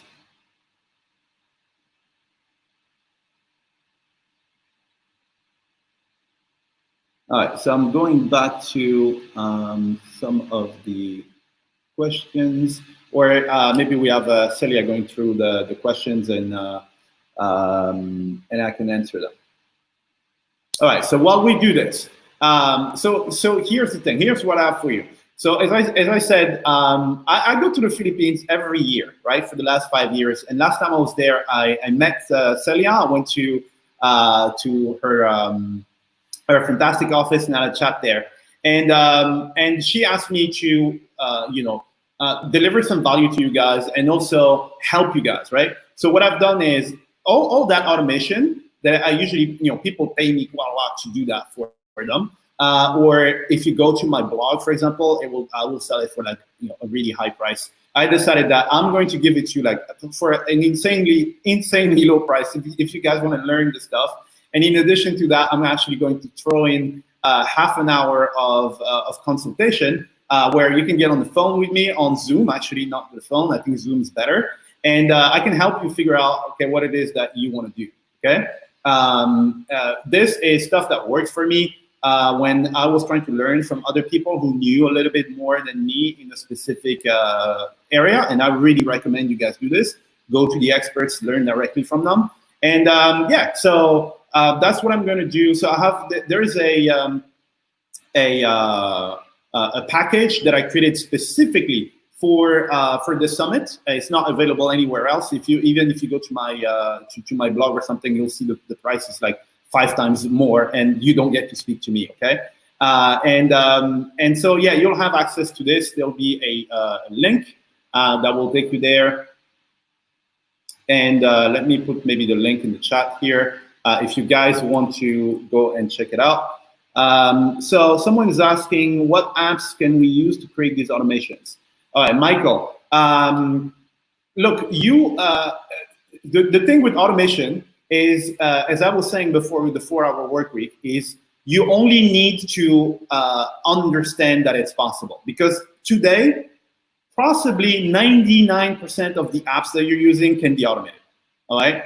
So it's not like which one can I do, which one not. You can do anything. The only limit will be now your imagination and having some sort of structure that kind of like explains why you want to automate something and what you want to automate, you know? But you can automate pretty much anything. I have automated everything in my life, right? So that I don't have to do it. I can just go out and enjoy.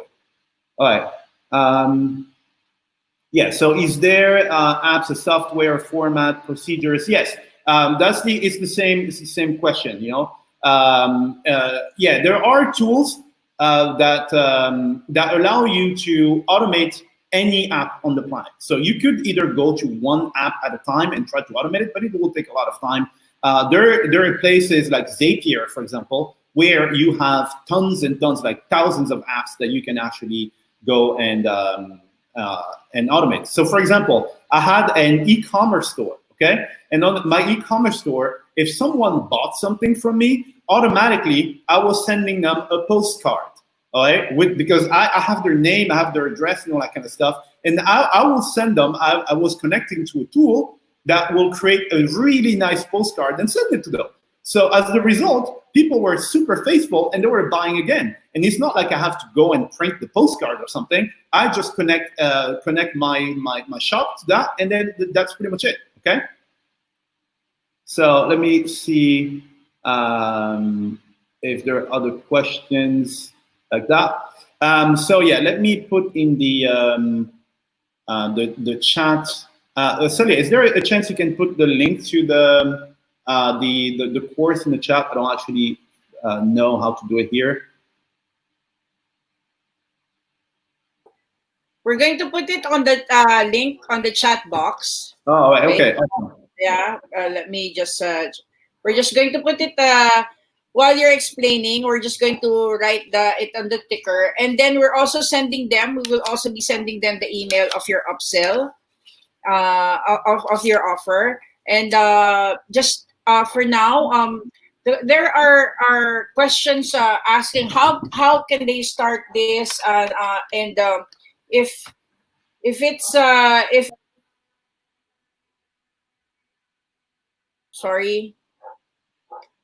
if they want to learn more about setting up this automation system, how do they connect with you? All right. So so first thing first is I showed you a bunch of automations there, right? But so what I've done, the package that I've created, I take you through the foundations and the easiest way to get in, okay? And the hottest thing right now. Right now, the hottest thing is people want to know how to automate Messenger and stuff because everybody's using Messenger, Facebook, and stuff. And that will get your rewire your brain to understand all that automation. That's the easiest path for you to go. And this is what I prepared for you guys. And then in there, I've added some basic stuff on what I showed you afterwards with Zapier, where you'll be able to create some zaps that will take all the social media stuff, it sucks. I don't like doing that. And you'll be able to get rid of some of those things. So yes, I do. So Anne is asking if there is a training. Yes, there is a training. As Celia was saying, there will be a link here. And I mean, this is the lowest price that you will ever see me do. I'm doing that because Celia is a good friend of mine, right? And in addition, again, as I was saying, you get some consultation. But yeah, so I'm starting you from the foundation, and then from there, I will bring you to a little bit more advanced automation. Because if we start with something that's too complicated, it's going to be overwhelming for a lot of people. Right? So now you might be wondering, do I need to be a developer? Do I need to be technical and stuff? I am not a developer. I'm not technical. I am just one person who doesn't want to do operational work. Right? That's all you need. The willingness not to do operational work. It's super easy. You drag stuff. That's super easy. You don't need to be technical. Okay? Right, Martin, thank you for your time. What we're going to do, because there are so many people that want to learn from you, we are going to email the offer to different groups. Okay. And we're going to email to people who are viewing today also. So definitely, can I just say that the offer is only valid for today, correct? Yeah. It's only valid for today. Or maybe you want to give it for the next 3 days. You know why? Because there's more people coming tomorrow.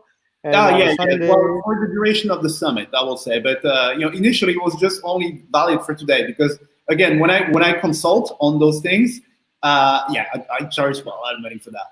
I know exactly, because that's what I mean. I don't do what you do, but automation is something that we strive in our company, especially in DMC in Malaysia also.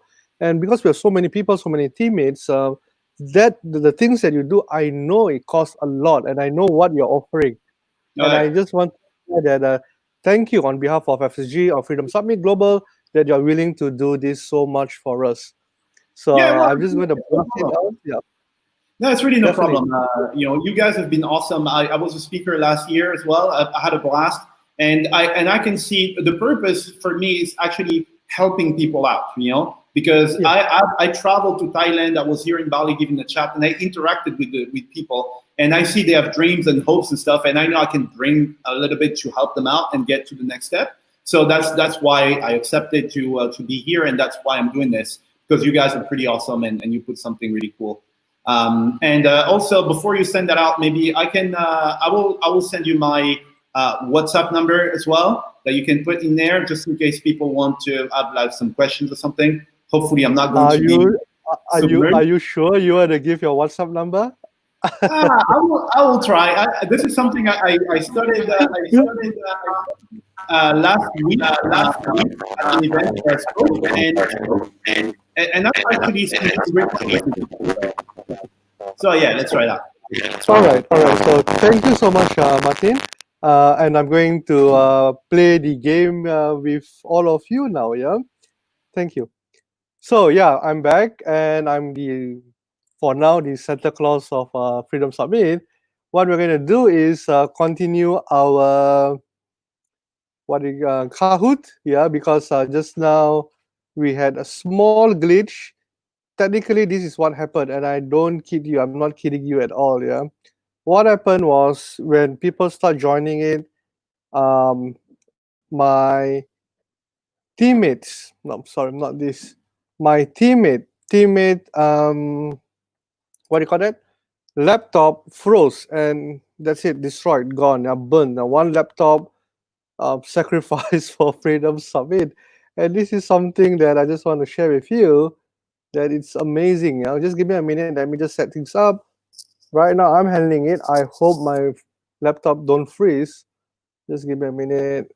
I will do this together with you. And I'll promise you, I'll give you 2 gifts after this. Yeah. First of all is by Celia Brown Roots, a consultation on branding.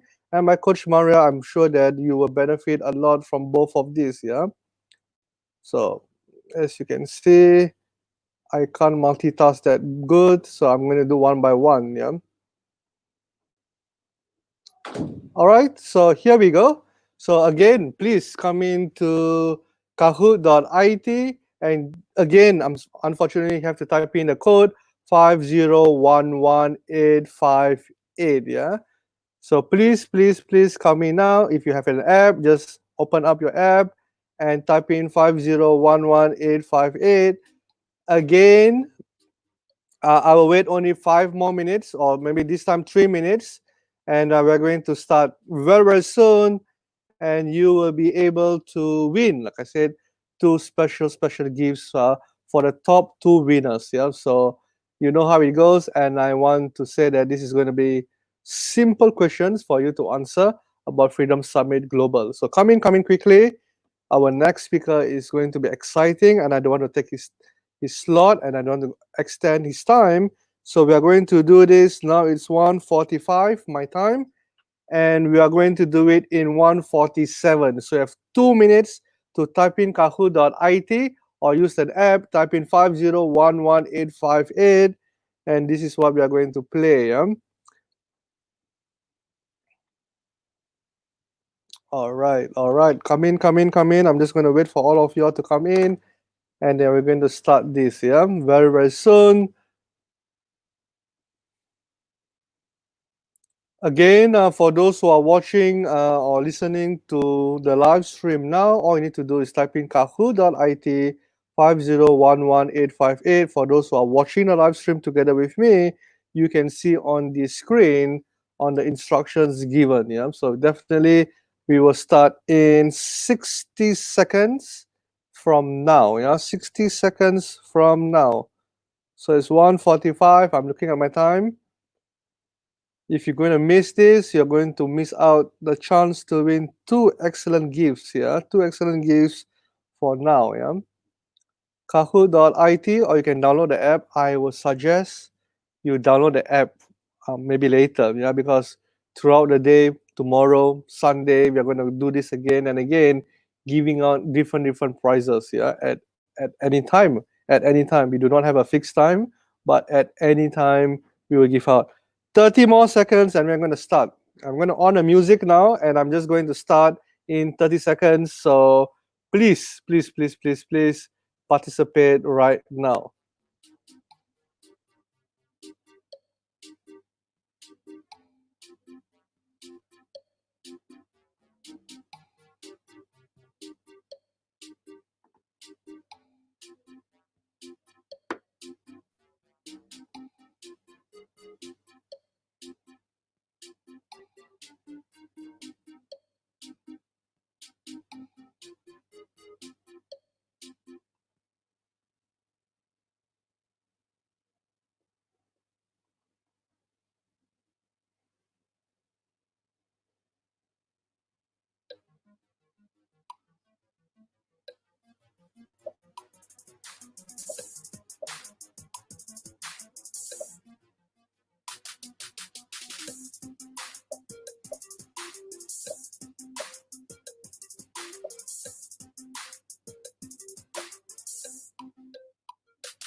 So I think you all know how to play. All you need to do is just click the answer, and you need to be correct and the fastest to win. Yeah. So right now at the scoreboard, we can see Go Lau and is leading. Leonor is second. Chris is third. Bell Betsy is third, fourth, and fifth. Now anyone can win. There are 5 questions here, and I'm going to click the next one. So are we ready? The first time probably we get the hang of it, but I'm sure you're ready by now. So quickly, yeah. True or false?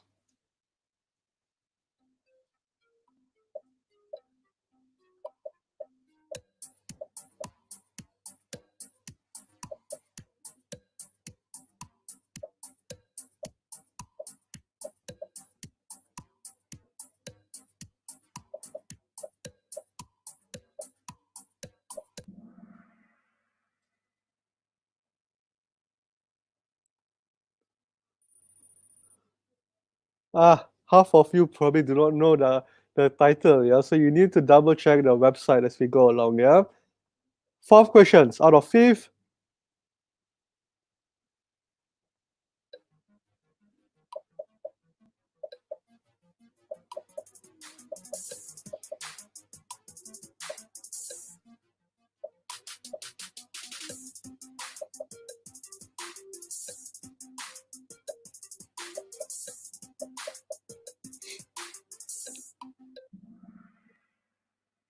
So there are 2 answers that's correct, either digital or online, yeah. So I'm seeing some answers here. COVID pandemic forced businesses at the workplace to go bankrupt. Crazy.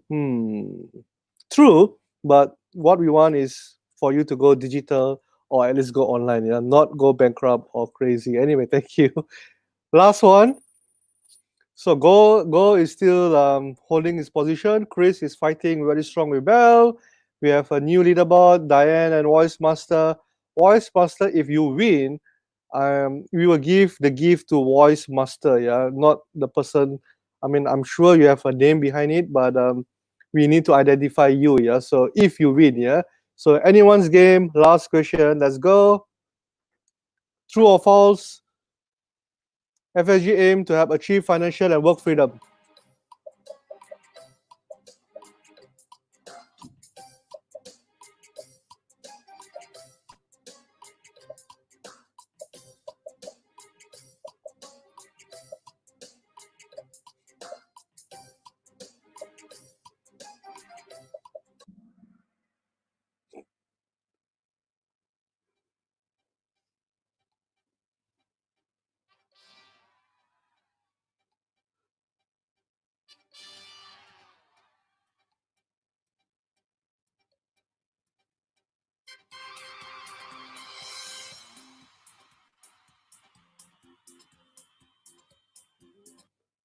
Okay, Gola, Chris, and Bell, congratulations. You have won our first Kahoot game, and you have will win 2 definitely prize.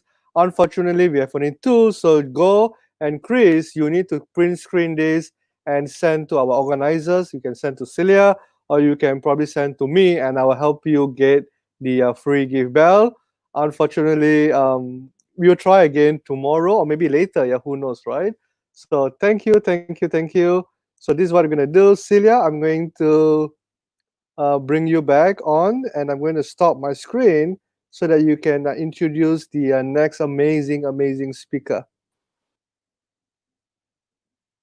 I, I could have won the game if I have a laptop. I'm so sorry.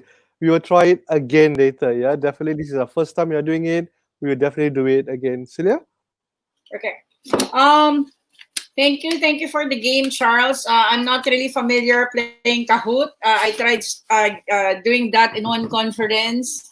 But yeah, congratulations to the winner. And we're going to give you an email. We're going to connect with you regarding the gift and how you can get the link. So for our next speaker, he's been with us. He's been with us for the 5 country talk that we had. In Southeast Asia for Freedom Summit 1. He's talking about so many strategies, creative strategies to help us, market and our business. Yeah.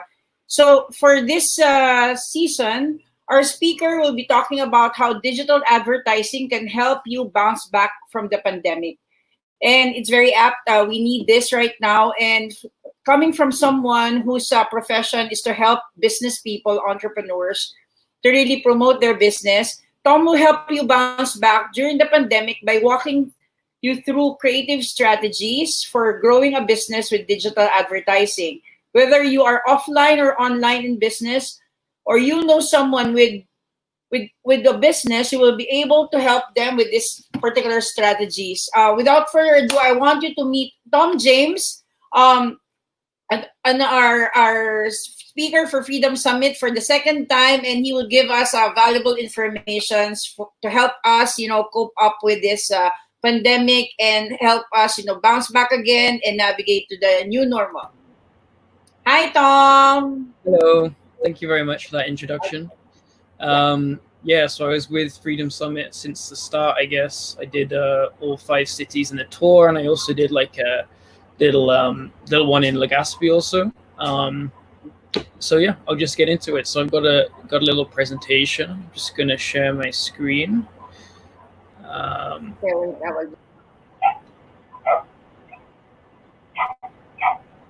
One second. I have to accept some permissions.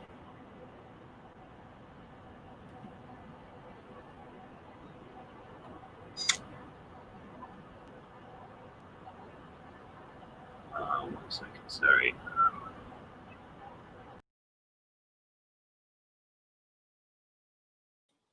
Okay, I think Tom got booted out because of some technical difficulties. Tom, if you go back, I will connect you again. Okay, I'll connect you again, Tom. What happened? You just got booted out from the link. So yeah, you can share. Okay, should be working now, maybe. Yeah, here. Wait. Wait. Let me see. Is that working?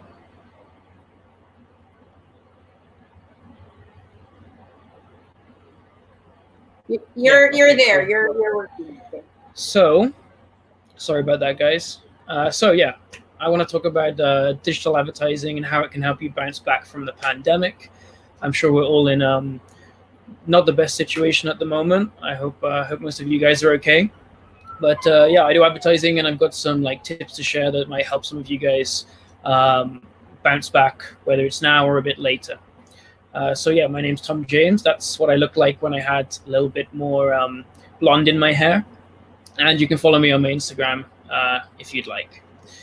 So I grew up in the UK, somewhere like this. This is what it looked like when it was actually sunny in the UK. Normally it's raining. And I spent most of my life just riding horses. But then I started to dabble in like a bit of digital marketing just because I had friends, I had businesses, and I wanted to help them get more customers.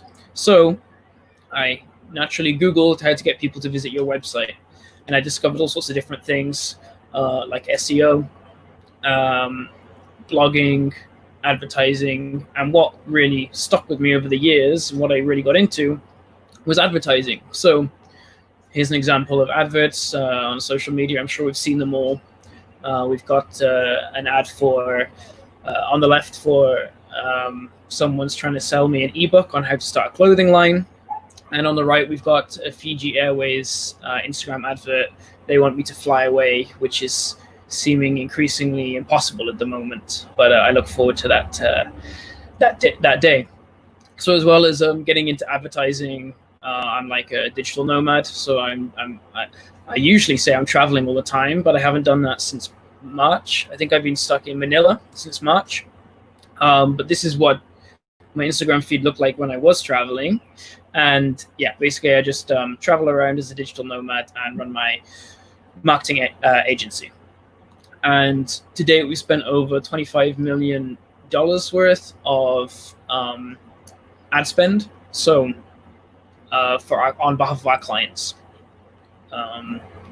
So I want to quickly go through what I'm going to talk about today. Hopefully some of these how-tos will be enticing for some of you guys. So yeah, first of all, I'm going to go through how to take advantage of the pandemic, and then how to reach your audience with online adverts, and then how to create ad graphics and videos, which is really, really important. And then I'm going to dabble a bit into some tips for writing good copy for the advertising, how to use these advertising skills to actually make money. And then at the end, I got a little extra thing, which is if you're feeling a bit lazy and you don't want to learn these skills, then there's another little way to make money also. So without further ado, also at the end, obviously, as you guys know, there'll be a Q&A. So I think you can stick your questions in the comments, and then I can answer them at the end. So let's get into it. So how to take advantage of the pandemic. So there's lots of things still happening during the pandemic, and one of them is obviously buying online. And even though some people are lacking some income from losing their jobs, from not having so much work, some industries are actually booming at the moment. For example, in the Philippines, health and beauty is booming as ever, even during COVID times. So there's plenty of ways to capitalize on industries and sectors that are still booming. And there's another way to kind of transition into this. So that's converting your business to online. So sometimes this might seem a little bit weird, but I think COVID has really helped people get creative and think, how can I actually bring my business online, even if it's not conventional to bring it online. So here's an example. Wildflower is a cafe in the Philippines. They have a few different locations in Manila. I'm not sure outside of Manila.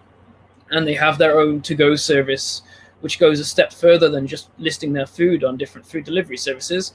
They actually do everything themselves. They manage the whole process themselves and really capitalize on their brand, advertising to get customers, and making good profit margins because they're running their own delivery fleet. I really encourage you guys, if you have a business or your friend has a business, to really think about, how can I bring it online in any way, even if it's just a small part of your business. And then this is a big thing that I see a lot of companies not doing, not really taking advantage of, and I think it's a massive opportunity. So as lockdowns around the world start to relax, the restrictions are getting much less strict, not so much in the Philippines at the moment, but especially in a lot of other countries, especially in Europe. You'll want to be capitalizing and really dominating your competition as we come out of the restrictions. So you need to be thinking of creative strategies on how you can capitalize on that now to put you in a great position when you are resuming business as normal. So one example is food restaurants, cafes, bars, things like that can't really operate at the moment in the traditional way. One great way is to sell vouchers. So sell vouchers for future purchases. So let's say you have a pizza restaurant, and maybe you can only reopen like normal in maybe August or September. Great. Advertise vouchers so people can pre-purchase pizza, but offer it at a good discount. So therefore you can keep your cash flow during these times and have guaranteed customers in the door come later in the year when you're actually able to open. And that's just one example on what you can do. But yeah, it's really worth thinking about how you can put yourself in great shape for when you are able to reopen again. But this is the main thing I really wanted to talk about, which is CPM. So CPM basically stands for cost per meal. I think that's how you say it. It's cost per 1,000 impressions. So in simple terms, it's the amount of money it costs to serve your ad 1,000 times. So when your ad has been seen 1,000 times by various people, that's how much money you will pay. And the pandemic globally has affected this cost a lot. I'll give you two examples. So in the UK, you could expect to pay around $10 US to reach 1,000 people with your ad at the back end of last year. But when the pandemic started, especially when the big restrictions started, these costs really dropped down to be only like $3 to $5, sometimes less dollars to reach 1,000 people, which is amazing, which means you can reach like 2 to 3 times more people for the same amount of money as before. This is because there's less people advertising at the moment, much less, because a lot of businesses aren't able to operate. They're not advertising, and some businesses have shut down, and some are just cost cutting, and they don't want to spend money on advertising. So there's much less people advertising, and there's way more people spending time online. A lot of people they've lost their job, or they're just currently not working, chilling at home. People can't really travel, be tourists anymore, so they're just at home on social media all the time, and a lot more people viewing ads. Both of these factors drive down the cost of ads, and that's why there's a massive opportunity right now to capitalize on that. So the other example in the Philippines, It can really vary a lot between the provinces and Manila, the cost of advertising, but as a generalization, before it would cost around $2 US. So that's 100 peso, I believe, to reach 1,000 people. Often you get it for a lot cheaper, and now, yeah, it's a lot cheaper, and you can even get it for cheaper than I've put down here. So that's why I really encourage kind of capitalizing at the moment in any way you can to take advantage of being able to reach way more people. So how do you actually reach your audience with online adverts? So there's two very simple ways I'm going to go through. This is the easiest I can summarize things and make it simple. So there's a narrow way, which is when you know specific characteristic or interest of your audience. So maybe you know that they're all 40 to 50-year-old women, or maybe you know they all live in a specific town or a specific area. Maybe you know that they all like basketball, or they all like a certain political party or something like that. When you're very sure that the people in your audience that would want to buy from your business have a specific interest or characteristic, this can be a great way to basically find the right audience. But there's a new way that has been very effective only recently, especially over the last 2 years, which is a more broad strategy. This is when you don't really define an audience. Maybe you would add a few parameters, but you keep it very broad, and you let Facebook or whichever advertising platform you're using do the work. So what Facebook does is it looks at this broad audience, it serves some adverts to people in their Facebook feeds, Instagram feeds, and then the ones that are clicking and buying, it will then look at those people and find more people like them. So this is a really good way to scale up your results fast, especially if you're not quite sure who you should be targeting. So I'll give you some examples on how this works. So this is the narrow targeting example. So here's an example of a client. They're actually in Switzerland, and they recruit people who do scaffolding, so people in construction. So here we're targeting people whose job title is a scaffold builder or scaffolding, or they have an interest in scaffolding. And that's how you see in this detailed targeting. We're targeting those exact things. That's narrow targeting, and it will work well. Here's an extended version of narrow targeting. So yeah, it's a broadened version of narrow targeting, if you like. It's exactly the same as before, except here you'll notice down at the bottom, we've actually ticked this this little checkbox at the bottom. What this means is that Facebook's going to start to target these scaffolders, scaffold builders, people interested in scaffolding. But because we've checked the box, it's going to automatically expand out of this audience if it thinks any more people that are on Facebook might be interested. And because Facebook has so much data on people, it's able to do this quite effectively. So we're giving a bit more control to Facebook here to go out there and find people that we may not have been able to put in the detailed targeting. Hope that makes sense. And then here's the broad targeting. In this example, we're literally targeting anyone living or recently in the Philippines from the ages of 18 plus, men or women. We're not specifying any languages they speak. We're not specifying any more targeting. And you can see on the right, it says the potential reach is 68 million people. So basically there's 68 million people that live in the Philippines over the age of 18 who have Facebook. So this is really broad, and you think, well, that's not very targeted, is it?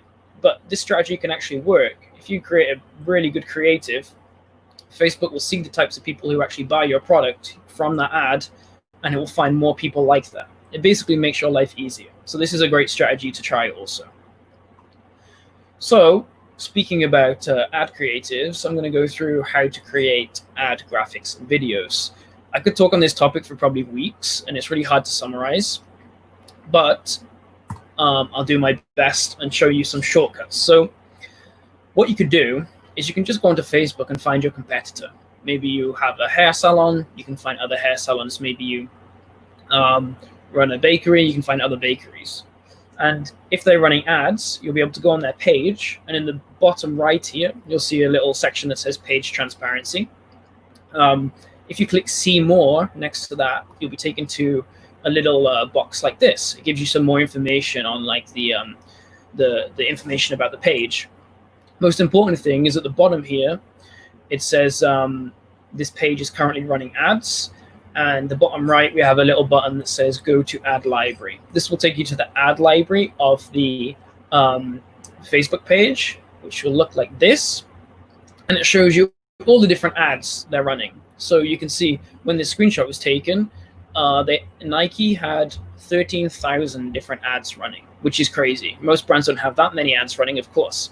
And you'll be able to scroll through all of these ads and take inspiration from what your competitors are doing. Of course, it doesn't have to be your direct competitors. It could be similar businesses in another location. It could be just businesses that you look up to as a brand, even though they're not in the same industry as you. But there's loads of ways to find amazing inspiration from looking at the ads. And here's just a few things you might want to look at. So here's an ad that Watsons are running. It actually links to their products on Lazada. And you want to look at things like, what is their offer? So what are they actually doing as the promotion? What's their messaging? So that's how they talk to their customers. What graphics are they using? Maybe you can take inspiration and use something similar. What's their landing page? So you'll want to click on the ad and check what they're linking to and how that links with the ad. What do the comments say? Often you'll find in the comments people are talking about that they'll be asking questions. And maybe that's because the ad hasn't been clear enough about something, which means that you can make your ad better to cover those issues. So yeah, there's loads of stuff that you can take inspiration from. But that's the main thing I want to get across. You should never ever copy, not even a few words. You should always just be inspired. So when I do this myself, I find loads of inspiration from these different from the different ads that competitors run, and it'll give me a few different ideas for ads I can run for my clients. So yeah, spend some time doing that and you'll definitely get inspired. And here are some more creative ideas. I'm just going to shoot through them. We don't have too much time. So you can do first-person unboxings or explanations. So literally filming yourself unboxing a product or explaining why you use a product or explaining what a product is. Real authentic content that looks like it's just someone recording on their Instagram story works really, really, really well. And it's very easy to shoot. So I really encourage you to do that. Customer testimonials, that's straightforward. Your customers talking about why they like you, why they like your products or your services. Funny videos. If you can think of a funny video, even if it's a bit cringe, this can work really well. It has the potential to go viral. And usually people, if it's the first interaction with your brand, it's a really good way for them to get introduced to your brand and think, oh, that's a really cool brand. Let's see what they sell, or let's see what their service is.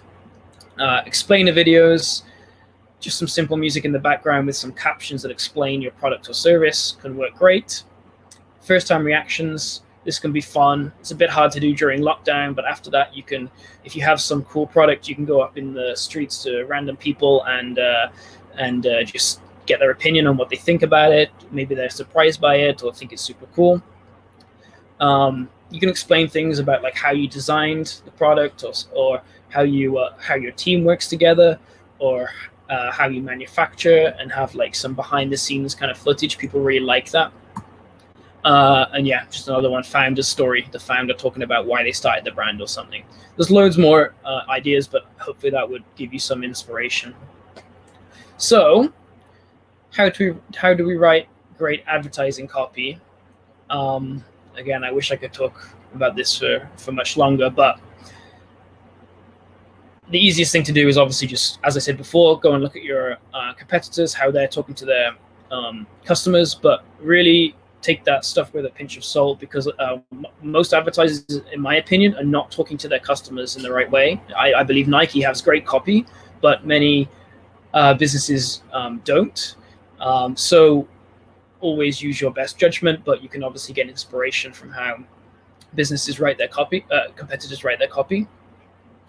I'm just going to give you some rules. I'll get rid of that a second. I'm going to give you some rules, which could be good to go over after you've started writing some of your ad copy. Just to go over, these are very simple, very short list, but it just kind of shows my principles. Hopefully it will help a lot.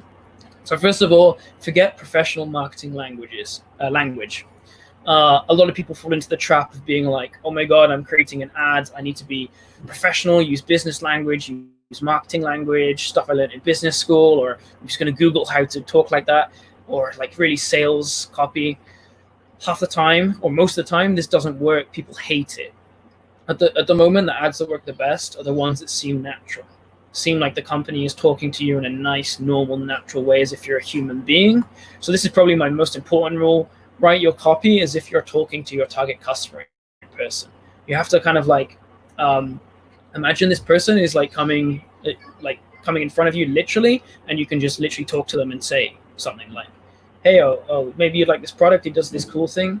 Maybe not that casual, but just try to talk to them as a human, and they will view the ad as a normal human would. And if they like the product or service, then they're going to move forward with it. So yeah, that's a really big point. Yeah, don't try to sell your product service. Stop trying to like push a sale and be really salesy.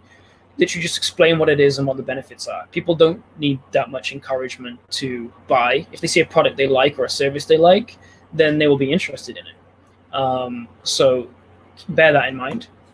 And this is something that not all businesses should abide by, but in general, try not to compare yourself to competitors. You should be talking about how great you are, not necessarily just because you're better than someone else. People want to hear that you're great. They don't really care if you're better than someone else in most circumstances. Okay, hopefully that helps. So, how to use these advertising skills to actually make money. The first one is obvious. If you have a business yourself, then you can use adverts to get more customers, more sales, more profits. Pretty obvious, self-explanatory. Maybe you don't have your own business, but there are plenty of other businesses out there, and this is essentially what I do. These businesses will pay you to help them grow, and that's a really important thing to remember. Businesses don't generally want to pay someone to run their advertising. They don't really care in general if they're running ads or not. All they care about is if they get more sales or more customers or more exposure or whatever it is that they're looking to do with their business.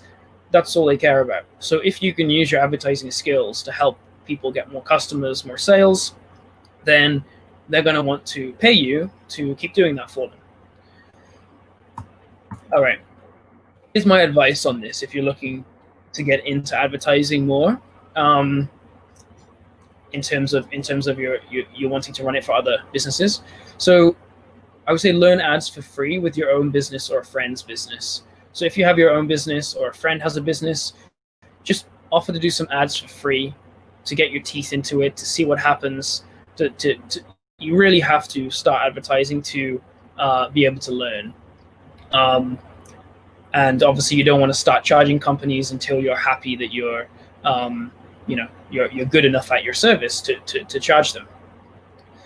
Then after you've done that for a bit and you're getting more confident, then I would start working for clients and possibly work for them for free, but get a bonus when you bring success. So for example, you do their ads for free, but when they make money, you get a certain percentage of it. Or when they get extra customers into their store, you get an extra bonus payment, something like that. So you get paid when they get results. And then third of all, you'll start to charge clients at some point when you're happy that you're good at advertising, and you should do that at a price that is fair to both them and you. You don't want them to be overpaying for a service that isn't worth the money they're paying you, but you don't want to be taking less money than it's worth your time. In both those situations, the relationship will never work out. So yeah, hopefully that advice helps. So this is the last bit. How to make money if you don't want to learn these skills. So, put very simply, give clients to me. So this is if you're lazy. So, I know that, I've done various talks, and some people do take action and get on with the stuff I've taught, and others are very lazy, and that's fine. That's completely fine to be lazy. I'm going to show you, I haven't talked about this before, but you can actually still make money whilst being lazy, right? So this is how it works, pretty simple. If you know a friend or a business that needs help with getting more customers or sales, then feel free to introduce them to me. All you have to do is introduce them. If I work with the client that you introduced to me, then I will pay you a 20% commission for every month I work with the client. So pretty self-explanatory. But for example, let's say your friend has a restaurant and they're really struggling to get people through the doors at dinner time. You can introduce them to me. Let's say they start paying me $1,000 a month to run their advertising to increase their dinner time bookings. You'll be getting paid $200 a month for just doing that introduction. You'll have to do nothing per month. I'm just going to pay you that because you gave me the client. Another example, let's say the client is an e-commerce store. They end up paying me $2,500 a month. Then I will quite happily pay you $500 a month just for introducing me. So yeah, this is really for the lazy people. All right. Yeah, so the last slide, I wanted to offer something for free for everybody here. Basically, I want to allow you to get free advertising help at whatever stage you're at. So if you go to this form, hopefully we can share it in the chat after or something. I know we'll share it in some emails afterwards. You can fill in this form, very simple. Just tell me a little bit about your business, what you're trying to advertise, what you're currently doing, something like that. And I'll quite happily get back to you and give you full advice on whatever you need advice with. I'm completely happy to do that for free and help you kind of bounce back from the pandemic. If you can't be bothered to fill in the form, you can also just email me, and that's my email. I rushed through that a little bit because I'm not quite sure where I'm at where I'm time-wise, but basically now it's time for Q&A. So if there's any questions, then I would love to hear them. There's a question. Hello, Tom. There's a question from one of our viewers. Sorry, let's stop. Can you stop the sharing? Yeah, sorry. Okay, so there's a question from one of our viewers. How has the messaging tone or client interaction with Facebook ads changed during the pandemic? This is the question they're asking. Is there a change in the tone or client interactions with Facebook ads because of pandemic? This is just the question that we can ask you now, but we will send links and whatever that the people need to get in touch with you. Okay, cool. Yeah, so I've noticed a lot more engagement than normal. Even as I told you, like let's say I'm spending $100 and I reach a certain amount of people. Now during the pandemic, that $100 will reach maybe 2 or 3, maybe even more times more people. So you can imagine you're going to get more engagement. But even with getting more reach, I'm getting way more engagement than you would expect. And I think the reason is more people are bored. Lots more people are at home doing nothing. As I said, browsing social media. They don't have their commute to do. They don't have work to do. As I said, they're not going out and drinking in bars and all that kind of stuff pretty much worldwide, which means tons of people are just bored as hell. So people that are seeing your ads are more likely, first of all, they're more likely to click and actually look into it because they're not as busy. They're also more likely to comment. They're also more likely to just write negative comments. With any advertising, even for like products that I would say it's almost impossible to criticize, you get people criticizing them. And the best way to deal with that is to reply to the comment and say, just deal with it. Just deal with it in a good way, rather than just deleting comments all the time. If you're a legit business with a legit service that's good and not a scam, then you're going to always be able to reply with a good comment in response to whatever someone's criticizing you for. So, just expecting more clicks. The costs for conversion, cost per click, cost per pretty much everything has decreased, which is great. So that means the returns have been slightly higher, especially with e-commerce and stuff like that. But as ever, it depends on the product or service you're selling. So I would say, one thing I didn't touch on also is when the restrictions slow down and the lockdowns lift and stuff, it's not going to be, advertising won't be straight back to more expensive again, it's still going to be quite cheap because a lot of businesses have shut down. A lot of businesses will be scared to spend as much money as they were spending because they want to do cost cutting. So this is going to be kind of the new norm, if you like, for like at least another half year, maybe even longer. So yeah, there's plenty of opportunity there. Okay, so one last question before we end, Tom, and thank you for your valuable advice. And the question is from Debbie. What would you advise to make your ad stand out from everybody else? Because now everyone is trying to send their ads and promote their products because everybody's online, like what you said. Maybe because of the pandemic, everybody started to get creative and start to pursue their passion. But how can you? What is your advice? How can you make your ad stand out from everybody else? Yeah, this is one of the key things to advertising that a lot of people don't touch on, and I didn't even touch on much in my talk today, because you have the different aspects. So who you're targeting, your copy, your creative, whether that's photo or video, your landing page, all that kind of stuff. But what I think is really important is your actual offer. So what you're offering people. Your offer means like, well, there's no other way to explain it apart from your offer. But you don't have to be like, well, I'm a restaurant. My offer is you can come in and eat. For restaurants that I work with, I always advise that you create something amazing. I work with a restaurant in LA, and they made this burger where you like pour the cheese all over the burger. So they made like a cool video of them pouring this cheese all over the burger. So unhealthy, but it's a unique meal that you can only get at this restaurant. Other restaurants have done that also, but in general, most don't.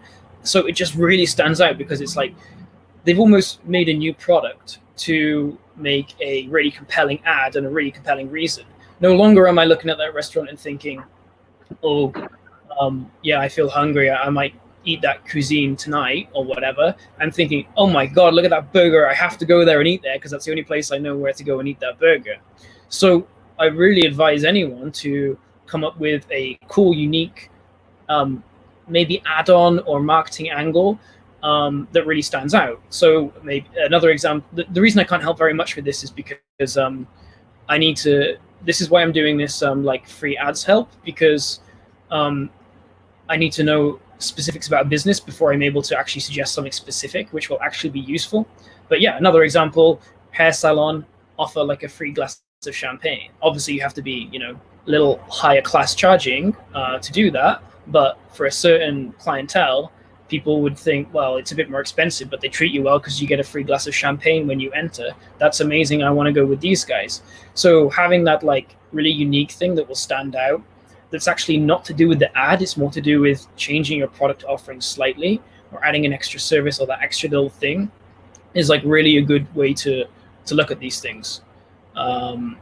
So yeah, hopefully that helps.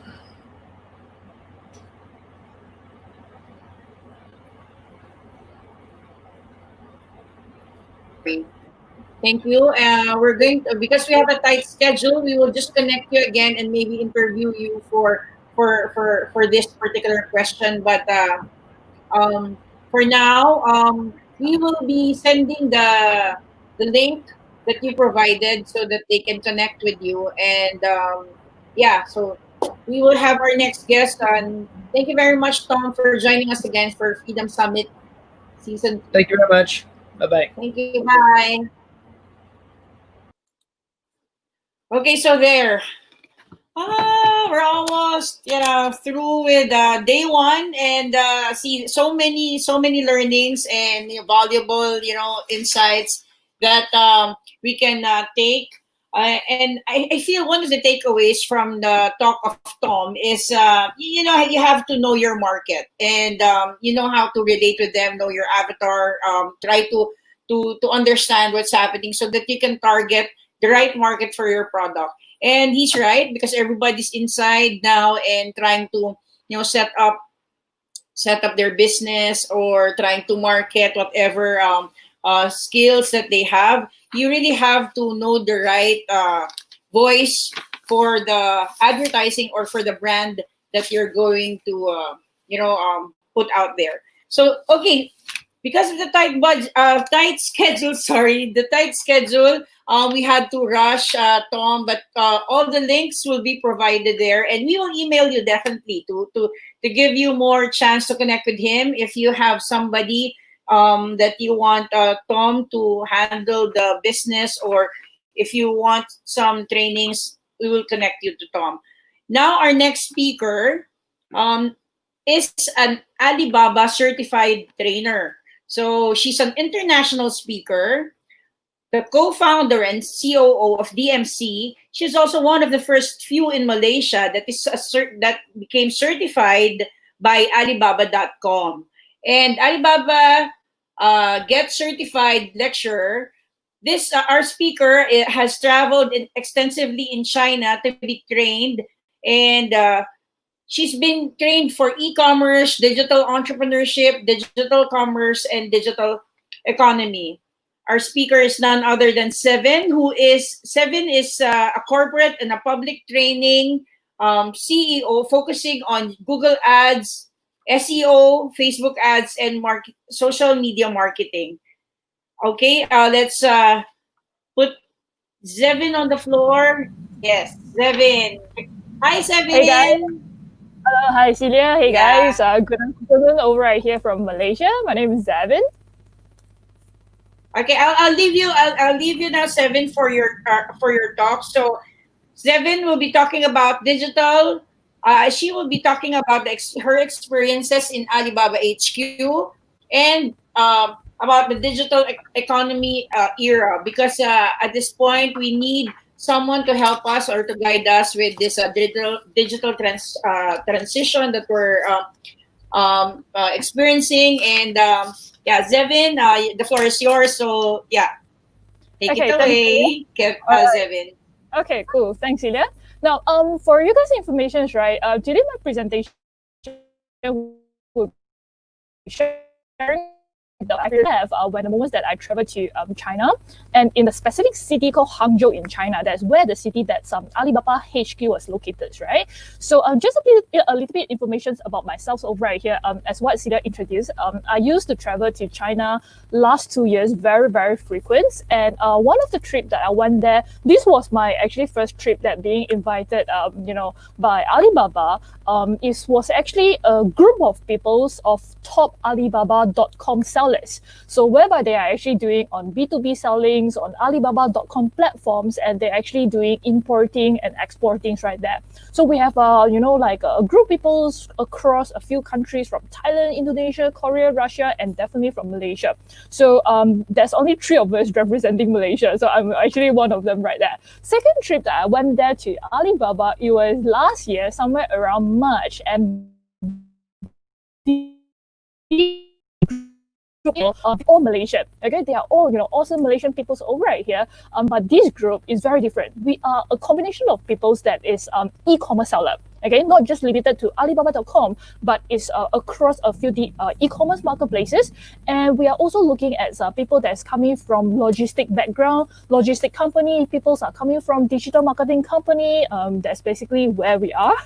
I'm representing the digital industry itself. We have people that's from the digital technology, like insure tech, property tech, and yes, and the amazing thing is that out of the 47 of us, there's only 9 of us, we are female entrepreneurs. So I'm one of them representing the female entrepreneurs, right? Now, this is the third trip. So I'm going to combine all my experiences throughout that 3 trips itself and share with you guys what do I see right there and what do I experience right there, and something that is very interesting on how the businesses right there able to tap into digital technology to transform their business and perhaps revolutionize the whole the traditional way of how they actually run business, right? So this was the most recent trip before the COVID virus was hit. But right, this year I should be traveling to China as well. But everything was on hold, and we are actually having a meeting online. So this trip, I was there being trained, on directly under Alibaba Business School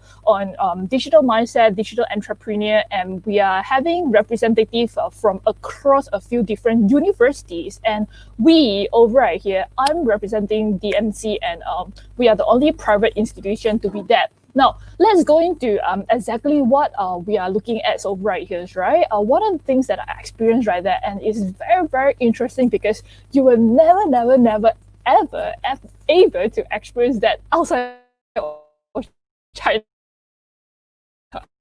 So basically, the first, the first things that I would like to share with you guys, which is Jack Ma's house, right? That's exactly where Jack Ma started his business, in terms of his companies and everything. And this is the gardens, the residential area that he living in, called Hu Pan Hua Yuan. Yeah, so this is basically a residential, area itself. So the one that you're looking at over right here, whereby we're actually having the picture, taking the picture right on top of that, the first floor, okay, the first floor is right there. This was the Alibaba, Jack Ma house, whereby when the moment that they first started, everything's happened inside that. Okay, so we was actually walking around, the residential area and trying to hunt for that particular unit, and we was actually, like asking the neighborhood, hey, where is Jack Ma house? Yeah, and the people are actually looking at,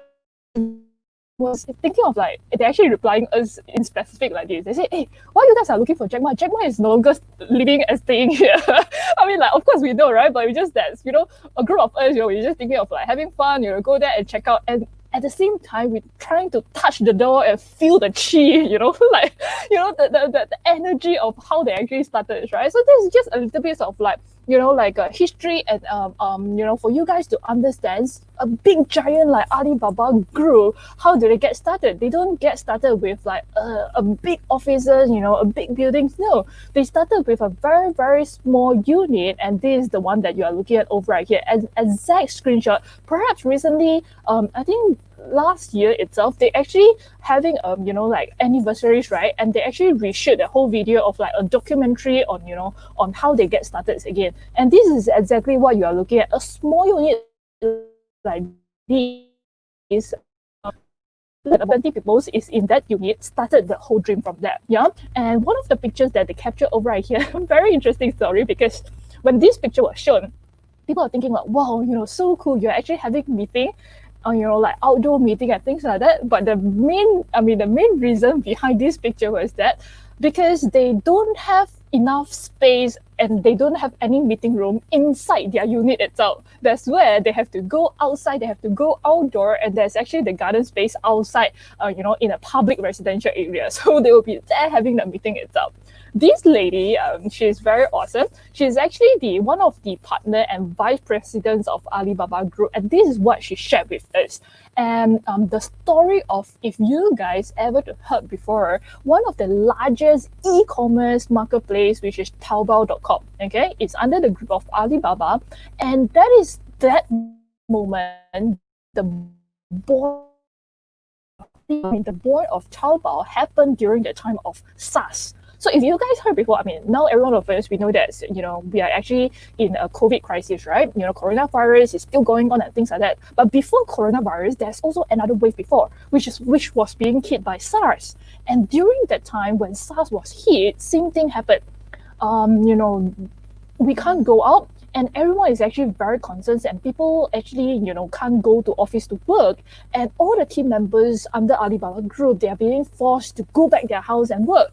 And that is the moment, instead of complaining, why I have to work from home, like how am I going to survive? Where am I going to buy my products? Where am I going to buy my convenience, like my daily needs and stuff like that? That is the moment that it was being hit. And they have been thinking, if I have the problem, that will be the problem to a lot of people as well. So they started to think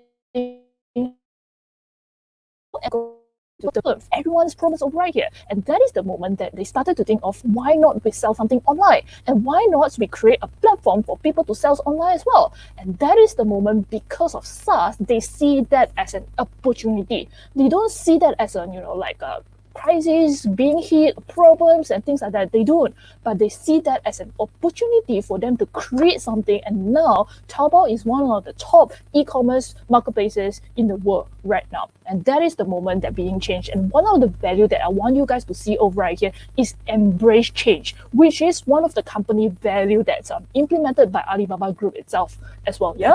Another one that we are looking at over right here is something that they are also practicing a lot, is to see the world from a different angles, right? You know, we always say things like this, like think outside of the box, see things from a different angle, different view, and things like that. And this is the thing they are practicing, and they make it into like a game and an exercise. When the moment that you are going to interview in their office, in their company, you will actually need to do inverted handstand right there.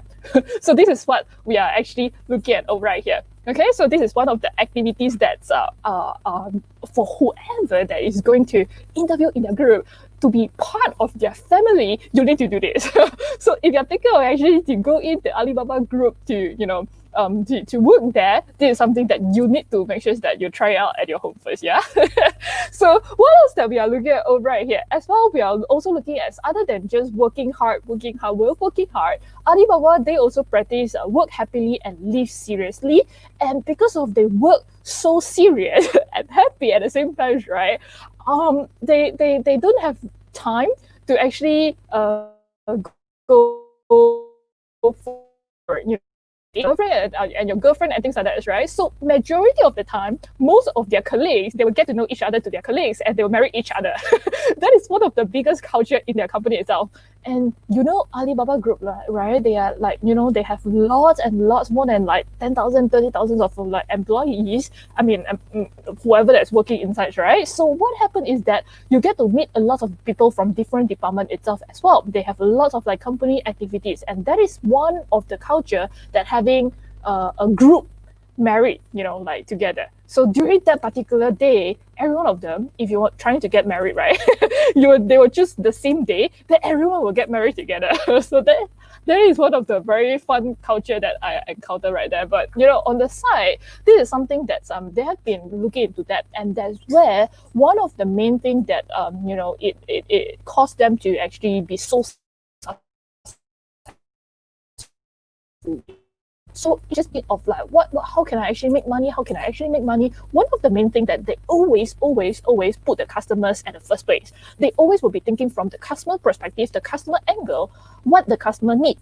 What is the problems that the customer is facing? How am I or how are we going to help the customers or solve the customer problem from that? So they always put customer first, and on the second, employee second, and the last one, then only they will be thinking of shareholders, or perhaps to the company or to the directors and benefit and things like that. So that's some things that's be it whatever, how big is your company, I think customer first and thinking of how are you able to help your customer, that is something that is very, very, very important. Yeah. Now on the side, to share with you, share with you guys, other than just within Alibaba itself, right? That's what we did during our trip in Hangzhou. We actually have so-called a small assignment. Go around the city itself to experience the cashless city that we are talking about right here. They no longer use cash. They no longer take wallet. I mean, they don't even bring wallet. You understand what I'm saying? They don't even bring wallet. They say, you don't bring wallet? They say, yeah. Why should I bring wallet? I just need to bring a mobile phone with me, and that's it. Because they have something called mobile payments, e-wallet, attached together with their mobile phone, mobile apps itself. Okay, so two apps very popular over there. One is WeChat Pay, the other one is Alipay. And this is the things that we are going in over there. We take on a bus, and what happened is that we are like someone coming out from a rural area. When we are entering to that city, it seems like we are someone that coming out from a rural area, and we do not know how to hop onto a bus. Because when we are going onto the bus, inside your app, there's an application that you need to activate first, and that will automatically link it with your phone. And what you need to do is just that, if you can see that video right there, you just need to hop onto the bus and you just scan. And because of us, we do not know how to use, and we are taking so much time right there. When we take out our mobile phone, that we have to figure out, where to scan and things like that, until the driver scolded us. the driver scolded us by saying that, can you guys, like faster instead of like wasting so much time right there. So this is some things, other than just buses. I mean, these QR code scans, it has been also implemented, over there in China as well. So very, very convenient. If you can see me, first time doing that also, I don't really know how to use that. I was like going on top or going at the bottom right there. But now, we are very, very used to when we go to China, is cashless city already. Now, what else that we are looking at over right there as well? So we are actually exploring all these very traditional, business that we used to know, right? Like wet market, veg market, wet market that we are looking at, and this is one of it called Luojiazhuang. Okay, so that place is called the name itself is called Luojiazhuang. Yeah, so it's a vegetables market. Meaning to say, right, it's basically what we call as wet market. Like when you go to market, wet market, yeah, where you buy vegetables, where you buy fruits, you buy your like all those meat and things like that, right? And this is basically the one that we are looking at right there in Hangzhou city itself. And the awesome thing and the cool thing is that everything is right there. They take control of the quality. Like they pay a lot of attention in terms of the quality itself of the food, of the vegetables, and they have the lab tests within the market itself. And they were ensuring, the vegetables right there is safe for you to eat, and they will actually present, the chart right there for you to understand that everything and be safe. And definitely this is what you do, right? When you buy at the wet market, there's no cash as well. If you're trying to pay cash to the seller will look at you one kind again. Even we are foreigners as well, yeah? So, like they are so used to it already. Be it is youngsters, millennials, or perhaps an older generation, they are still implementing the same. The adaptations of them, into technology is so far and so fast as compared to, our other countries, like Malaysia here, we are just starting. So it's the rate of using is not that high yet. Now, another one that we are looking at over right here as well, other than just vegetables, we are also looking at another one. This is called Hema markets. Okay, so other than, like I mentioned, wet market, vegetables market, we are also looking at in terms of supermarket. Okay, supermarket concept, but it's interesting because they sell all those expensive seafood and it's live seafood. So meaning to say, if you tend to go to supermarket, most of the time the seafood is already, like dead, like, it's not live. But when we went there, it was like, it's all live. All the seafood was live. Fish lah, crab lah, whatever it is, whatever seafood that you name it, and expensive seafood that you name it, you'll find it right there. And this good thing is that they are actually connecting what we call as O to O, online to offline. Meaning to say, you can actually use a mobile phone on place orders, like through online itself, for whatever grocery that you need. Okay, then that order will be sent to the store itself, and they will pick all your order and ship it to your house within 30 minutes. That is their promise. Within 30 minutes, they will ship everything, whatever things that order on, and they will be upfront at the same time. And one more thing, right? Over right here in this market itself, whatever seafood that you choose and you pick, you can actually order the seafood and ask them to cook immediately in that shop for you. In that supermarket for you. And when the moment they deliver to you is something that is already cooked and it's fresh, it's very, very fresh that we are looking at over right here. Now, what else does I would like to share with you guys? Over right here, we have some other things, and they are actually converting now, especially during COVID. We understand that a lot of shopping mall is actually facing, a lot of like issues and things like that, right? Because there's no visitors, there's no incoming users, there's no one's going into the shopping malls, right? So in terms of shopping rates, everything has been reduced. But this is something that's in China, what they did, yeah? So that mall is actually a technology. So you walk into the malls, right? You won't see a lot of people, even before COVID. You won't see a lot of people. But that mall is actually an experience store for you to experience if you see something online and you want to go into offline, to touch and feel and to really see, whatever, whether or not it's suitable for you and things like that, you can go in there. But that is basically for them to display all the technology. And one of that thing is very, very interesting because of what,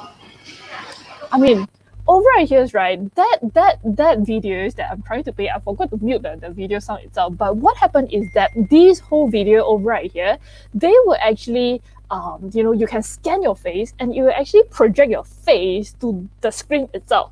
And you can actually test whatever type of different types of clothes, exactly within the app. And right after that, after you test it, if you feel good, you like to buy and things like that, you can just purchase it from there as well. So they go with like all these big brands, right? Like Guess is actually doing it and things like that. So it's a very interesting mall. You go in and you can have lots of technology that you can play around with. And one of this one is the one that I love. We like the most because we was having a good fun right there, because some of the dress is completely not my style at all.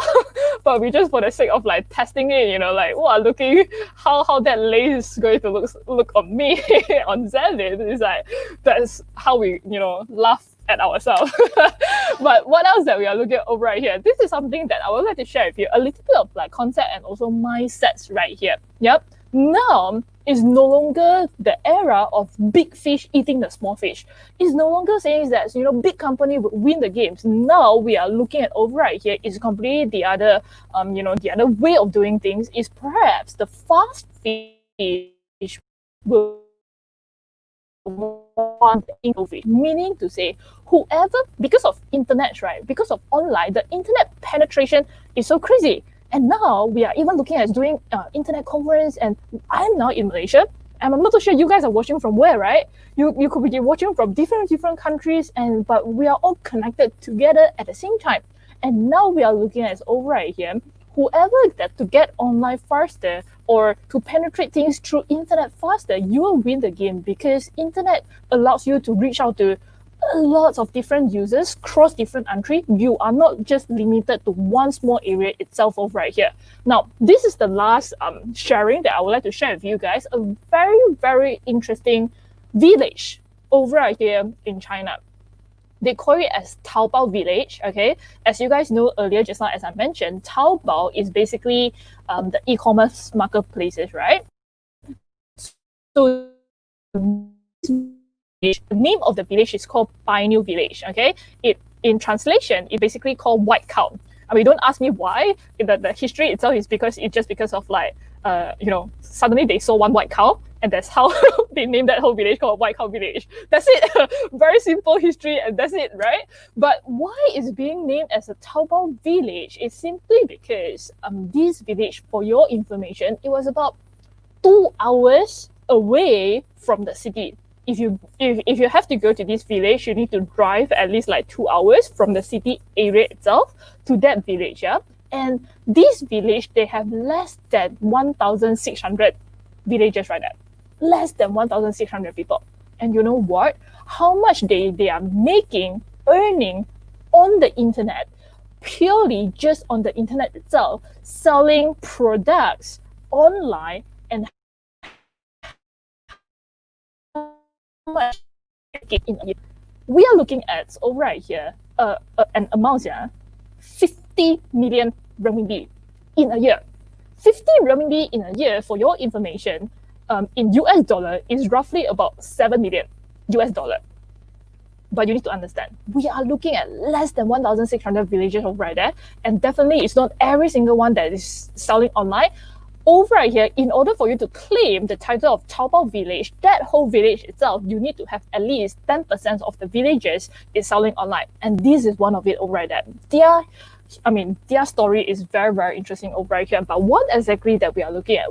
How do they be so successful, right? They are actually selling the whole village. The whole village is selling the same thing.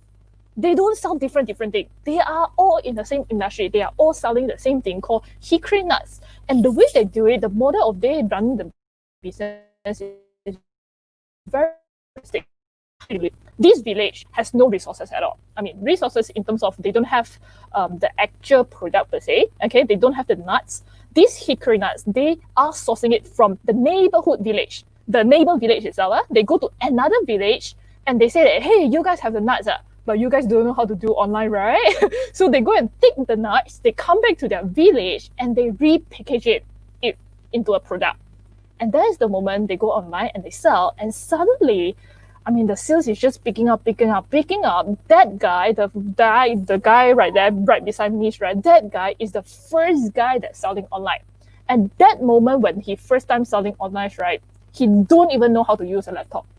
He bought a laptop. He knew that he needs a laptop in order for him to go online, but he doesn't know how to use a laptop. And he put that laptop in his home for about like 3 months.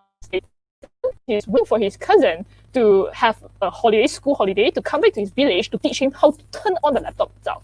And that is where he started, without any technical knowledge, without knowing how to actually turn on a laptop. But now he's one of the guys that's selling crazily on the internet itself. And this is something that I would like to share with you guys. Yeah. But one thing also, people has been keep on asking, saying that if I don't have a product, can I actually get started? You need to think something beyond. If you don't have, can you work with someone else? If you don't have, can you work with those people that have it? And there is the moment that you get started. Yeah. So this guy is the head of village, and I want to share with you one advice from him, and that's where I want to end my whole presentation by his words. Right? Brilliant guy over right here. We was asking him, how can your village be so successful? Like having all these sellers and things like that, right? This is the advice. These guys, has been sharing with us in Chinese, exact word by what he's saying. He says something like this, okay? 一想二干三成功. In English translation, it basically means that for whatever things that you guys are doing, when the moment that you think about the idea, you need to do it, then only there's a chance for you to see success. Okay? Most of the times, right, what people will be doing is that people will be just looking at how other people is doing, then they will be waiting first. They will wait and see and observe whether or not other people success. Then, when the moment that they see people success, they will be crying right there because other people already success. And there is the moment that, why not if I started earlier? There is no such thing called what if. What if I started earlier? What if I do this earlier? What if I know this? What really right. The main key points that I want to give you guys over right here is that throughout this whole 3 days, there are so many amazing speakers that will be sharing with you guys with exactly specific, like technical skills. Yeah. But one thing that you guys really need to do is that action. Action is the most fundamental key to success. Results will only come when the moments that you take action and you implement, that is the moments that only then you'll be able to see result. Whether or not it's success or whether or not, you don't see such very good result, but at least you took an actions and you know exactly an answer from that. And that is something that I would like to share with you throughout, at the end of my presentation over right here. Now, without, any delayings and things like that, and before I hand over back my presentation to Celia and also to the next speaker, for those of you, that would like to learn more information about digital marketing and things like that, right? You can basically just channel. This is my company DMC training YouTube channel, whereby we actually share a lot of skill base on digital marketing. And yeah, that's it. So thank you very much. And that's me. My follower, my Instagram's ID over right there as well. You can also follow me on my Instagram, Zavin Gui's ID right there. So thank you very much over right here. And yeah, I will hand over to Celia. Thank you, Savin. Thank you very much. That was wow. The story, you have amazing story with Alibaba. And how old are you, Savin? Would you mind asking how old are you now? Oh, I'm this year 29.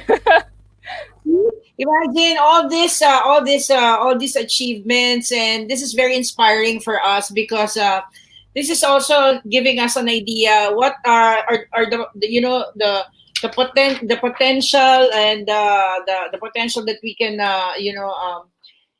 do, or what we can do with digital marketing, with being empowered through this situation that learning all the skills and being part of a community where we can be mentored and we understand more.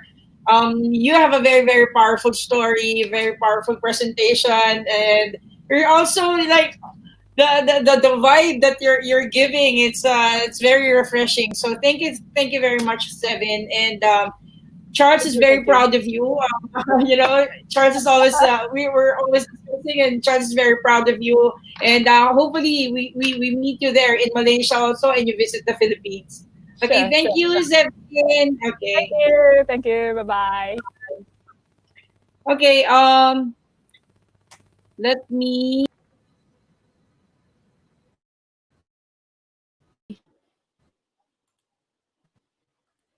Okay, so now we have made four more speakers, but that was like, wow, an amazing story from Zevin. She's very young. I saw her photos, and it was like she was already going and like following the footsteps of the founders of the biggest, e-commerce, and that's amazing. And really, Zevin, that's inspiring. And just the reason why I was like talking about Seven a while ago about how her business partner is so proud of her, because there is a certain level of trust that you have to give to a business partner or to somebody that you would want to venture your business with. And like I am really really also blessed to have good collaborating partners with me.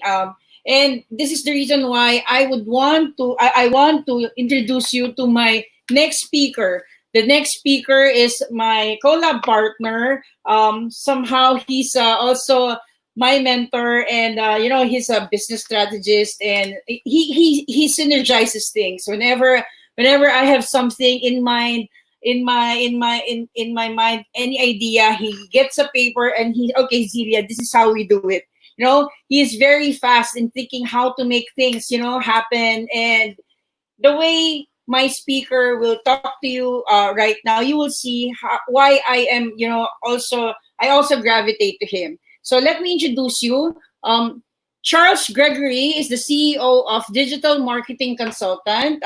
He's an international speaker, a fellow producer from last year's Freedom Summit Global Season 1.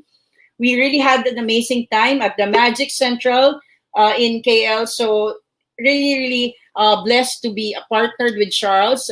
He has a 15 years experience in the digital marketing, an entrepreneur specializing in the digital marketing training and strategies. He consulted over 500 companies of all sizes and trained over 3,000 students in Malaysia.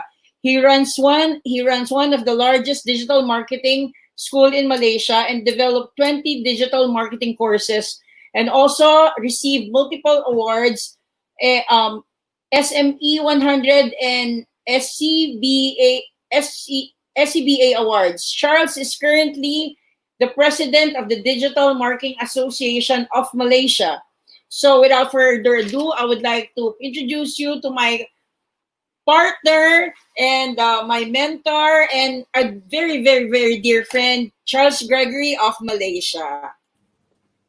Hi, Charles. Hi, hi everyone. I'm too sexy a little bit, yeah. Okay, hi everyone. Thank you for the kind introduction, Celia.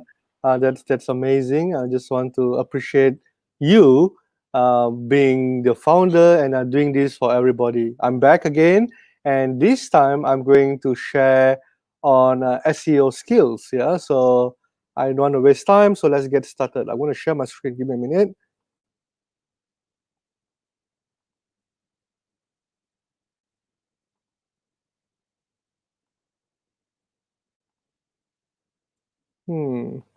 Okay, give me a minute. I'm just going to share my screen here.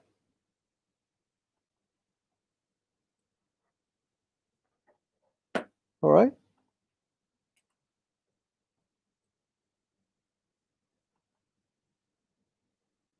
Okay.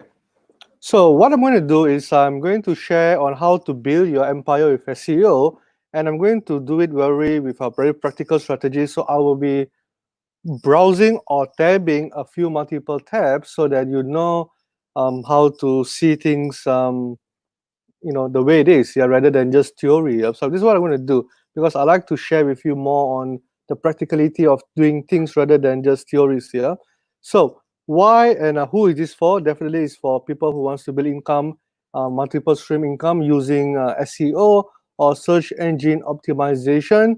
And why do I like this? Simply because one skill set, if you invest in this, I mean, there's so many skill sets in digital marketing, so many skill sets in anything that you do. But if you just want to focus on SEO, I think it's going to build you multiple streams of income, giving you more freedom and more time also. So again, yeah, when I was traveling in the Philippines earlier, I actually, put my footprint everywhere I go. And since this is Freedom Summit is from Philippines, I went there. And if you can Google together with me, the most handsome man in Cebu, you'll probably see like Enrique Gill, Mathieu, Richard, Paul, and also at the bottom a little bit, you will probably see this guy. Yeah, hold on. There we go. Most handsome man in Cebu, a little bit bottom, you will see Charles Gregory there. So I went there on June 7, 2019, and you can see there. Yeah, definitely. I mean, if you don't believe me, which you shouldn't, just Google it, because like I said, everything will be proof and be shown live to you. So please type in on your own, most handsome man in Cebu. And then if you're not happy or you're not convinced enough, I also went to Paranaki. Did I pronounce it correctly?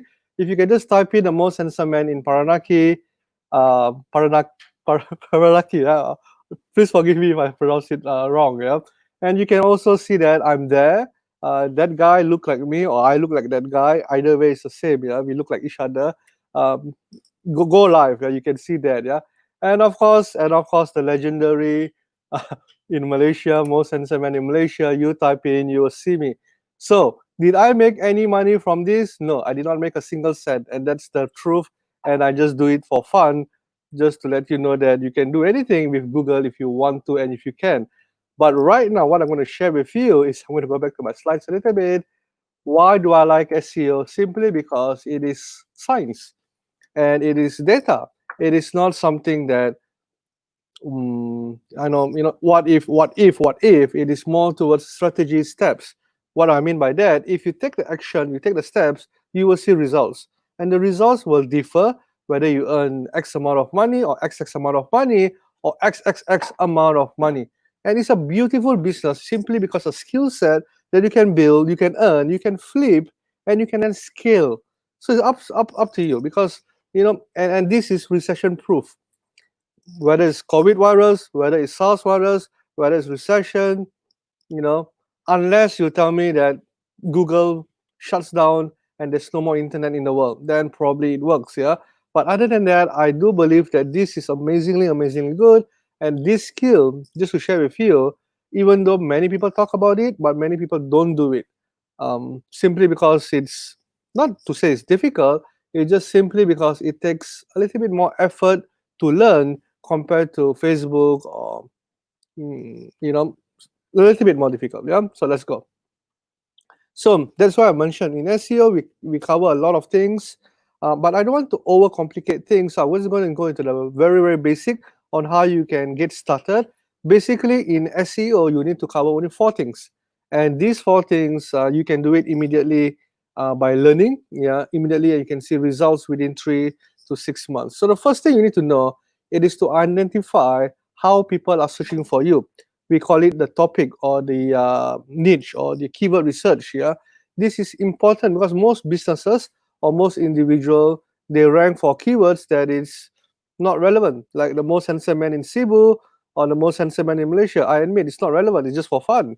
But if you really want to make money from it, you need to rank keywords that, what I'm going to say, that people are searching for. Because when people go on Google, when people use Google, yeah, they only have probably 3 intention.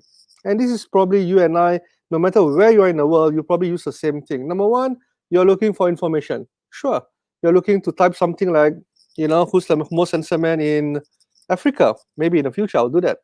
It doesn't matter. Yeah, information. Yeah. Second, you're looking for navigation. When you want to eat something, like if you're in seafood or you want to eat Jolly beans or whatever, Jolly bees. Yeah, it doesn't matter. Yeah, you Google for navigation. You use your Waze, or you get a map or Google Map. You go look for navigation. So these two, I'm not so concerned. The third one, which I don't want to show my middle finger. Yeah, the third one. the third one. It's more towards. Sorry, third one. It is more towards the buying intent. When you Google something, you want to buy something, correct or not? And if you think about it, every single businesses, we have to promote, we have to market, we have to advertise. But when it comes to Google, when you type in something, you are already interested in that particular product or the services. And when you see, you let me know, yeah, you let me know. When you go and type in Google, when you want to buy something, do you go on the first page, second page, or third page? Most people, I would say, will go usually on the first page, and that's it.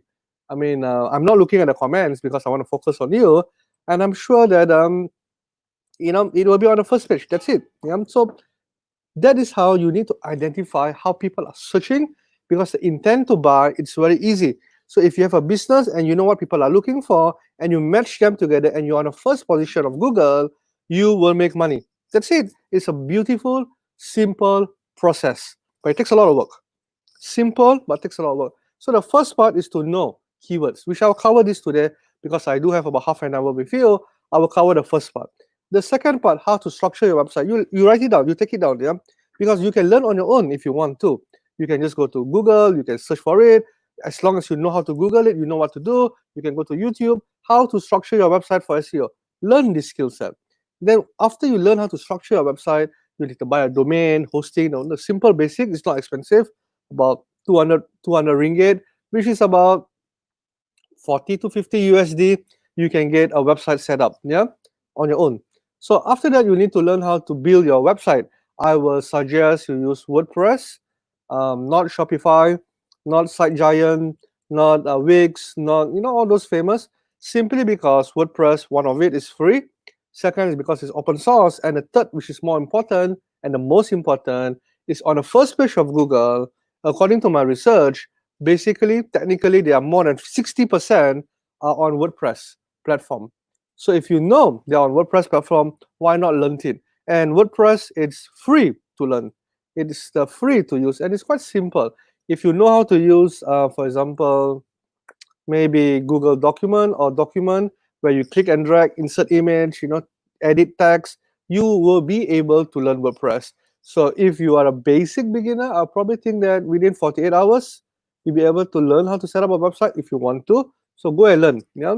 And this is the little bit of technical part. But on the fourth part, topic research, structuring a website, building a website, and then after that, off-page SEO, where you need to build backlinks. So technically, it's very common. It's very simple to understand SEO. It's not complicated.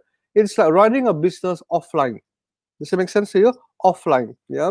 So in order, before I go into that, can you share with me the most powerful marketing in the world? It is definitely not Google. It's definitely not Facebook. It's definitely not TikTok. Definitely, yeah. The most powerful marketing in the world is word of mouth marketing. Hey, Celia, what's the best place to eat? And Celia will mention blah blah blah. I will go and eat because I trust her. Then I ask my partner, Zavin, bring me to China. Can you bring me to China? And she will say no because she doesn't like me. Yeah, so it doesn't matter at all. So I'm trying to say this: word of mouth is the most powerful marketing in the world. So that is easy because it's offline. But online, we still have word of mouth. Do you realize that? You probably do not realize that before, but after I'm teaching you, you'll probably say, wow, I didn't know that. Sometimes when you read an article and sometimes you get like, for more information, click here. To know about this product, click here. To know more about services, click here. What you're actually telling Google is, hey, Google, there's somebody that is, more expert than in that particular topic. Why not just click here? So that is what you want in SEO. You want to ask other people to link to you. Does it make sense? That's the equivalent to the offline word of mouth. On Google, it's equivalent, and we call it backlinks, because linking back to you. In short form, it's called backlink. In the proper term, link building, off-page SEO, you can Google it, you can learn. Because now I'm giving you the structure, so you can go and learn on your own. Definitely, yeah, definitely. So only 4 parts that you need to know, all right? So let me just show you my Google, yeah? So just Google. So if let's say I'm typing something like, for example, best food to eat in Cebu. I mean, I'm just thinking of Cebu now, right? Maybe I want to go back. Um, Probably let's me go into a bigger keyword. Maybe Manila. Okay, if you observe, you can see my screen, right? I think yeah, you can see my screen good. If you observe, yeah, best food to eat in Manila or Filipino food, you can see on the right side here what to do in Manila. I can just zoom in a little bit for you. You have what I call a related keyword search. So my Google actually tells me the amount of people that are searching on a particular month using all these keywords like best restaurants in Manila for fine dining, best food trip in Manila. I'm sure you can see, right? If you cannot see, let me know. My teammate will explain to me. So here we go. So if you know how people are searching, then if you rank for this keyword, it is easy to do business because you match the desirability of the people. Simple. Instead of guessing whether search or whether there's no search or whether there's demand or no demand, you can use this tool. And I'm going to share this tool with you, so that you also get the similar numbers, very, very similar numbers like what I do. Now, again, let me just give you a disclaimer. These numbers or this volume is just an indication. It's not accurate. It's about, I would say, 70% accurate. Give and take, can be more, can be less, according to season. But it just gives you a better indication rather than you guessing. Yeah. So let me go back to my slides. All right. So you can use a tool called Uber Suggest, or Uber Suggest. Uber, it doesn't really matter as long as you use it. You can take the link here or take a print screen here so you can type in later. Or you can Google it. The most easiest. Uber Suggest Chrome extension. I don't have to teach you how to do this. You can do it on your own. Technically, you just install the Chrome extension, click Add Extension. Oh, by the way, you need to use a Chrome. In China, they call it Chrome. Chrome, right? Chrome, the browser. Just use it Chrome or Chrome, and you will get the numbers. Just like that. It is free. The only drawback is they want you to pay for it. But if you pay for it, you get to use it more often. But the free, I think you probably get about 3 searches a day. That's it. But it's good enough in the beginning. Yeah. So that is what I want to share with you. The first part, or keyword. So again, now SEO. If you want to master this, I've been doing it a lot of times, and I've probably earned quite a good number of money. I want to share with you the 4 ways you can earn. Number one is a rank and rand model. Sorry, where you rank your website. And for example, if a restaurant says that in Manila, hey, you are ranked number 1, can I rent your website on a monthly basis? That's why you make money, because you can charge people 1,000 ringgit, 500 ringgit, 2,000 ringgit. Doesn't matter, because in Manila or in any country, I mean, I can target any countries I want. I can target Kenya, I can target South Africa, I can target the whole wide world if I want, because this is a skill that I have. Think about it. But if the person don't want to pay me, another company will pay me, because there are probably thousands of companies in that area. So that is what we call the local SEO or rank and rent model. Does it make sense? Another thing, you can also earn from affiliate marketing. Again, because everybody search on the first page of Google. That's it. So if you rank there, and just now I believe Tom says that if you give him a business, he gives you 20%. Exactly the same thing. Remember, when people search for Google, the third intention is because they want to buy things. So if you want to sell anything, whether it's product or services, and you find these keywords and you rank on the top of Google, you will get a lot of money simply because you earn commission. And that's what I do. I earn a lot of commission from a lot of businesses and services. So that is the second business model you can do. As long as you're able to rank on the top of Google, you can do a local SEO, or you can do affiliate marketing, or you can do build and flip, which is like monopoly game, like real estate. But the good thing about real estate, I mean online real estate, is simply because you can build a lot of sites, you can rank a lot of sites, and because you're making money from all these sites, listen, the keyword is making money, people will want to buy your websites like properties with a higher number. Does it make sense?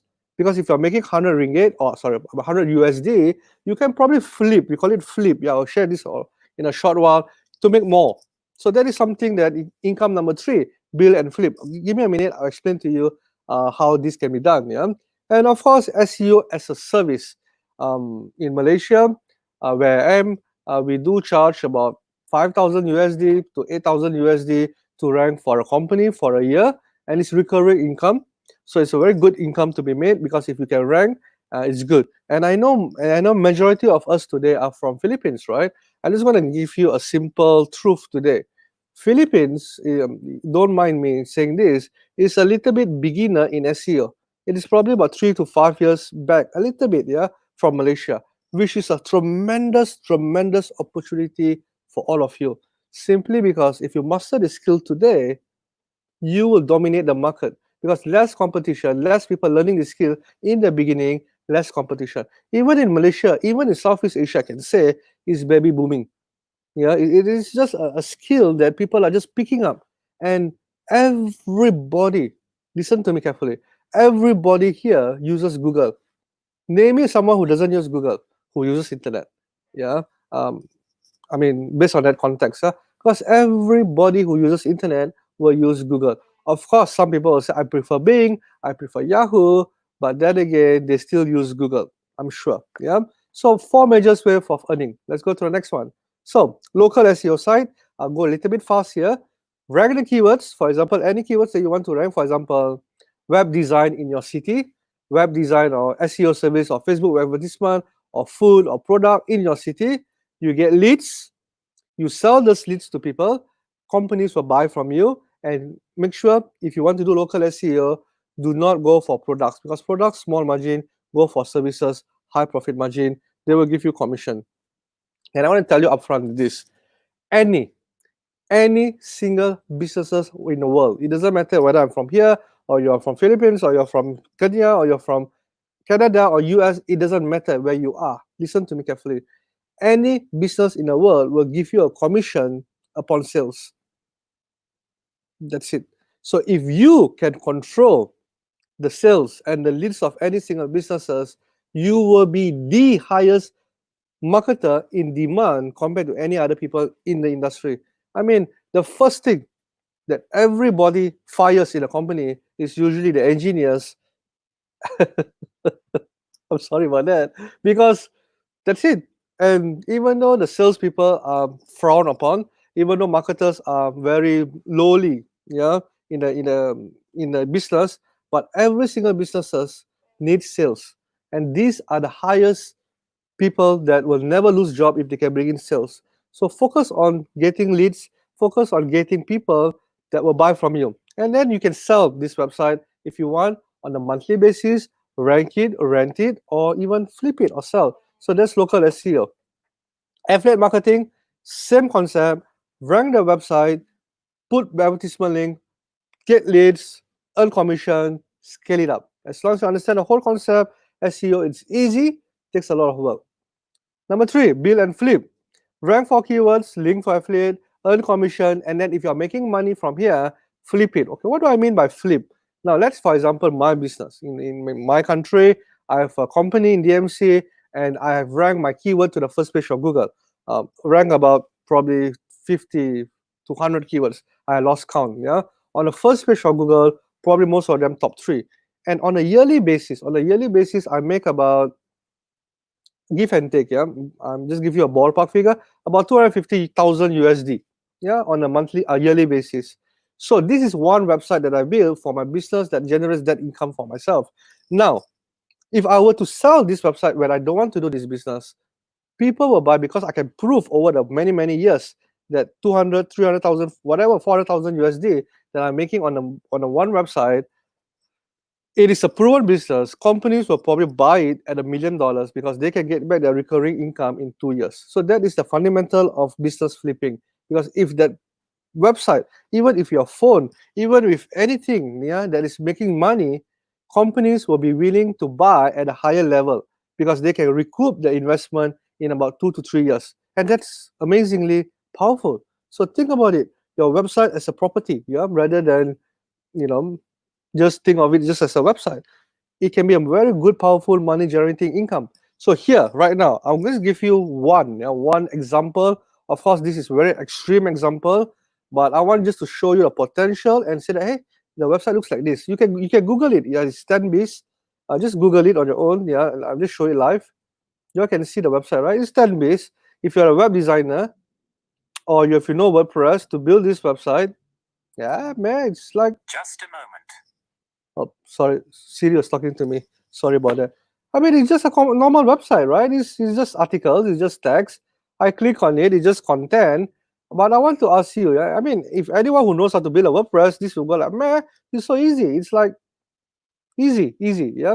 But they earn money from Amazon, yeah. They put advertisement here, people click, but the idea is they rank on the first page, yeah. They do SEO. So coming back to this slide, I just want to ask you a simple question. This website, um, can you just type in the chat room? I'm going to go in the chat now. I'm going to go into the chat. Guess how much is making a month? That website, maybe about 1-2 years ago, yeah. How much it was making in a month? Take a guess. That site that I just showed you, the exact site. If you think it's A, type in A. If you think it's B or C or D, take a guess. I'm going to look at the chat in a short while. Let me just take this up.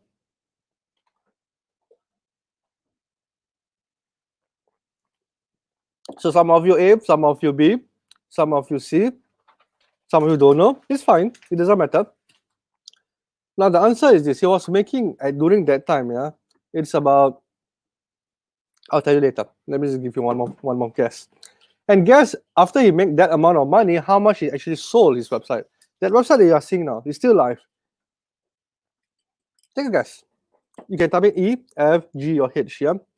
So without wasting time, yeah, because I know time is a factor and I want to teach you so many things, you just imagine, you go Google it and you can read about his study, his case study, how much did 10B sold. During that time on the 5th month, he was making about 80,000 in commissions. I'm not talking about sales, yeah. I'm talking about commissions, about 80,000 site. I mean, yeah, he did a lot of work. And when he flipped the website, when he sold the website, he sold it for $500,000 USD, which is 500,000 USD. Now, why am I teaching you this or sharing this to you? Because unlike DMC, we have partners, we have a company, we have many staff. So it's not fair if I compare Apple to Apple, right? But this guy is an inspiration even to me simply because during that time when he built this, he was a one-man show. So a one-man show earning this income is tremendous. Because a lot of people say, I make $1 million, I make 2 million. Yeah, you make 2 million when you spend 300 million.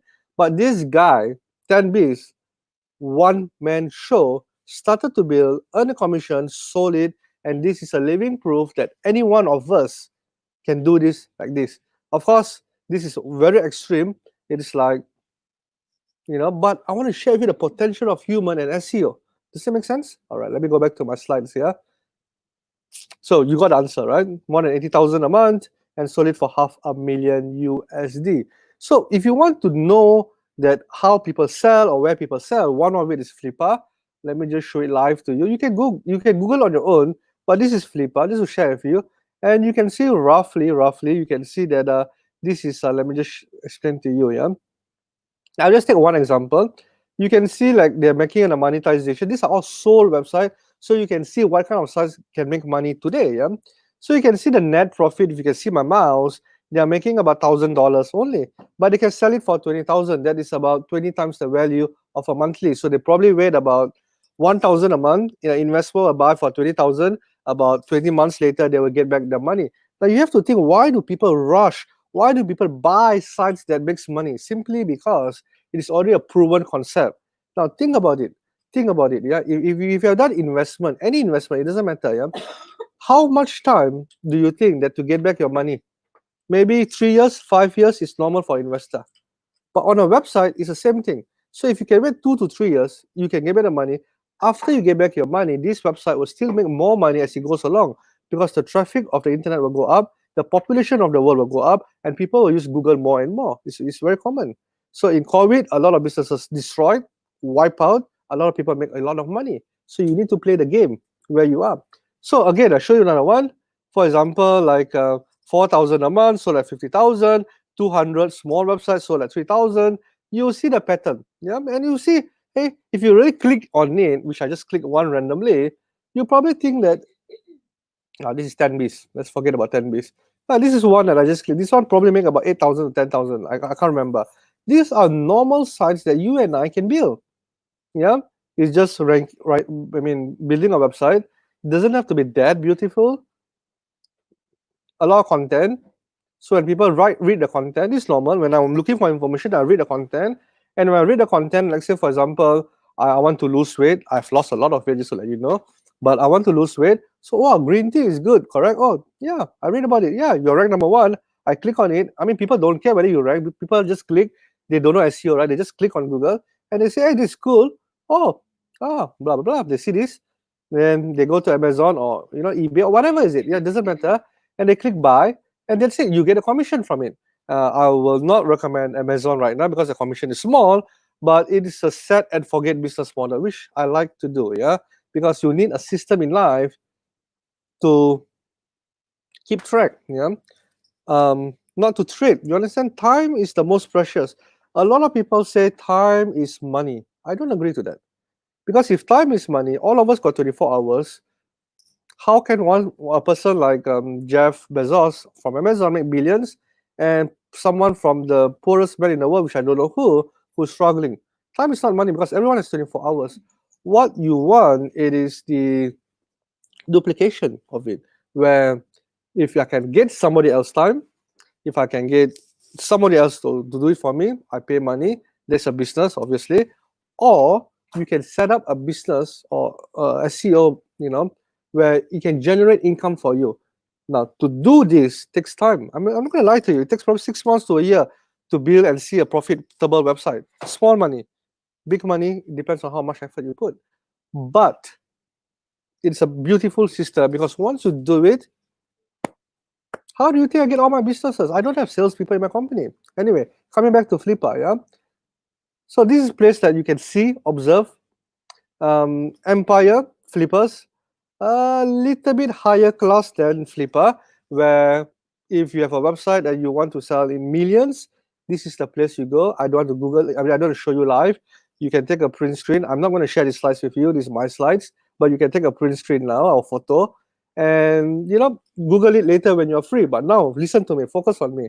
So, SEO as a service, again, yeah, like I said, in a lot of countries, especially Southeast Asia, SEO is a booming skill. Not many people do it, and you can charge premium for this. Yeah. So how do you do that? You can do services like I do that. I do services for company. People say, "Can you help me rank my keyword?" Yeah, why not? I rank your keyword, I get paid. Yeah. I can do training. I do training in SEO. That's also one of my biggest income. Good for me. You can be a consultant to take a look at businesses, to take a look at other websites, how to rank for it. You can do that. Or you can do site recovery. Now, this is something that's very new, especially even in Southeast Asia country. A lot of businesses today, a lot of individuals today, high powerful ranking individuals come to me and say, Charles, can you remove my name from Google? Because when people type in my name, it's all negative.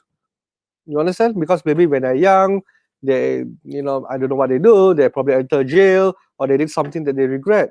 But when they're young, that's probably 15, 16 years old. And then they grew old, or 40, 45, 50, like me, old, yeah? Not that old, but old. And then when I look back, when people type in my name, all the negative SEO, you understand what I'm trying to say in Google? So that is where right now, I have a lot of powerful people coming and say, can you actually give me good things about Google? Because reputation management or site recovery is a wonderful new SEO skill, especially in Southeast Asia. In fact, in any countries, I think also it's the same thing, yeah? And this skill is so powerful because in the two hands, with your mind, you can do anything. Of course, don't use it for the bad things, yeah? Like most handsome man in Cebu or Paranaki, that it's not so good to learn, but anyway, it's for fun. Yeah, but I just want to show to you what you can do in Google, SEO as a service. So some people, they build websites and they earn from advertisement. So you probably see advertisements like this too. Yeah, you can probably identify when you click the advertisement, you go to the top right, you'll see something like, in a blue box, like, Google, ads by Google. So this is what we call income by Google or Google AdSense, where people click the advertisement, they don't have to buy anything, you get paid. So one click, yeah, just a click can make you about what?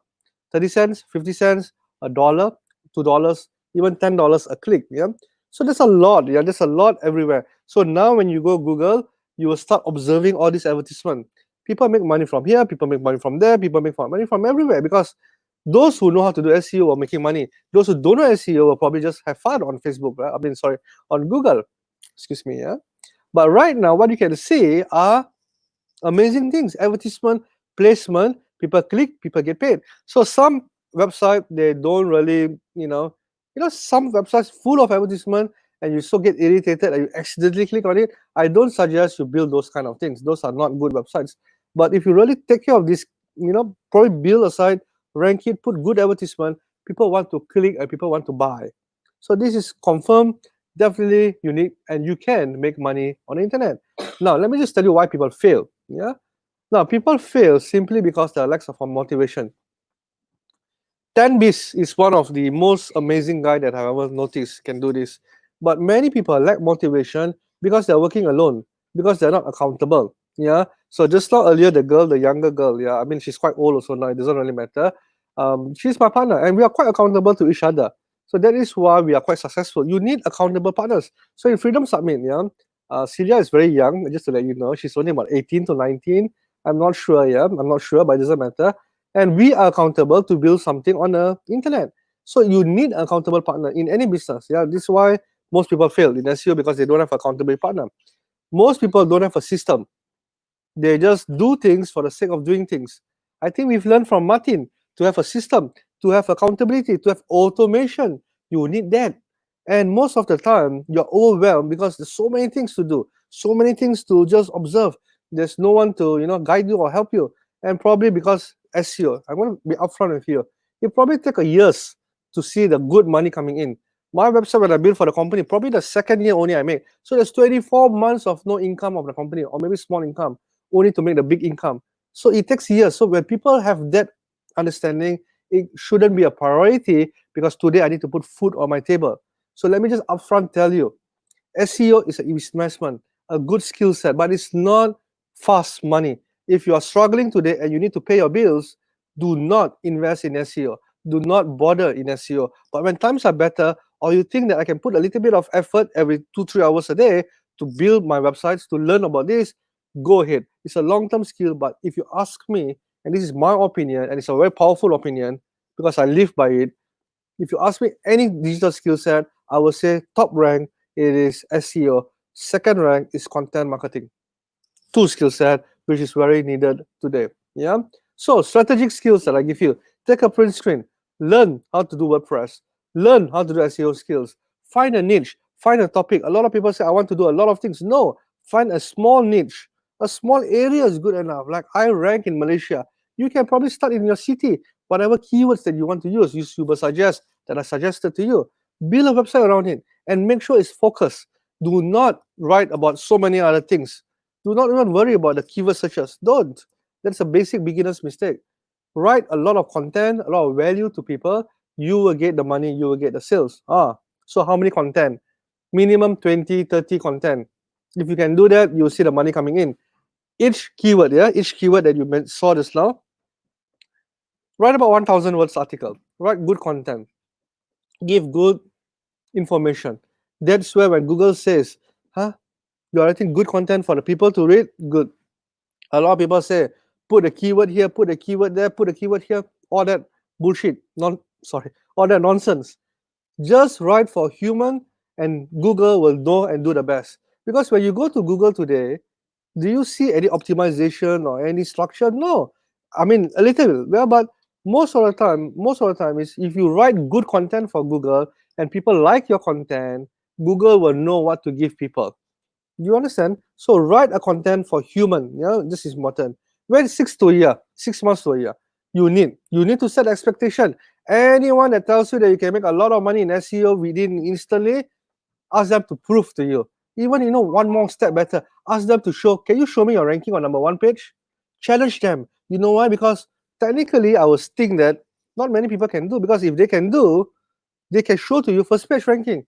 If not, don't even bother to teach you. So when you learn, whether it's on YouTube or on Google or whatever, make sure these people don't talk about their money so much. Make sure these people show you proof they are ranked on the first page #1. Then you observe how they do their website. That's good enough. Observing is a very powerful skill set. I think so, yeah. So don't worry about and don't get impressed. I tell you upfront today, whether it's me or my partner or whoever, do not get impressed when they tell you how much they earn, because it means shit.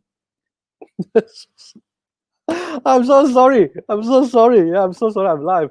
It means nothing.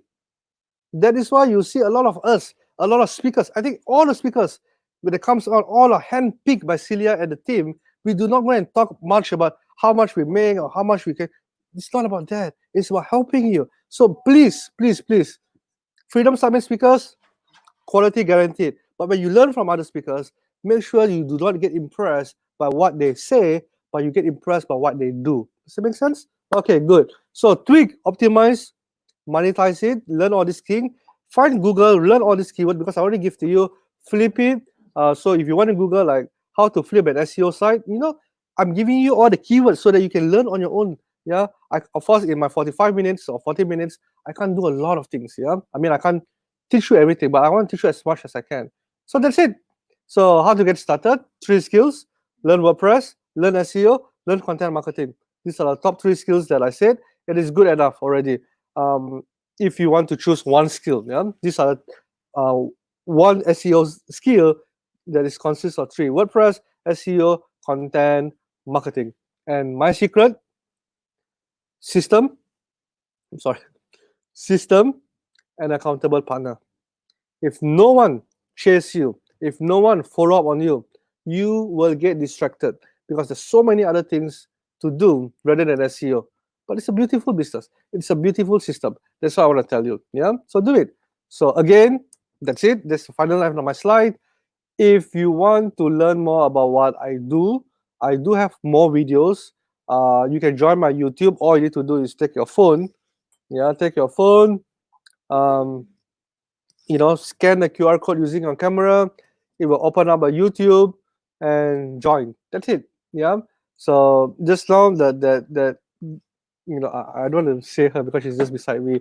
The beautiful girl that you have seen, Zevin, and I are business partners. So she's talking about Alibaba, but I'm talking about SEO. Yeah, we're just side by side. Yeah.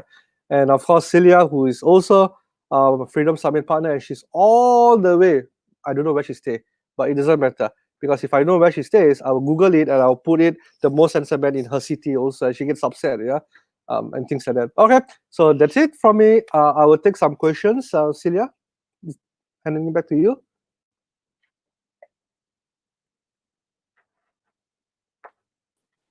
Thank you, thank you. That was really a very insightful, talk regard. No, I was. Can you hear me? Yes. Yeah. So that was an insightful talk about SEO and how we can, uh, step up our game with digital marketing and SEO. You went here in the Philippines before, and really you got us, hooked when you are talking about, flipping websites and learning more about digital marketing. So, what is your plan now? What is your next step? Can you give us the because you have been teaching, like for me, for example, I'm a traditional entrepreneur, and what I did now, what I did before doesn't seem so important anymore because everybody seems to be doing everything in the digital world. So I know that we have to transition, that we have to also try to upskill and learn more, skill sets. So what is your plan this coming, for the coming months because of what happened during the pandemic? And also regarding SEO, how can we learn more about this? Okay. Good question, Celia. Thank you for that. Just now I mentioned all the steps. Maybe what I can do for you, Celia, just for you, I never share my slides to people, but I'm just going to share, give it to you. And for those who are registered today, you can, or we can actually send out the slides to everybody who's attended today so that they can go and Google step by step what is the information on the slides. If they like that, if they want it, it's yours. It's yours. Take it. Yeah, that's good. That's good. That's something good that you're going to give us a copy of the slides. And if can we connect with you? Is there a way that we can connect with you? Like because last time you were here for quite a short time only. So if these people tries to check if they have the skill or the time to learn about these types of digital marketing techniques. Where will they connect with the most handsome Charles Okay. Gregory? Okay. Because of my Facebook, it's almost full. Please do not connect me on Facebook, but I'm using LinkedIn. Yeah, so you can just type in Charles Gregory. LinkedIn, I can add as many as I want. So please connect with me in LinkedIn, and I'll be happy to answer any of your questions there. If you can, please. I'm also very selective with people who add me on LinkedIn. If you just type in FSG or Freedom Submit when you connect with me, I will definitely add you as my friend. And if you need any help, just ask and I will respond to that as I can. So that is something for you today, yeah? Definitely all for you. Yeah. Okay. Thank you, Charles. So we're almost done with our first day for the Freedom Summit, and thank you for all the information that you gave to us about digital marketing, SEO, and how what is the best way to start a business, getting good accountable partner. So with that said, I'll see you again tomorrow, and Bye bye. introduce Architect JP, our next guest. Okay, thank you, Charles. Welcome. Let me just So there.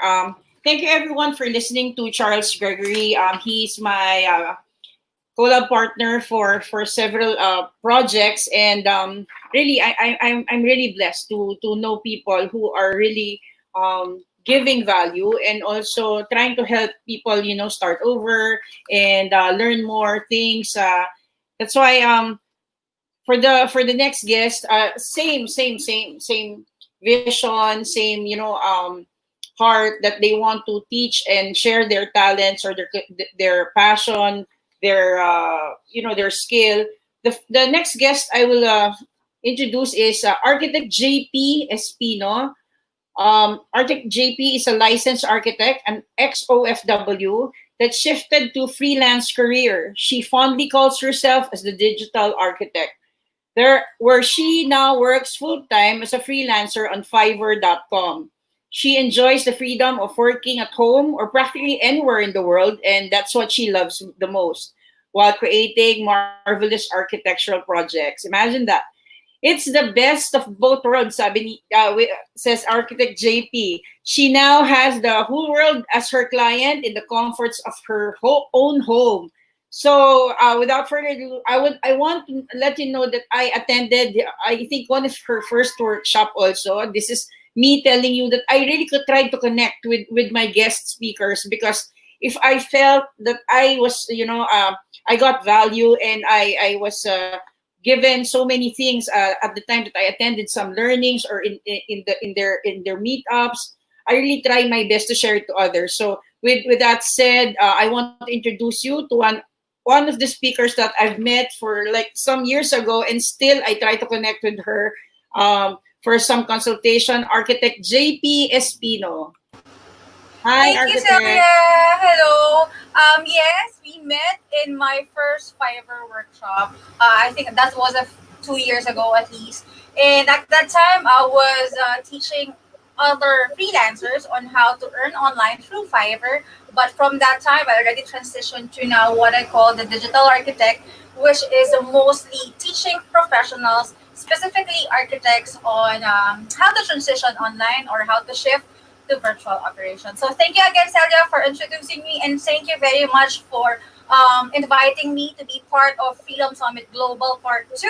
I was part of the Freedom Summit Global on the first year, but only on the backstage. And I thank you for letting me be now in front of the camera and in front of everybody else to share what I know and to share everybody whatever value that I can give or share to you guys. So thank you again. And salamat at binabati ko po lahat ng Pilipino. Happy Independence Day. Everybody, every Filipinos in the Philippines or wherever you are in around the world in Asia, I just like to greet you all happy Independence Day. So thank you again. And can we shift to my deck?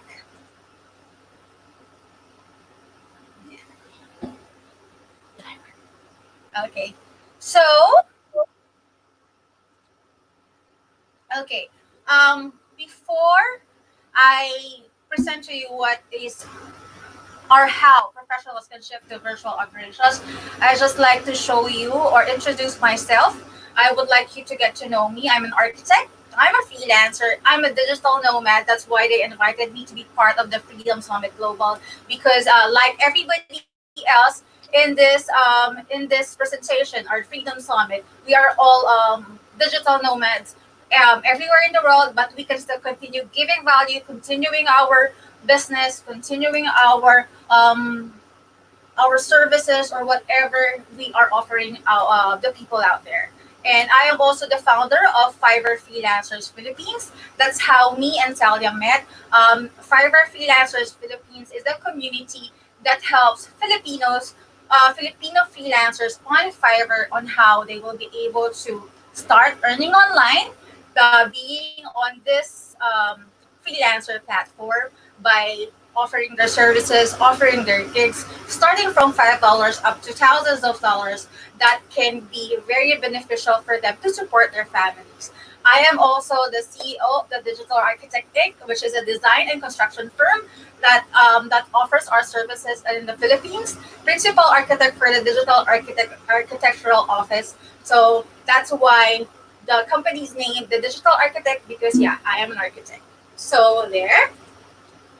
So, just like Celia, she already mentioned that we've met a few years ago, and she already mentioned her story that some time ago she was also working abroad, and sometime a few years ago, while abroad, she was also having some problems and was not very, you know, she has to go through some difficult time because of her employer or because of her profession at that time. So the same thing happened to me. When I was working abroad, I also had a problem with my employer, and it's the exact same thing that happens to both of us. Maybe that's why we resonate with each other. We connected. We relate to each other because whatever happened to her happened to me. For me, years ago, I was working as an architect in a construction firm abroad, and my employer was having some financial problems, and because of that, I was not able to. He was not able to pay me my salaries for a whole year. A whole year. Imagine for a whole year I was working, but I wasn't getting paid. So that's the failure or the problem, the struggle that I had to went through. But I bounced back by going online, by being a freelancer, and that's how I discovered Fiverr.com. So from Fiverr.com, I created my profile and I started earning online. I think after 3 days um, of creating my profile, I already earned about $25. And from there, that continued for a few more years. I think 2 or 3 more years by offering my services as an architect, as a designer, as a I was doing drafting works, I was doing animation, I was doing 3D modeling, and I was earning dollars. So even if I went through a problem that I wasn't getting paid, after that journey, I went back to the Philippines. I only equipped with what I know, only equipped with Fiverr.com, and from there I started to bounce back and stand up, and I was earning real money, real good money, dollars. So that's why I came to think of. I wish that I could help other Filipinos to know this as well, to get to know how they can earn online, and that's how I started Fiverr Freelancers Philippines. So I started with this part. As you can see on the left part, that was the first Fiverr, how to start earning on Fiverr workshop. And this is where I met Celia. As you can see in this first presentation or in this first workshop, there was only a handful of people who are actually listening to me, who who actually, you know, took attention, got my attention, and actually went there to listen to me. Just a handful, probably less than 10 people. From that, I transitioned to this, which is on the right side. This is a workshop, what I call the Digital Architect Workshop. I was invited by universities in Visayas, Eastern Visayas State University. In this workshop, I'm already presenting to 300 people. So from about 3 people on the first workshop for Fiverr, when I transitioned to teaching digital marketing to architects, now I have at least hundreds of audience that listens to me. So this is just a clear indication that whatever struggle that you went through, whatever failures that you went through, or what you think or what other people think as failure, you can still bounce back. So a lot of us is in a difficult situation right now because of the pandemic, because of the quarantine, because probably you have to stop working, or you have to, or your company has to stop operating, and we are in a difficult position as of the moment. But I just like to tell you, and I'd like to inspire you guys, that we can still bounce back. We can still stand up again, and just continue being who you are. Just continue providing value. Just continue showing other people what you can do for them or what you can offer. We can still stand up back again and bounce back to our to more opportunities. So from that, from 3 people to 300, now I also conduct seminars, online seminars. I was invited by United Architects of the Philippines, which is the main organization for all the architects in the Philippines. That means my audience is now more wider. My audience is now more focused to architects. And from the 3 people who were listening to me in a Fiverr workshop, I moved to the Digital Architect Workshop with 300 audience.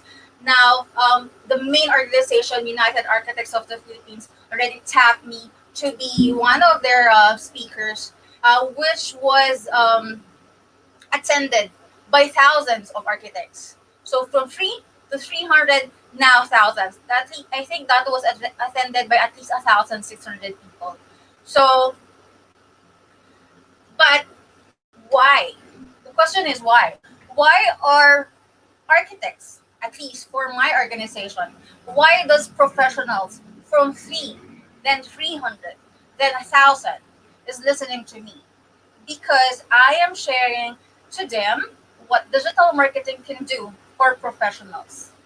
So in the first part of this presentation, I introduced to you who I am. I'm an architect, and I didn't have to go far on what I can offer. I stayed true to who I am. I stayed true to my profession. I stayed true to what I believe in, to my advocacies, and just offer the world, everybody, who would allow me to share whatever I can share to them by giving value, by teaching them digital marketing. Why do I teach digital marketing? I teach digital marketing because it has a lot of benefits. It is something that I use to actually promote my business, to get more clients, and to spread more awareness for my advocacy. And that's what I want to share with you guys. So these are just a few of the benefits of going digital. In the digital architect workshop, this is specific to architects, but it is the same mindset. I just like to tell everybody that by going digital, there is a lot of opportunities for us to get to be exposed to because of these benefits. So the first benefit is that if you go digital, if you are on a virtual operations, just like what my company is. So the first benefit of going digital is that I am location independent. That means that I don't have to be in an office. I don't have to be in a certain cubicle to do my business. I'm here right now in my home because we are all quarantined, and I am still continuing doing business. And my projects are still ongoing.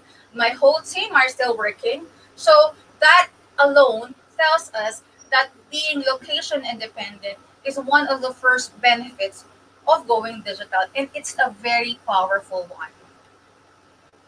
Um, if there is no quarantine, I'd probably be in a traveling somewhere else because that's what we love doing. We love to go travel to go to a lot of other places, and we can still continue doing my services. We can still continue promoting my business.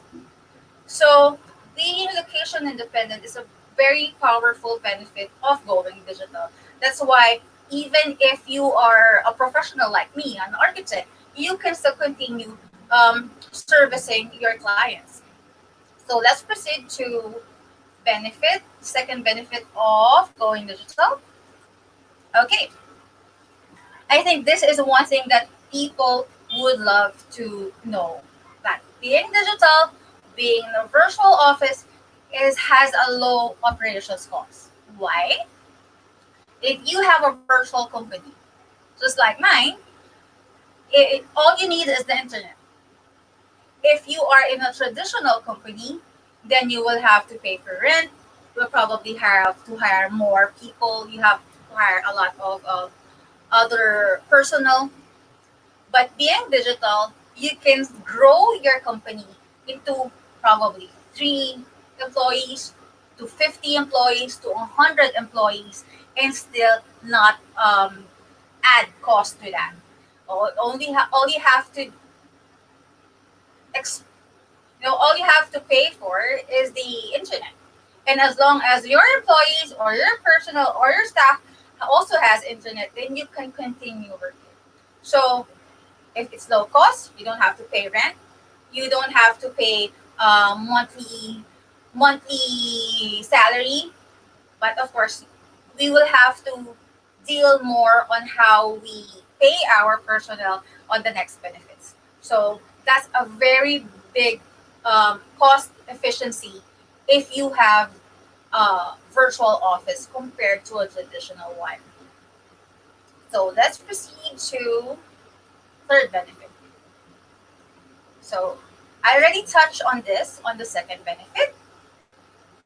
Third is that you consider or you have your team. I call them my team rather than employees. You will have your team as a partner instead of an employee. On a virtual office setup, I don't have an employee in the sense that I don't have to pay them on a per hour basis or per monthly basis. I pay them as a per contract. So there are my whatever they are servicing for me, whatever they are doing for my company is on a per contract, meaning technically they are running their own agency or maybe they are running their own company. In that sense, if they are my partner, then they would also think that if they do well, if they have if their output is very good, then both of us will be serving the clients more, or will be serving the clients better. And for me, that's a better scenario that you have your teammates rather than employees, because both of you or all of you um, will have the same goal, will have the same mindset that you have to provide value because you are all running separate businesses. So in a virtual office, instead of you being the boss, it's you and with the rest of the team working together with a common goal. So that for me is a very good way to have instilled a mindset to your teammates rather than having them as subordinates, right? So next, if you are in a virtual office, meaning you have a very good digital presence. If you have digital presence, like the rest of the other speakers before me, they have a website, they're using digital marketing, they are using social media marketing. That means they are producing a lot of content as well. And if you are producing a lot of content, you are showing more value of you, of your company, of your team, of your productivity, then more and more people will see. And of course, every time you put out a content out there, that's actually free marketing for you. And of course, if you have free marketing, that's your chance to actually expand your business and to show more of what you can do to your clients, therefore attracting your clients, right? And this is the best part and very obvious, especially now. Okay, if you are in a virtual operations, going digital, now in a pandemic, in this global recession, I don't want to call it recession because I believe that this is just temporary. We can all bounce back, but everybody's experiencing this. But even if everybody is experiencing the pandemic, we all have to stay at home. We all have to probably lie low with our business. Being in a virtual office, being digital, didn't stop me to continue with my office. Didn't stop me from continuing servicing my clients. That is a very good indication that going digital is the way to go, especially on this time. Being in a virtual office, we are business as usual, 100% operations. So this is the best option for us to go if you would like to continue earning money, if you would like to continue with your operations. Okay, these are just some of the virtual professionals. So don't think that it's just me. It's only me, the digital architect, that can do this. If you just search on your internet, you can see this. Like this is the first. This is a virtual doctor website or a virtual consultancy for doctors. The next one, virtual lawyers. Next, actually, I have another slide for that. But there are a lot of other virtual professionals who are actually doing this. This is not a new thing. But if you can still start to um, put your company out there, put your branding out there, and then start promoting your business digitally, this will really help you, especially now in this situation. So I just like to tell you guys that now more than ever is the best time for you to transition to virtual operations. This is the best way to go. This is what we can do. We cannot just say that there's nothing that we can do. There's a problem, there's a sickness, there's a pandemic, there's always something that we can do. And for me, the best time to go digital is right now because everybody's online, everybody's on their social media, everybody's on their phones. So if you put yourself out there, if you put your company out there, you have more opportunity to actually expand it and make it explode and make people see what you can give them to make people see your value. So again, there are a lot of other opportunities on doing business online, as I have told you. And so this is the end of my presentation. I just like to thank Freedom Summit Global and the rest of the community who are watching me now all over the world. I am Architect Ray Espino, the digital architect. You may follow me on my social media accounts, which is posted on the screen. And I would also like to take this opportunity to tell all the architects in the Philippines that I am coming out with a book that's entitled The Business of Architecture Online: How to Plan, Build, and Market Your Architectural Business in the Digital Age. So as I've told you, this is the best time to do that. This is the best time to start your company. This is the best time to transition to the digital platform. And I will show you step by step on how you can do that by having this book, by reading my book, Business Architecture Online: How to Plan, build and market your architectural business in the digital age. So again, thank you very much, everybody. And Celia, do you have any questions for me?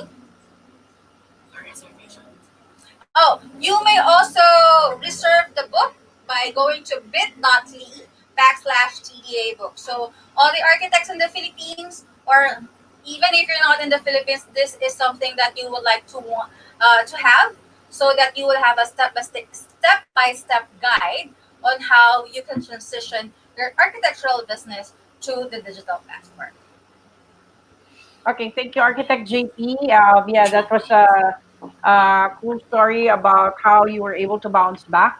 Yeah, we have a similar story. I think most of us, former expats, have experienced some glitches in our careers, but we were able to, rise above it.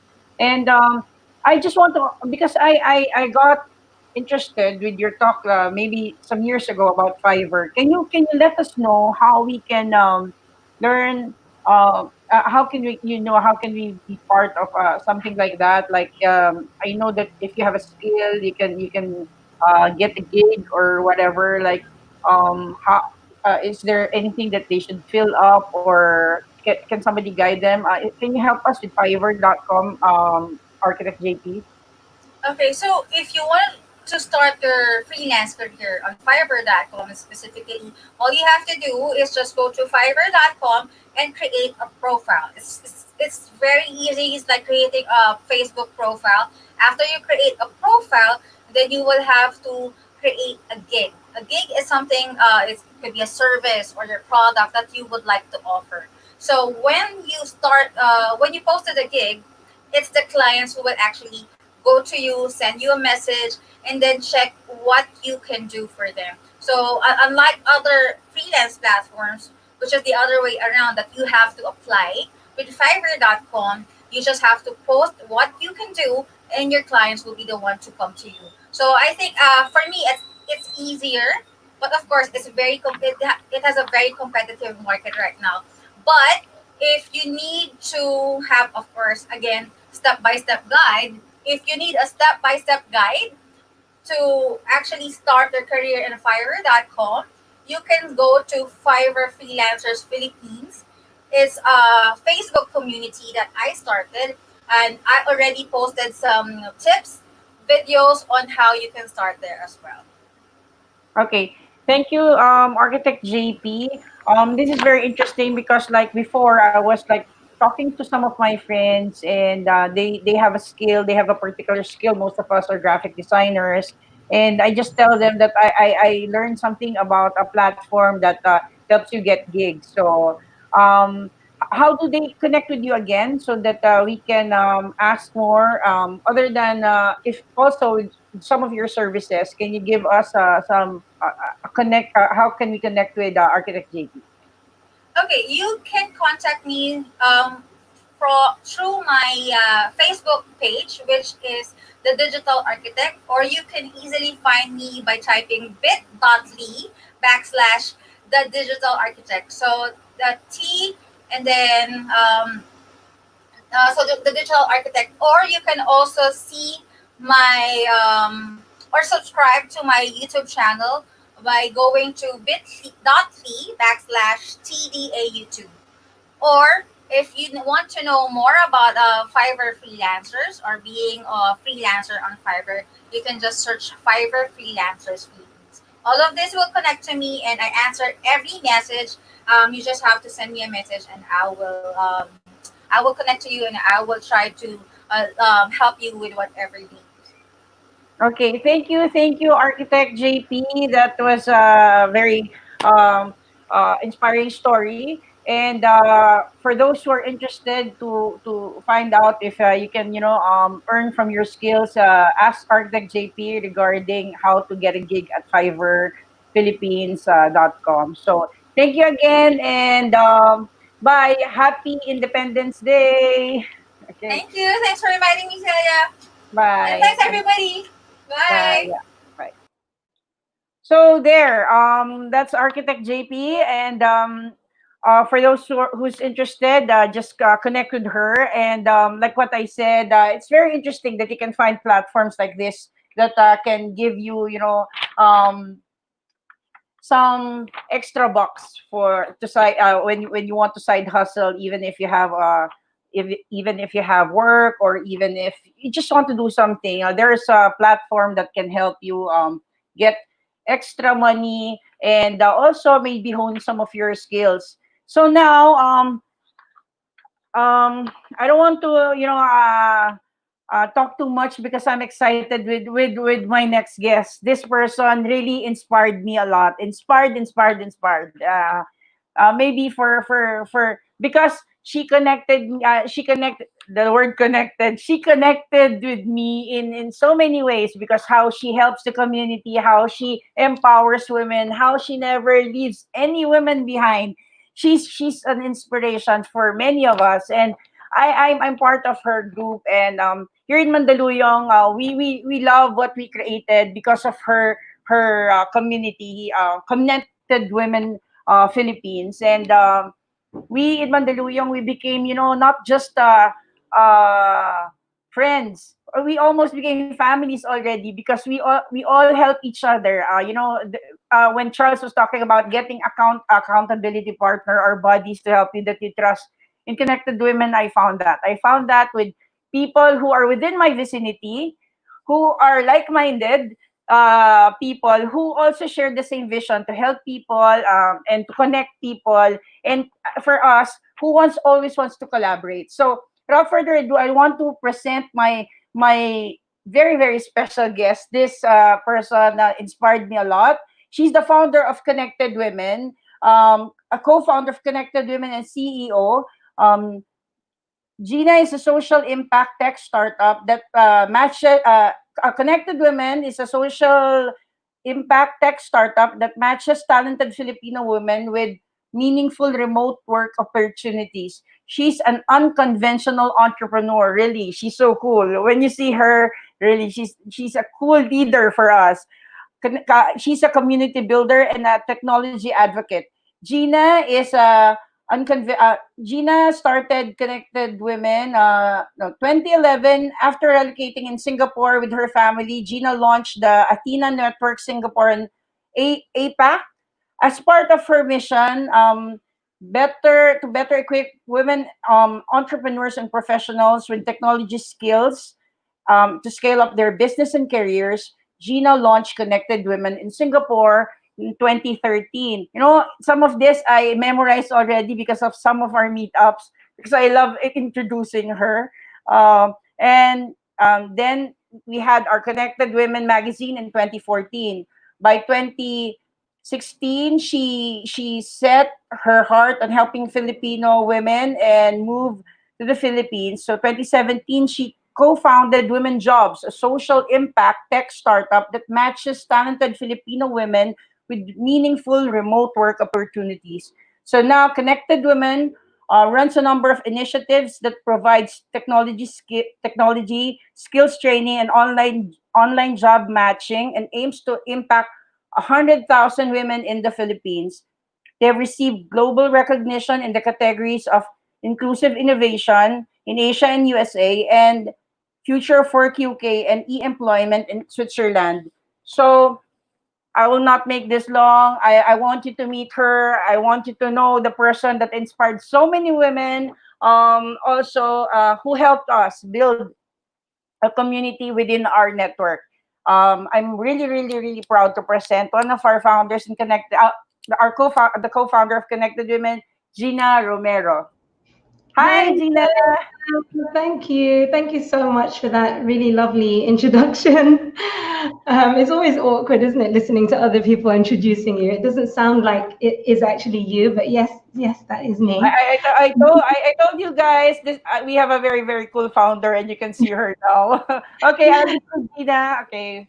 Thank you. So happy Independence Day to Filipinos everywhere. I am, in fact, half Filipina. I'm half British, and I came back to the Philippines with my family back in 2016. So I'm here in Manila, and I'm really excited to be part of today's event and to be part of all of the different speakers and to connect up with Celia again. So thank you so much for inviting me. I think what you're doing is awesome.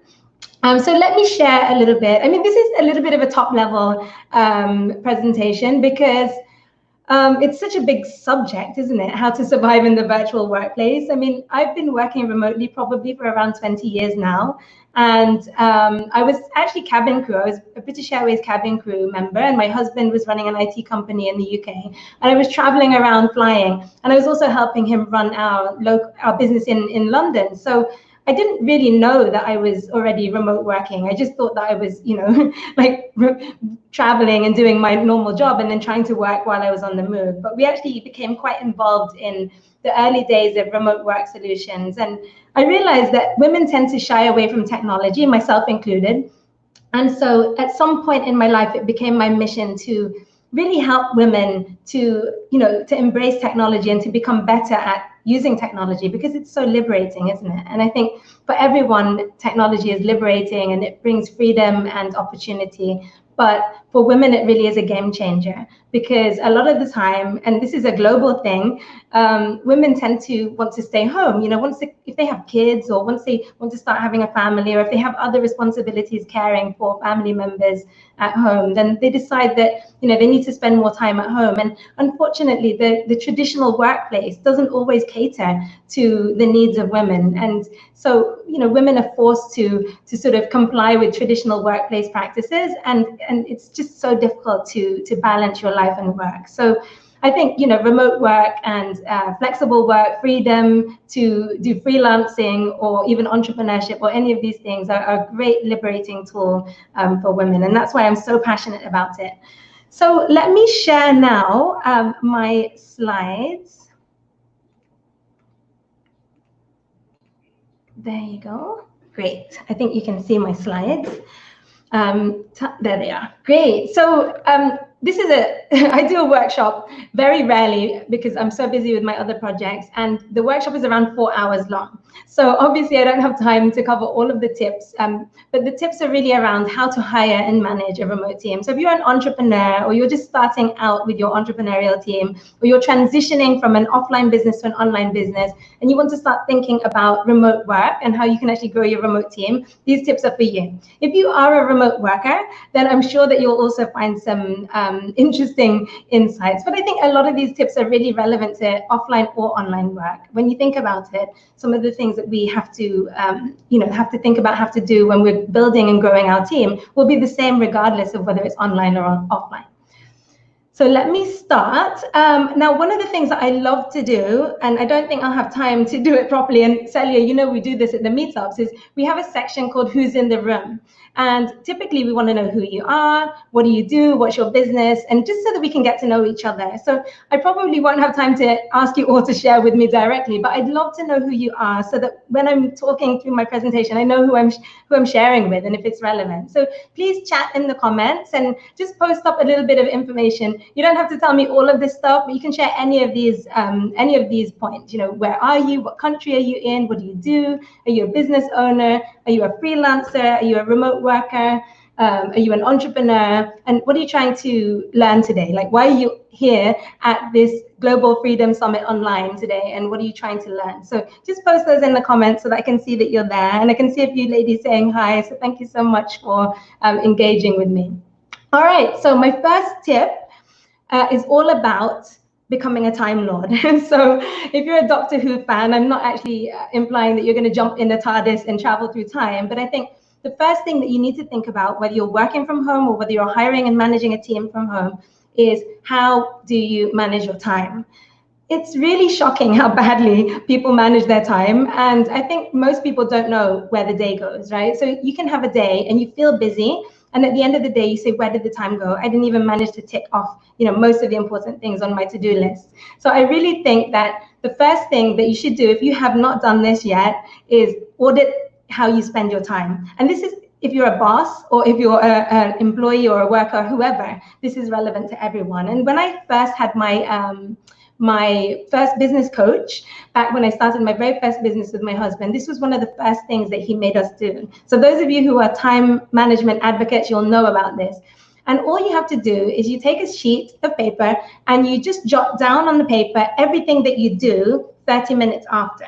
So you set a timer, and every 30 minutes, and then when the timer goes off, you just write down what you did in the last 30 minutes. And you do that for a whole week. And it does take a little bit of effort, but it's so worth it. Because what happens is at the end of the week, you actually end up with a very clear picture of how you actually spend your time. And then what you can do is you can categorize these different types of tasks that you do during the time that you've audited. And then you can see like, okay, this week I spent like 8 hours just doing small errands, and I spent 4 hours doing emails. And what happens is if you spread your time out all throughout the day, like you check emails in the morning and you check emails again in the evening, you check emails at lunchtime, you keep getting interrupted, and it's actually a really big time sink. So what you don't definitely want to do is do that. You want to try and clump similar tasks together, and then you'll find that magically you'll have more time and you'll be more efficient. But at the very least, I definitely recommend that you do your time audit, because then you will become more clear about how you spend your time. And then what you want to do is you want to plan the week ahead based on how you can be most efficient, instead of going through doing little things all through the day and letting your time manage you. So that's my first tip. Become a time lord and own your own time. So my second tip, which leads into from the first one, is once you know how you spend your time, are you spending your time meaningfully? And what I mean is not how many things did you tick off your to-do list, but did you actually do the things that you were supposed to do? And what does meaningful mean to you? So for me, how I spend my time meaningfully means, did I do the things that I love to do, that I'm good at doing, that actually make an impact? Or did I do things that are busy work and I ticked a lot of things off my to-do list, but actually it didn't really make me feel good at the end of the day. It didn't change anyone's life. It didn't do anything to actually improve anything around me. So another way that you can look at this, and I made this up, I mean, there are many different matrices that you can look at, and they're all different. You've got the Eisenhower version, you've got so many different types. But I like to look at it like this. I look at what am I really good at doing and what do I love to do? Those are the things that I should be spending my time on, because A, I'm going to get those things done and I'm going to do them well. They're not going to sink at the bottom of my to-do list. And I'm definitely going to feel healthy and productive and happy with my life if I do that. The things at the bottom end of the spectrum are the things that you're not good at and you hate to do. So if you look at your to-do list tomorrow, or if you look at your diary when you've mapped out your 1 week of tasks that you do, how many things on there are things that live in the bottom of the matrix? If you find that you're really drained every day and you can't get out of bed in the morning and you're demotivated, whether it's your own business or your own, or whether you work for someone else, you'll probably find it's because you're doing too much of the stuff that you shouldn't be doing. That's my opinion anyway. If you agree or disagree, just post in the comments and let me know. But I really think that, when I try and spend my time doing the things that I love doing, then I really, really am productive and I feel great about it. So that's my tip. Now, my next tip is about human and machine collaboration. So I run a workshop called DORA, Delegate or Automate. And it's basically centered around the question that a lot of entrepreneurs ask me. Should I hire someone, a remote team member or virtual assistant, to do these tasks for me? Or should I just automate it? Because, automating things is like a buzzword, right? It's been around for a while. First of all, we had automation, and now we have AI. And so, initially it was sort of using tools that you could automate, things like Infusionsoft, so you could automate the back end of your site, using things like Zapier to automate tasks, repetitive tasks. And then, and now, of course, you have the AI assistants like Alexa, Siri, and Cortana, and I use all of them. And I love it. Anything that I can automate, I want to automate. I don't want to do things repetitively every day in my life. I can actually automate. I'll tell you a secret. I even automated some of the things that I tell my husband and my kids to do. So, for example, at 5 p.m., we have like a Alexa, and it tells my husband to feed the fish. Because I don't want to tell him to feed the fish every day. But I know if I don't tell him, he'll probably forget to feed the fish. So I've automated a lot of the things that I would do myself in my home and also in my business. That being said, no matter how smart the AI is getting these days, I don't believe that we're quite there yet in that robots can basically come and and take away most jobs. So this poster is a poster that I had in my office in London, and it's, I don't know if you've heard of these, but they're called demotivational posters. So, you know, there was a trend for having the motivational ones, and it looks like a motivational poster, but actually when you read the small print, it says, if a pretty poster and a cute saying are all it takes to motivate you, you probably have a very easy job, the kind that robots will be doing soon. And I had this, I think it was like 2015, so it was pretty early. And because it was an IT company, the engineers probably found it a little bit funny. But it's not really a joke, is it?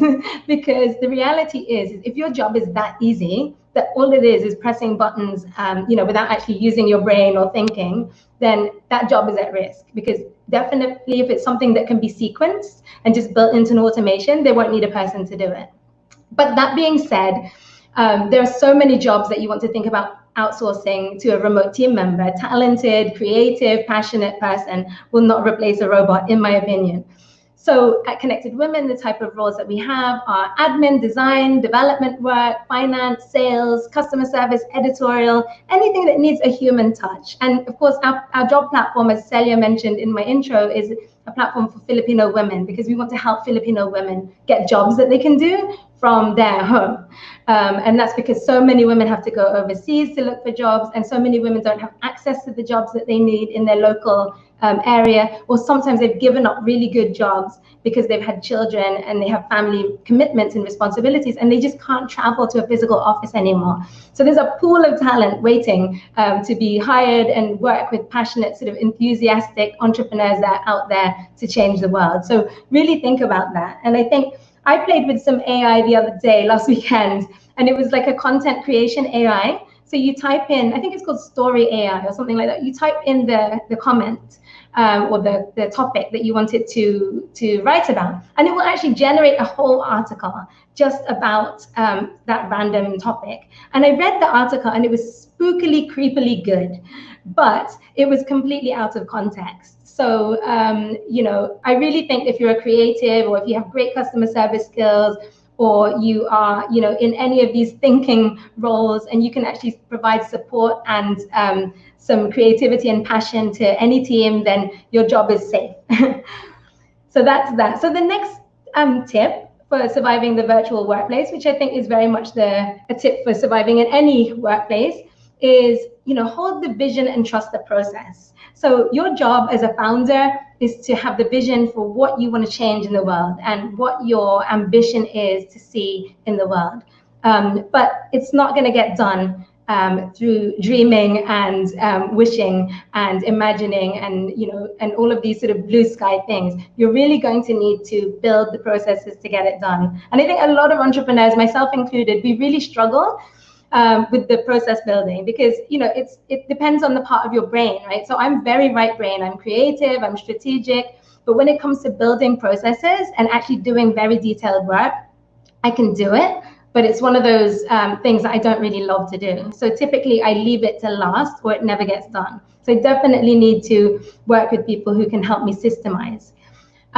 So systemization really is everything if you want to scale your business, or if you want to just have some work-life balance. If you want your business to run without you personally doing everything, then you definitely need to start systemizing. And I think in terms of online jobs, one skill that is super in demand by all businesses of all sizes is the ability to build and improve processes and eventually automate those tasks if you can automate them. So when you're thinking about systemization, the most important thing from my point of view is you don't want to think about, you know, just systemizing. You can't just say, hi, Gina, look, I love what you said the other day on the talk. Can you help me systemize my business? Well, first of all, I'm not good at systemizing. There are many experts out there that can help you do it. But if you did contact me, the first thing I would say to you is, great. If you want to systemize and automate in your business, show me your processes. If you have no processes, you're not going to be able to systemize anything. So you have to start very much to build the systems up, and then document the systems, test the systems, and then start to build them into some kind of automation. and then you can actually automate. But other than that, you're really going to struggle to automate anything, and you'll probably find that you're stuck doing everything yourself.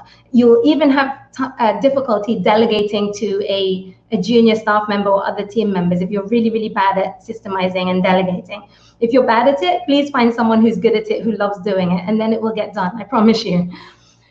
So the next one, every hero needs a sidekick. So actually that was a tagline from a tool that I used to use, but I think it's really true. I think that, you know, building your team is super important, of course, if you want to scale up your business, but not just building your team, but picking the right team members, of course. And I don't just mean looking for people that have the right skills. I keep going back to that meta matrix that I was talking about. I try to build my team out, or my sub teams out, with people that complement each other really well. I know it sounds really obvious, right? But, you know, think about it. If you are a Batman and you're really good at your creative strategic stuff and you need to hire someone, because a lot of entrepreneurs will ask me, well, I need to build my team, I need to grow my team, I'm tired and exhausted from doing everything on my own. And I'll say, great, where do you want to start? And they'll say, well, I don't know where to start, because I need someone to do my admin, I need someone to do my finance, I need someone to do my creative, I need someone to build my website, you know, like literally all the tasks they want this one person to do. And it's not realistic, right? You're not going to find that one person. You might find someone who's a little bit of a generalist and can do a little bit of everything, but they're not going to be super, super good at every single thing. And they're not going to love doing everything either. So definitely what I recommend you do is think about who would be that key person that will really make a difference, make an impact for you in your life. So go back again to that default diary, all the stuff that you like jotted down and highlighted that you're spending your time on. And then when you go back through that diary and you're like, wow, I've marked red all the stuff that I hate doing, that I'm not good at doing, you need to compile that into a realistic job description that you can actually outsource, you know, hire someone to do those tasks. Now, a lot of entrepreneurs come to us and the first person that they want to hire as their number 2 person in their business is sales or marketing. Some of you might disagree, but from my perspective, I don't think a sales or marketing person is the right person to hire first, because probably what will happen is they're going to ask you to help them with, you know, building out your marketing processes, and you won't have time because you're too busy doing all the other admin and finance and other stuff that you hate to do. So I tend to be biased towards hiring an executive virtual assistant. Those for me are the key hire for any entrepreneur, either if you're just starting out or if you're someone who already has a big team but you don't have a dedicated assistant working with you, get that person. Get that person and offload as much as you possibly can of the busy work so that you can actually then focus on the important strategic work. And that's when you can then hire your marketing person, because now you can spend time working closely with that marketing person. So think about it, you know, are you looking for a sidekick, like a Robin to your Batman? Are you looking for a mini-me? If you're really good at doing something, but you just don't have enough time in the day to do that task, and so you need someone who's kind of like you, who can also do that same task really well, then you want to hire a mini-me and maybe train them up. And if you can't afford to, or if you can't afford the time to train a mini-me to get as good as you and as experienced as you, then you might be thinking about more of a Wonder Woman, Superman scenario, where you've just got to work with another expert, and they might be running their own company. And so you have a collaboration happening instead. So think about the different dynamics of your super team as you're trying to think about building your online team. And thank you so much, everyone, for posting your comments. It's really great to see you sharing there. Some from the Philippines, someone from Kingdom of Saudi Arabia, someone from Laguna, and a few names that I recognize. Thank you so much for joining. So tip number 4 is set yourself up for success. Now, you don't want to scrimp on setting up, you know, you don't want to scrimp on time or investment in terms of setting up the right tools in a remote team. You have to invest time to learn how to use the tools well, and you have to experiment a little bit with the tools to see what works for you and what works for your team, because there are so many. But this is time that you can't afford not to invest. So please do think about, you know, your tools and what tools. And there are many, many tools out there, but what I would say is you definitely need some kind of collaboration or communication tool, because if you're using WhatsApp or Messenger or or Viber or SMS or email to communicate with your remote team, it's not going to be very collaborative. So you're definitely going to need something like Slack or Facebook Workplace or Microsoft Teams or something like that, so that you can keep work separate from all your other messages and really focus and work on collaboration together. And then you might want to think about some tools like LastPass, so that you can easily, safely share access to some of your sites without disclosing your passwords. So those are the two things that I would definitely think about to start with if you're hiring your first remote team member, or if you're taking your team online. And so the rest of the tips, I think, are pretty much relevant to most teams, regardless of online or offline. But when we hire at Connected Women, or when we match entrepreneurs to virtual assistants or remote workers, we really, really think about how to bring in people with the right values and people that will fit our culture. We are a hectic team. There's always stuff going on. We have lots of events and programs happening. It's pretty chaotic and busy all the time. And so if someone is more suited to working sort of one-on-one or behind the scenes, or can't cope in that type of environment, they don't really thrive in Connected Women's team. And it's not because they're not a great team member, it's just they're not right for our team. So really think about the values that are important in your team. And these are values of the old version, values of a company called Buffer, the social media scheduling company. And I love these values so much, because I really believe that, in a remote team especially, I mean, these are important anyway, but in a remote team, you really do need your, your transparency, your positivity, the ability to listen and communicate really, really well, and just, people that are willing to stretch themselves, to learn, but also take care of themselves as well. So all of these, I 100% think that these are great values. Your values could be something completely different, and that's absolutely fine. But when you hire, you need to try and find people that match those values. Don't just look at skills on a CV, because it won't really mean a long-term, meaningful relationship if you just look at skills and experience. And skills and experience can always change, but values pretty much don't change as much. So values that I personally look for in my remote teams: honesty, integrity, curiosity, fun, resilience, and kindness. And I think kindness is a value or a trait that is very often not mentioned, but I think if someone is a kind person, then they'll treat their team members kindly, they'll treat customers kindly, and everything follows on from there. So think about those values and what is important to you in your business, and make sure that whoever you hire is aligned with those values. And the next one is what gets measured gets managed. It's a bit of a cliche, but it's a quote from Peter Drucker in his book from 1954. But I think it's so important, because a lot of entrepreneurs say to me, if I hire someone remotely, how do I know that they're working? And if you're an entrepreneur thinking that same question, you're not alone. A lot of people ask this, like, do I monitor them? Do I get them to do a timesheet? What do I do? Well, we don't do that at Connected Women. I mean, our team, we have over 30 of us, including those who are consultants and project-based and sort of part-time, and including those of us who work full-time remotely. And we're 100% distributed. We even have team members that we work with in Bulgaria, in Ireland, in the UK. So we really are diversely sort of spread around the Philippines as well. And we don't do any of those things. Now, those of you who already do those things in your business, that's fine. Whatever works for you is absolutely fine. But we don't do those things, because we really try and focus more on output-based work. So, I'm a person who thinks about my vision a lot more than my day-to-day tasks. And then once I have the vision clear in my mind, then I try and think about how to do it. And I'm sure it's tiring for my team as well, because everything that I share with them is always about the vision. And then somehow together we have to figure out how we're going to actually do it. But I do think that, having a clear vision, and then making sure that, of course, when you're working with your team members, you're communicating that vision really, really clearly. That's, really important in any team, not just a remote team. And if you remember Bill Gates, he had a very clear mission or vision: a computer on every desk in every home. And, most team members would probably run away, because when he started Microsoft and had that vision, I think like in 1980, when he came out with that, Microsoft wasn't huge yet, and it didn't yet take over the world in the way that it did. But I guess he just stuck to that vision, and somehow he got there almost.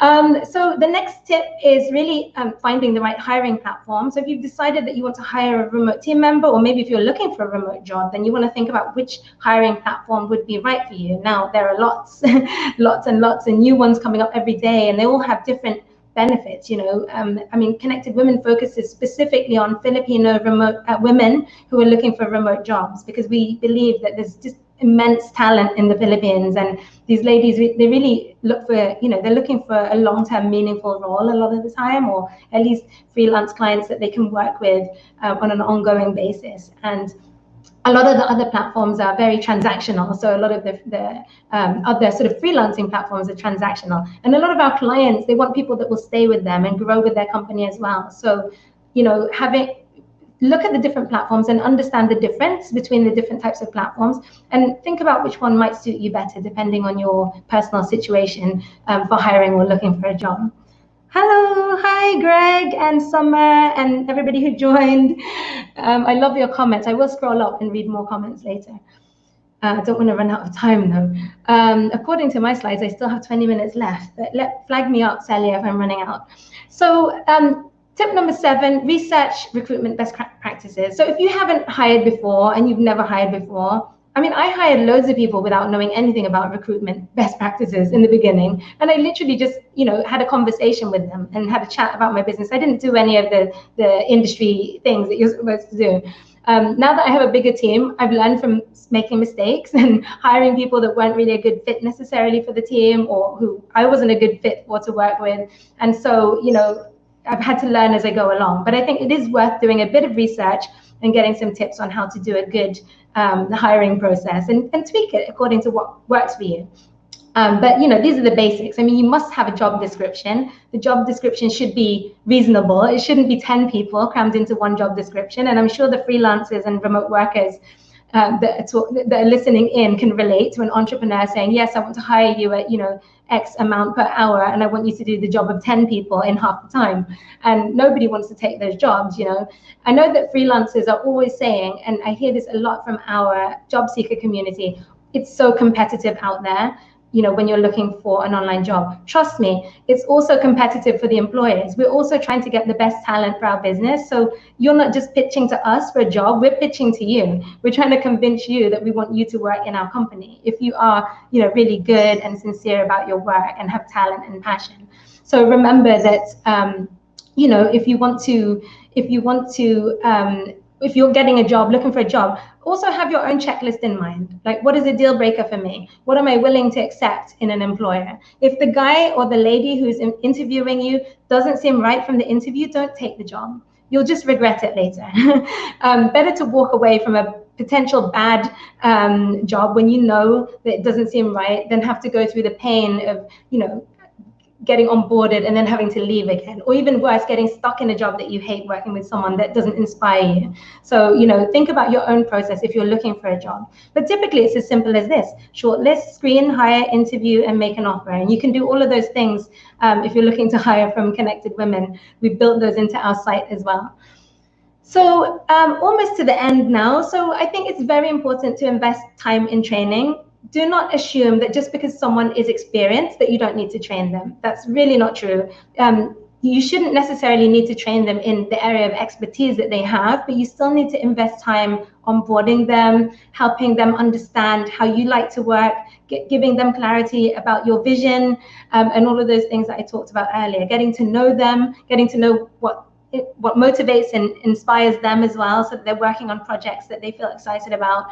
So, the training period of time is really a time for all of these things to happen, for you to get to know each other really well and set yourselves up for a longer term, relationship and a more meaningful relationship with this person.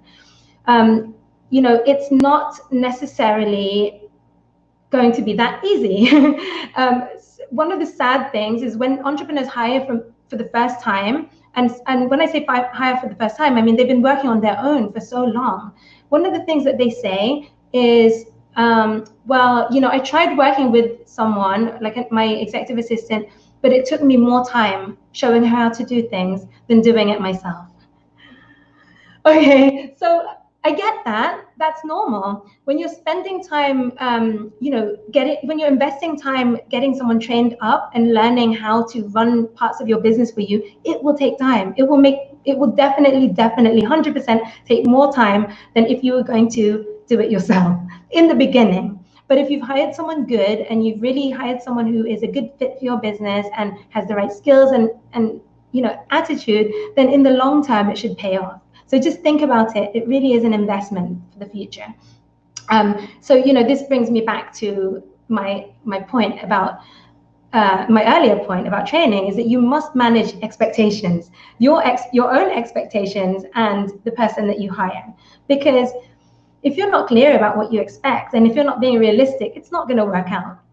So whenever entrepreneurs come to me and say, look, I just need to offload stuff in my business, can you give me good people who can just run it for me? I say, no, please go away because I can't help you, because what you're asking for is not reasonable. And this is the truth, right? I have to tell you the truth about how it's going to work. You're going to have to be realistic and you're going to have to invest and spend time. And that brings me to my last point. Sorry to end on a semi-negative point, but don't give up. Because I also have entrepreneurs that say, well, I tried to hire someone once and it didn't work out. And that's it. They just stayed on their own in their business forever. You really have to be prepared to kiss a few frogs if you want to get a great team member. Like I said, I have hired amazing people in my team who just didn't fit the team. And you know what? It was probably my fault. It probably wasn't them. It was probably the way that I work or the way that I manage them or the way that I explain things or the way that I just am in general. Just didn't suit their working style, and it's okay. So you have to come to terms with the fact that not everyone is going to be the right fit for you. But don't give up just because the first person that you tried to hire, didn't work out. And I have had clients who have hired from us and had a very unfortunate situation, which is a common thing and I have to raise this point because I know there's some of you out there that are guilty, either on the entrepreneur or the job seeker side. And it's that thing where you hire someone to do a job for you and then they vanish. Why does that happen?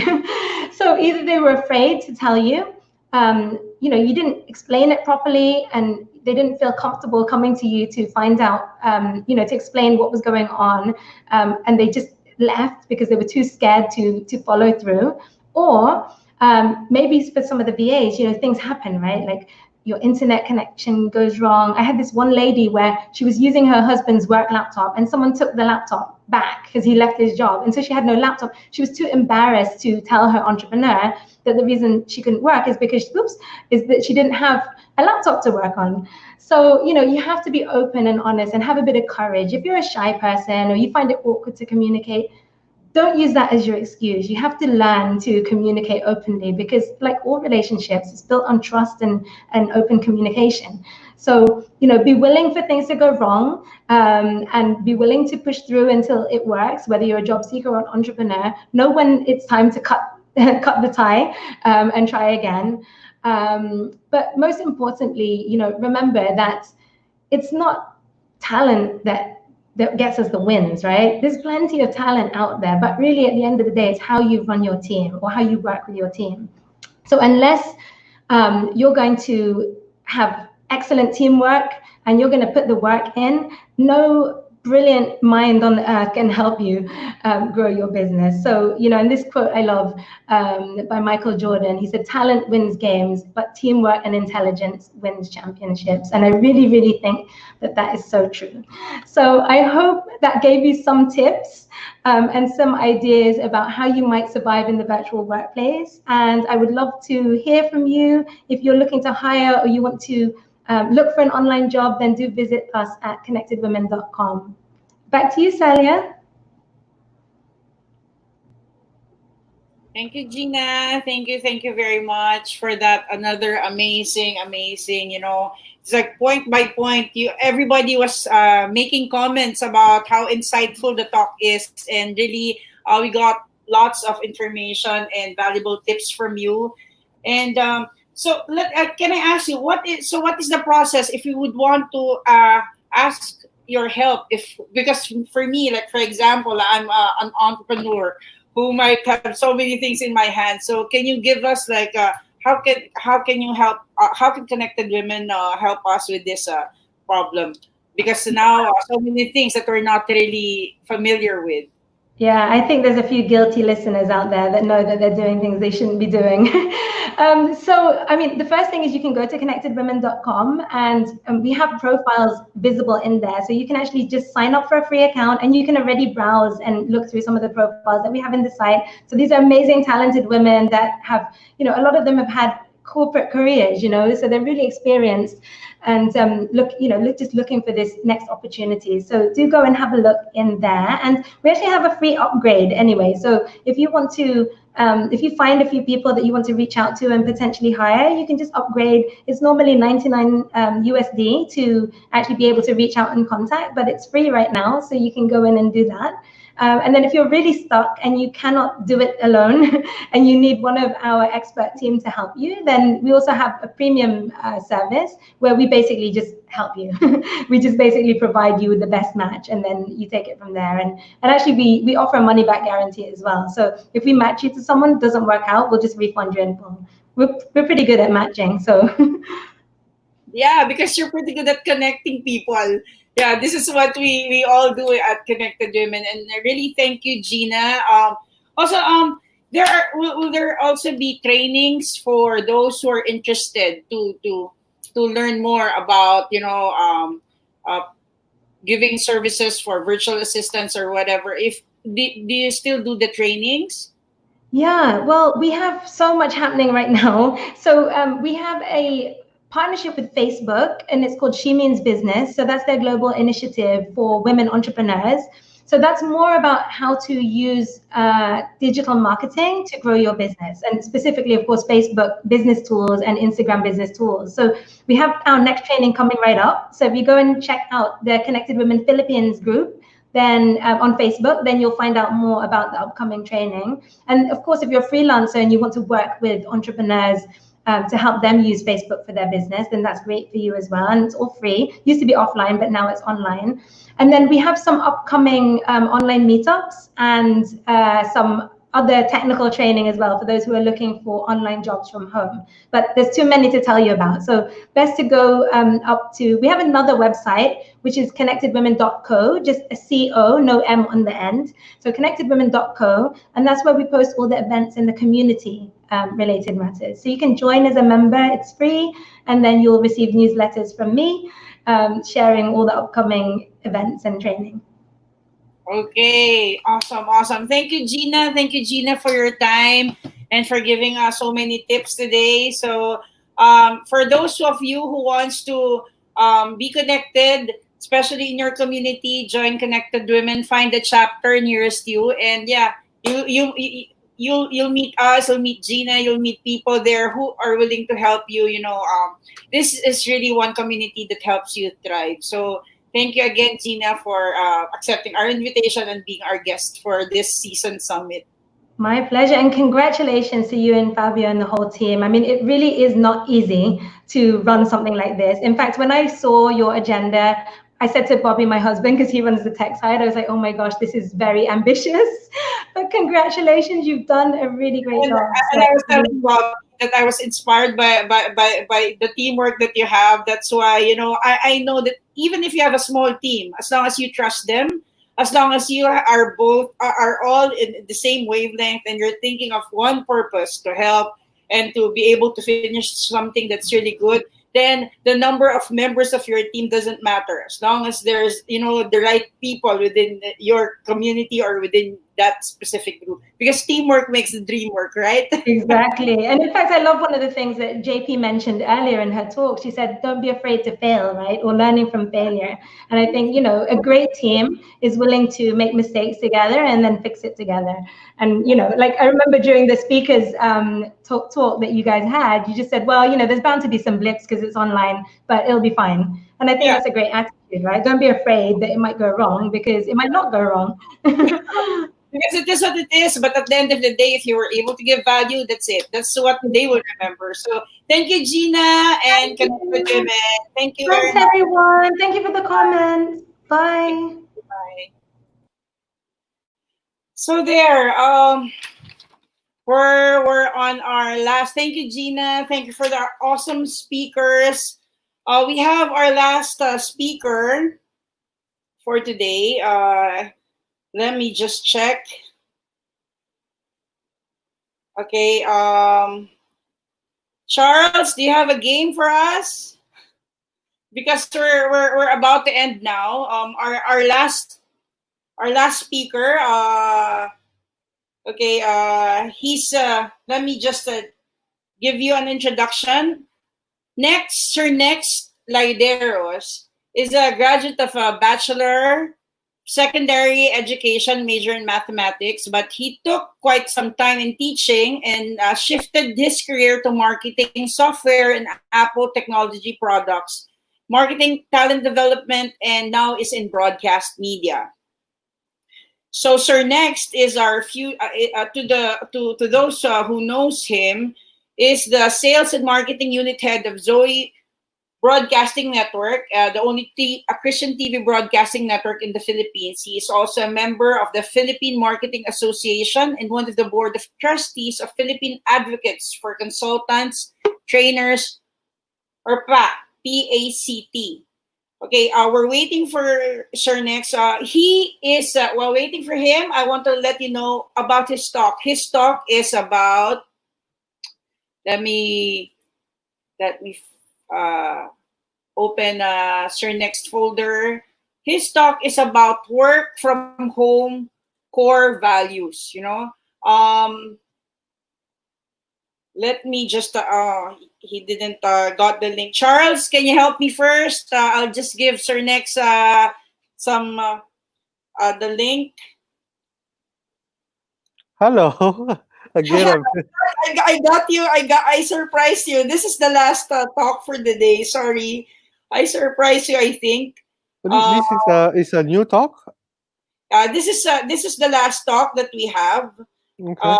Sir Next is one of the people who helped us also for our media.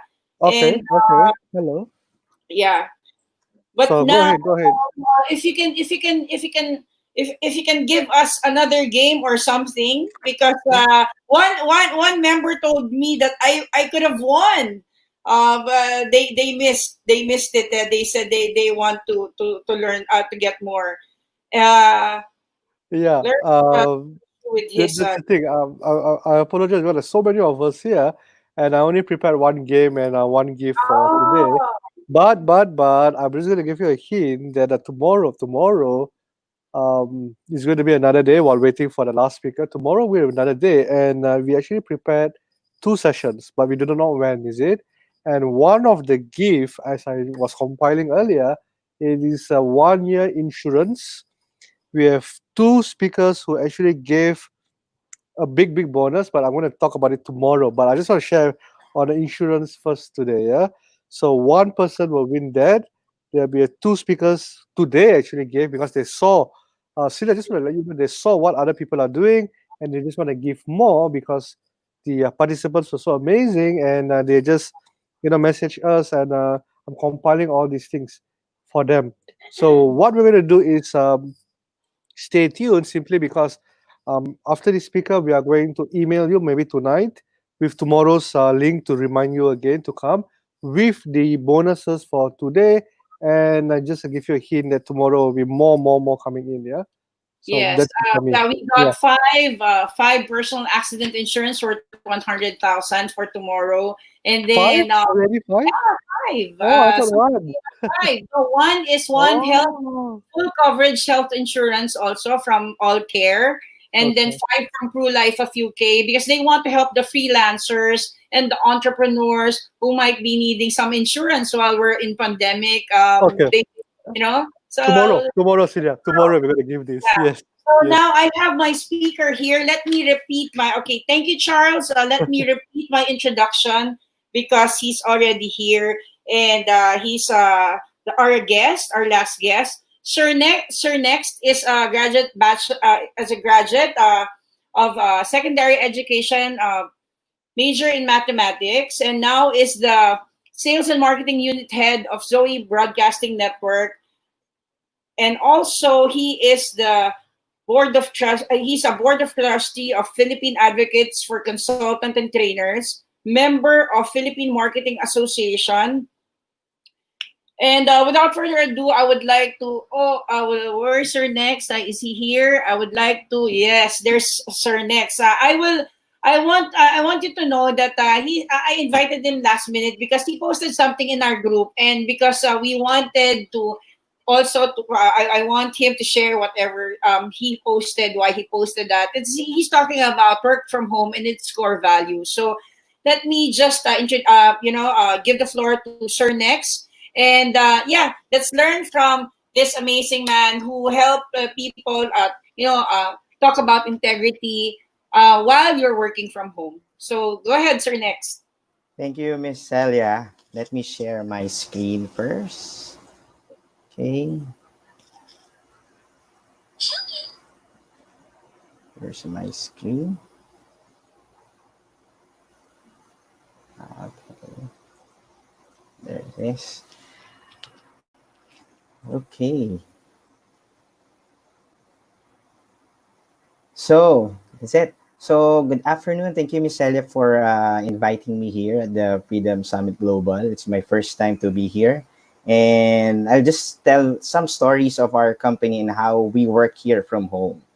Okay, so who am I? I'm Next Lideros, or call me Sir Next. So, what is my position? I'm the sales and marketing unit head of Zoe Broadcasting Network. So, and I see. I don't know if you are seeing me. Anyways, yeah. So what we do in the company, we are a Christian TV station in the Philippines. I've been serving for the company for almost 9 years. And actually, I've been in the management for almost 2 years or 3 years since 2017. So what we do in the company, actually we connect and partner with pastors in the body of Christ. So we have them in our TV station through different contents, and also partnering them with different advocacies, programs, worship, preaching contents, humanitarian efforts. We do media mission conference like this Blessed Negosyo conference that we have recently for the micro, small, and medium Christian entrepreneurs. We have a very targeted or niche market as well. We know in the Philippines that the Philippines is predominantly a Christian nation, and our target market is around 10 million in the Philippines, about Christian evangelicals and Baptists. And I myself is a part of a big Christian church here in the Philippines under the leadership and chairman presidency of a TV station and spiritual founder of Jesus Lord Church Worldwide, JLCW. My boss is currently the first representative of a party list here. Also, it's Citizen Battle Against Corruption, or CBAC, none other than Congressman Brother Eddie Villanueva.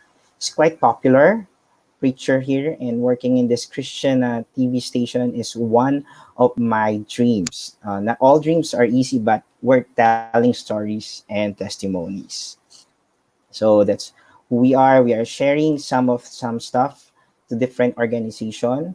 We partnered with communities like the Christian fellowships, bloggers, also partners, and some donors who want to support the TV station. My team also is responsible for the continuous efforts of promoting the station to every events and opportunities as well. And my team is actively joining networks and connections where we can expand the relationship to different people who will be interested to the value that we can offer to them. And our team's working so hard and working so smart. That's why our company received distinguished awards about excellence, and pretty much tells about how our core values are so alive in all of our employees and the employers as well. So at this point, I'm going to be sharing my experience. So this pandemic, as we all know, everyone is affected, even us in the media station, media broadcasting station, with this pandemic. And we need to shift our content creation and production so that we stopped doing most of the taping at the studios and did our video creation through Zoom. So some of our employees are still in the office, like in the engineering department, and some of our reporters, pretty much of our employees are working at home because they have some tasks to do, like research and coordinating with all the people from the office into the different fields that we are assigned to. So at this point, let me share how we strengthen our core values while we work from home. So I want you to recall this simple anagram, ELI: excellence, loyalty, and integrity. I'll just be discussing some of this very essential and important core values that we from our company are doing our best para we can do this as we are working in a Christian company. So, first is excellence. So, excellence, as said by Aristotle, we are what we repeatedly do. So, excellence, therefore, is not an act, but a habit. And another is from Pat Riley: excellence is the gradual result of always striving to do better. Every day we are doing things that we seem so good, but every day as we do it, it's become better and better, and those better become best. Lastly, excellence is doing the right thing even when nobody's watching over your shoulder. It's basically one of the things that Professor Hagi Rao of the Stanford Business said in the graduate school, that even without your boss or someone looking after you, you can do things excellently. In our office, in our virtual office, rather at home, we do tasks in a daily basis using Google productivity tools and daily reports of results from tasks assigned to our team. We also use Trello to improve our project and program management. Next would be loyalty, as defined by a dictionary. It's a state of or quality of being loyal or faithful. Loyal, faithfulness to commitments or obligation. It's a faithful adherence to a sovereign government, leader, cause, or other things.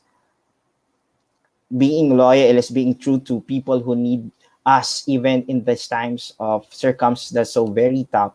So being loyal, it's first to God, to the company, to the career that we have, because being loyal in what we are do, it will bring us to the destiny that we want. And also for the people that we are serving, regardless of the product or the service that you are providing, loyalty is part of it. And despite the negative situation, loyalty will make you move in doing tasks to be done and goals to be achieved. That will set you apart from other people working from home. Lastly, work hard, do the right thing, represent your company well. You and your employer will reap the benefits. Third one is integrity. I'm last to my third core value. Integrity is doing the right thing even if no one is watching. One description of integrity is adherence to moral and ethical principles, soundness of moral character, and honesty. And here is from the Bobby Johnson of Osborne and Lee Clashin business: adherence to adherence to moral and ethical principles, soundness of moral character, and honesty. Okay, things you do good, right? Even if no one is watching, it's all about honesty and truthfulness. We still serve, regardless of we are not being watched by our bosses and supervisors. We still serve and do agreements with our partners. And as the result of this, we smile because at the end of the day, we are fulfilled to do things. We smile because we know to ourselves we did the right thing, we did the good thing for the day. And at the end, our bosses will smile at us. Our supervisor will give us a nod that we are doing well. And lastly, we can receive smile from God. Again, from the integrity, no matter how educated, talented, rich, or cool you are, believe who you are, how you treat people ultimately tells all. Integrity is everything. If you are having a team right now, imagine handling them is so tough because they're from different locations and treating them while you are at home will simply tell your integrities.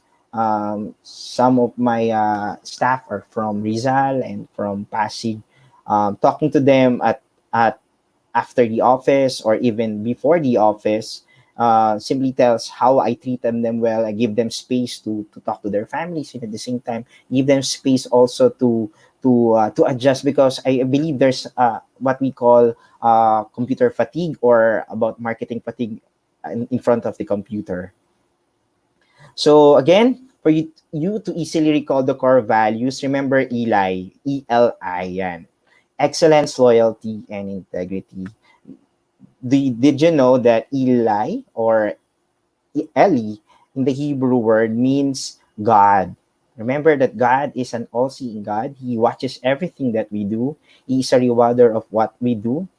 And let me share you one result that we have this lately. And we have a kids church on live TV. We saw the need for the kids to watch content because they miss Sunday school. So we partnered and collaborated with the church, producing some content, and they were now airing this coming June 21 the content on live TV, God's channel of blessing. So it would be live on TV, on YouTube, and on Facebook. Imagine the analytics, they are all excited. We have 770 shares, 1,300 people having that analytics. People are so excited with this content because children are missing so much the Sunday school activities. That's why we're bringing it on their TV, because everyone are at home. So that's it. Again, remember ELI while you are working from home: excellence, loyalty, and integrity. For my parting words, let me leave these scriptures from the Holy Bible. Whatever you do, work at it with all your heart as working for the Lord and not for men. And a similar verse from 1 Corinthians 15:58 says, always do your work as if you are working for the Lord. Remember, if you are working things not for men or not working for your boss, and you are thinking that God is watching over you, you'll be doing things beyond what you can do, because you know God is looking after you. And as you work, remember that your work in the Lord will never be in vain. It will all have its fruition. It will all have its success sooner or later. That's my guiding verse while I'm serving God wherever I am, in the office, at home, or at the church which I'm in fellowship with. So happy serving, everyone, to your boss, to your staff. Happy serving with God. Everyone, to you are listening, wherever you are in the world, work for the Lord and not for men. You can connect with me through the following social media pages at Sir Nex at Facebook and YouTube, and even in my Twitter and Instagram at nextlideteros. You can also send me email at next.lideteros@gmail.com, and through my mobile number, 0998-568-5707. So that's it. Thank you very much, Miss Celia. I don't know if you do have a question. Yeah, I'm done. thank you, Sir Nick. We're now connected in YouTube because apparently some connections in Facebook has like a certain time limit. But we're going Okay. to share this, but we're still connected in our communities in YouTube. And this is why I also wanted you to be part of this one. We have been talking about communities. We have been talking about how to get passive income, how to digitally transform, but all of those things will all boil down to that we are trying to promote remote work, people working from home. And if you're working from home, you should have core values that you have to develop, or you have to have, because this is where long-term relationships are built, right? And Yes. that's the reason why I really wanted someone to talk about this, even for a short, discussion, because it's not always about money. It's not always about what you can get, or something that you can acquire, or because success will be sweeter if you have people, knowing your credibility is something that they can be proud of, as they call you as their partner, They call you as their your team member or their staff or their boss. And that's what resonated with me when I saw your post about core values that you want to develop for people who are working from home. I really appreciated that you are sharing Thank that. That's you. why I last minute I guested you because I said that this should be shared also in our summit because it's very important that people gets the idea that it's not just money, but you have to really think of your credibility. Actually, that's the most important. Think of your credibility because yeah, that will make things that will be your game changer. Everybody's looking for money, but if you're trustworthy, if people knows that this guy or this person will always have my back, and yeah, I can trust them, then that's really a good way, to prove your worth as a person, even if you're working at home or in the office, location independent or stuck in the corporate world. The integrity and the value that really is the value that you have to have in order for people to really have this particular trust in you as a worker. So thank you, sir. Next, Thank you, Miss Celia. thank you again because we really have a very very tight schedule. But I really just want to inject this Yes. value. So for everyone who doesn't know, because some of the people are just behind the scenes. Sir Next is some of the sometimes we meet him and he helps us amplify our messages with his network, and he also gives us the right connection to be able to spread whatever message that we want to spread for our advocacy. So this too also I want to thank you for supporting people, freelancers, the people that are working from home, people who are now trying to survive and cope up with the new normal. Yeah. So yeah. So thank you Thank again. you. And, Thank you. yeah. So happy Independence Day. Happy Independence Day. Thank Bye you. bye. Bye bye, Bye Sir bye. Next. Bye bye. So there we conclude our day one, and I'm still okay because of all the learnings that I got for today. Wow, so much valuable insights, and you know each speaker has their specific strategies, practical tips, so many things that in one day, we can give you some of the excerpts of this one, but you still have 2 more days. So, like what Charles said, join us tomorrow.